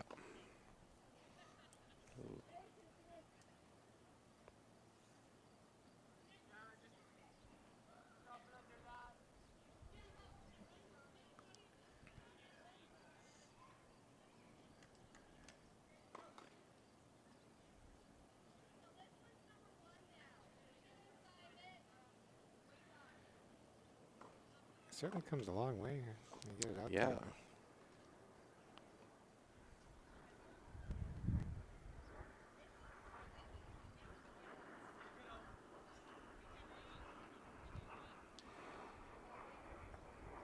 Certainly Sherry has to be thinking about how can I score more than 1.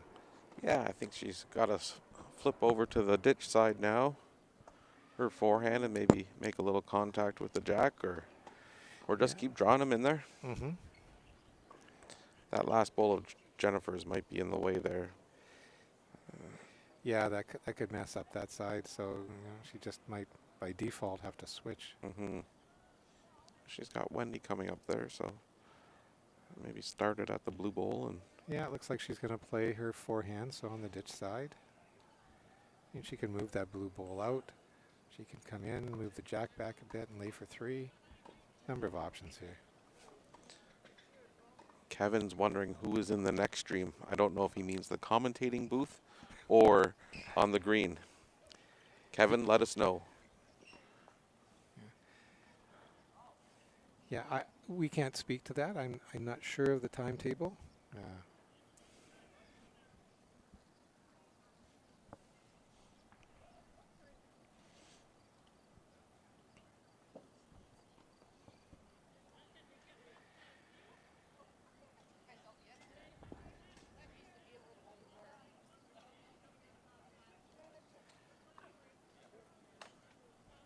So I can't really see what's up there, but I'm thinking that Alberta is 2.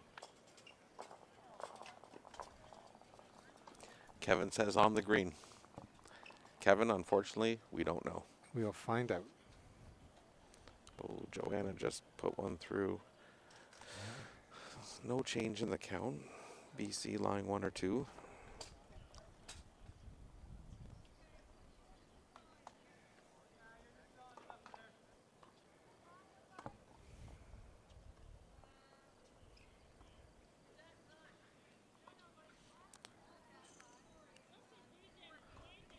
All right, Daryl answered our question. It looks like women's fours, Saskatchewan against BCB.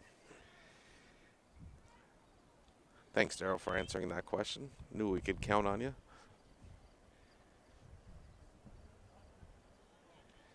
So Saskatchewan's leading the pack right now. I'm not sure where BCB stands, but stands to be a good game anyways. BC always has strong teams.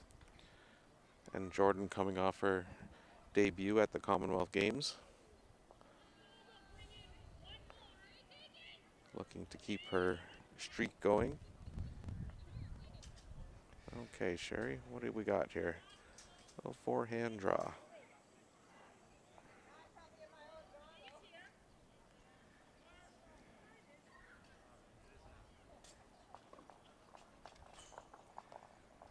All about getting by that front bowl.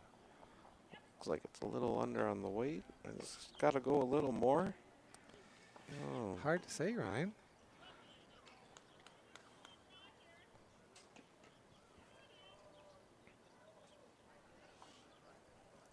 Joanna with the last bowl here. Looks like she's playing the backhand draw.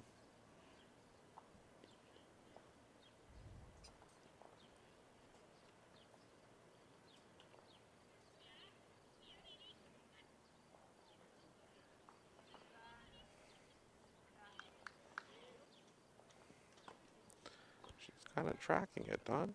Did she make it? No, she's short. Just a little under on the weight. All right, well, let's see what.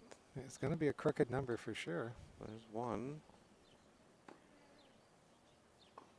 Maybe. They're going to measure. The towel's not down, so I don't know. Oh, there's the towel. Okay. Huh? Well, I was surprised. Just one BC. They didn't get the crooked number they needed. Thank you for your comment there, Daryl. Northern Ireland got timed out versus Australia in the men's fours. Daryl says a couple others did as well. Not sure what Don was watching over there in Birmingham. I could have been off watching Para at Yeah. that time. Or talking to someone. You? No. All right, so we up and back. 2 ends left. 9 difference.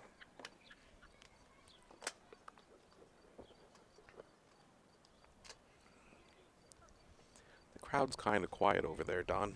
Too quiet, Ryan. Yes, they need to step it up a little bit. And Do we need some cowbell? yeah. I think some music would go a long way, too. We should Long have brought ways. your speaker from Windsor. I could have. That was donated to our club this year by one of our members. It's hard to bowl without music now. Yeah. We had it running for the whole WOBA event, and it was great. Yeah, good start by Wendy. Yeah, excellent start. That's what they need. Need about 4 more like that this end.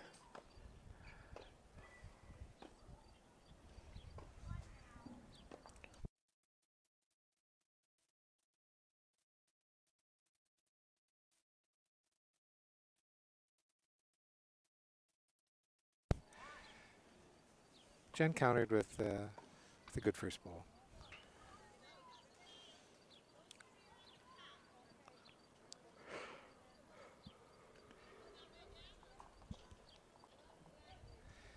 I think what we've seen in this game, Ryan, from both sides, is some inconsistency in getting the bowl there. Like they'd have a good bowl, then they'd be short, then they'd be heavy. We just haven't seen, that consistent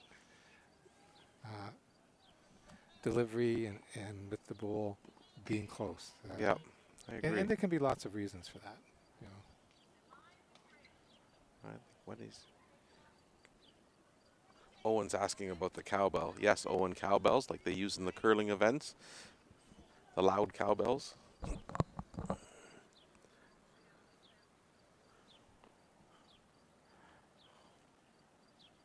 They might be before Owen's time. I don't know. Yes, and then there's that Saturday Night Live skit where they're always saying, "We need more cowbell." That's an excellent bowl by Jennifer. That's a good one. Yeah. That hurts BC. Now Yeah, BC needs. 2 short bowls and can't score with those. They're deadly. BC needs to score 4 here for a chance to win the game. Yeah. So there's not much they can do right now. Oh, but we have a score change right now.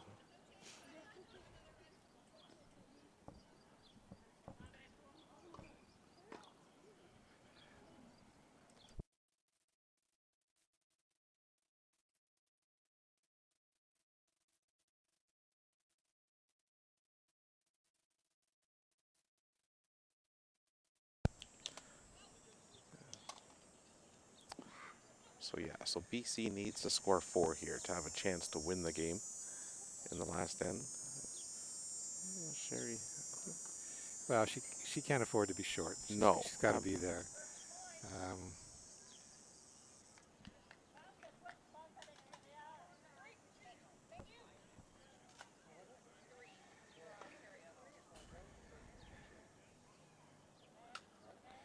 See, a number of the teams are coming back for the next draw where they've been off here in the second draw. Yeah, and some games are even finishing up too. I saw Tim Mason come off the green.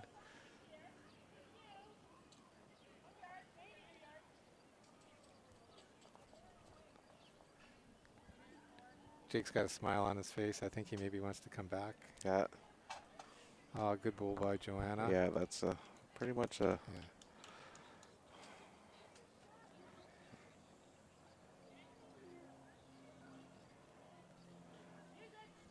Yeah, BC, I think they're just sort of playing out the string here, Ryan.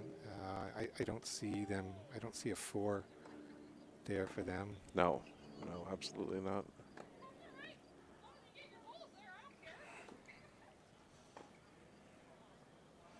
Well, looks like Sherry's played a good one here if it gets by that top one. And it has. Yeah. Oh. Yeah, could be shot. And that doesn't concern Alberta. I think they're relaxed now. They know they're, they just play. Joanna has her last bowl here. She gets a good result. She can either score, give 1, and really the game's over. So they just have to play the next end, learn something from that. Don't maybe try something different than that they've had because. Yeah. Or just try and score more points because that could come down to. The shots could come down to be a tie-breaking situation.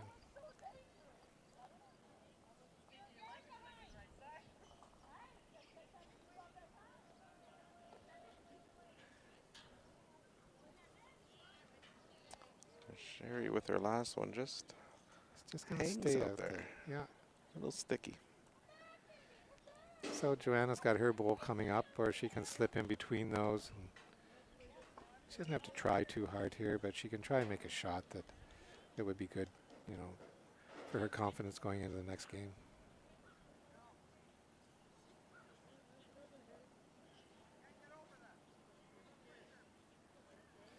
She's going to get around it. Oh, yeah, well played. Yeah, don't know.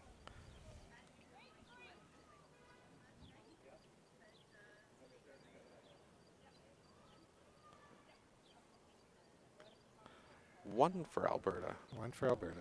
And that brings us to the last end. 2010. We'll see what they do going home, see if they're going to take this as an opportunity to learn something Yeah, just that they haven't done all game.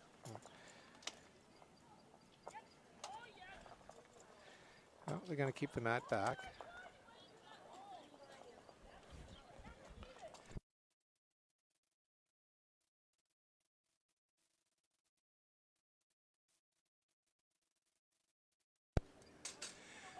So Alberta's going to try and play a short jack here. Just over the 23-meter mark. if it stayed on, Don.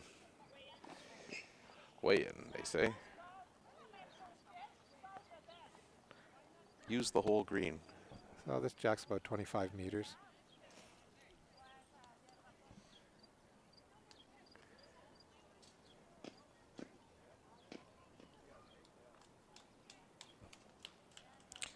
I think that's the first time we heard the crowd. Yes.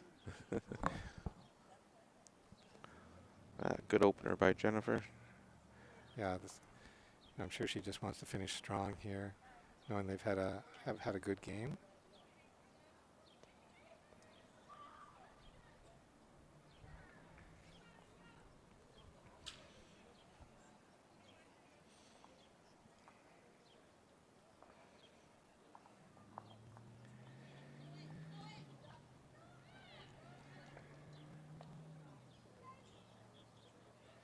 There's the consistency or inconsistency we've talked about. Yes, Ryan. yeah. Just can't have that happen, especially at this level. No.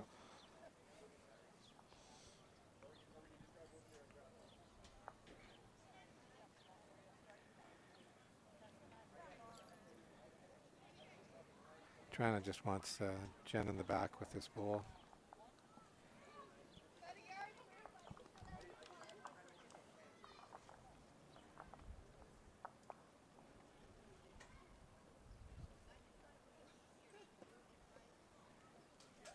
It's a sneaky way to get two. Different.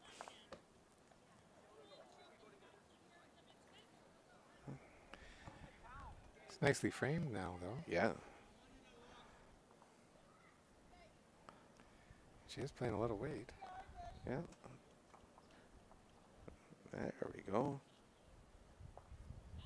That's a good ball. I think that's the first time we've seen a lead in this game actually throw a little bit of weight and, Yes. Yeah. and try to be that aggressive.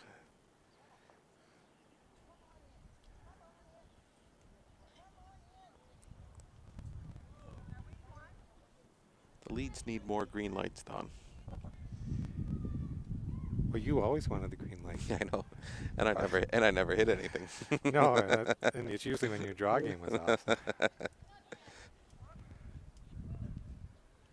But we shouldn't talk about those things, Ryan. I'll pass your message on, Kevin. Kevin asked us to wish the girls from Alberta a strong performance.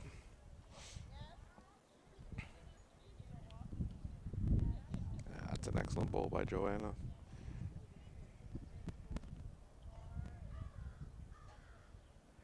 Alberta has such a strong program.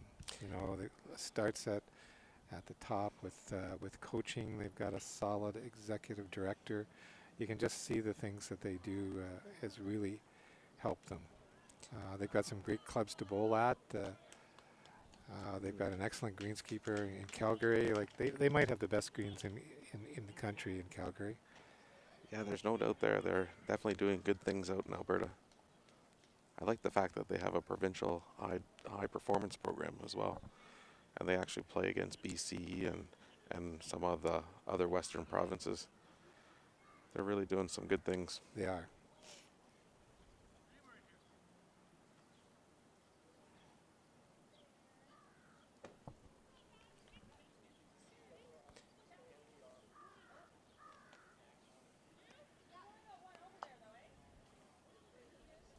Be nice if we could get all provinces on board like that, and then maybe have like a different kind of national championships with a selected team, and play a different format like a master scoreboard or something along those lines. Yeah, I think that certainly Bowls Canada's development committee is going to be, looking at a lot of different things, because you can't do the same thing over and over again and expect different results. So we're seeing things change internationally at the highest levels with Neil Dalrymple, who is currently the CEO of Bowls Australia, but has just been hired to be the CEO of World Bowls. They moved their headquarters from Scotland to the Gold Coast. So I think we're going to see a lot of change in bowls at the highest levels. It'll certainly pass down to us, and we can only learn. We can't do everything that, say, Australia does, but we can learn from them and incorporate some of their changes into our game, because they certainly play an exciting brand of bowls, and they get in the BPL and their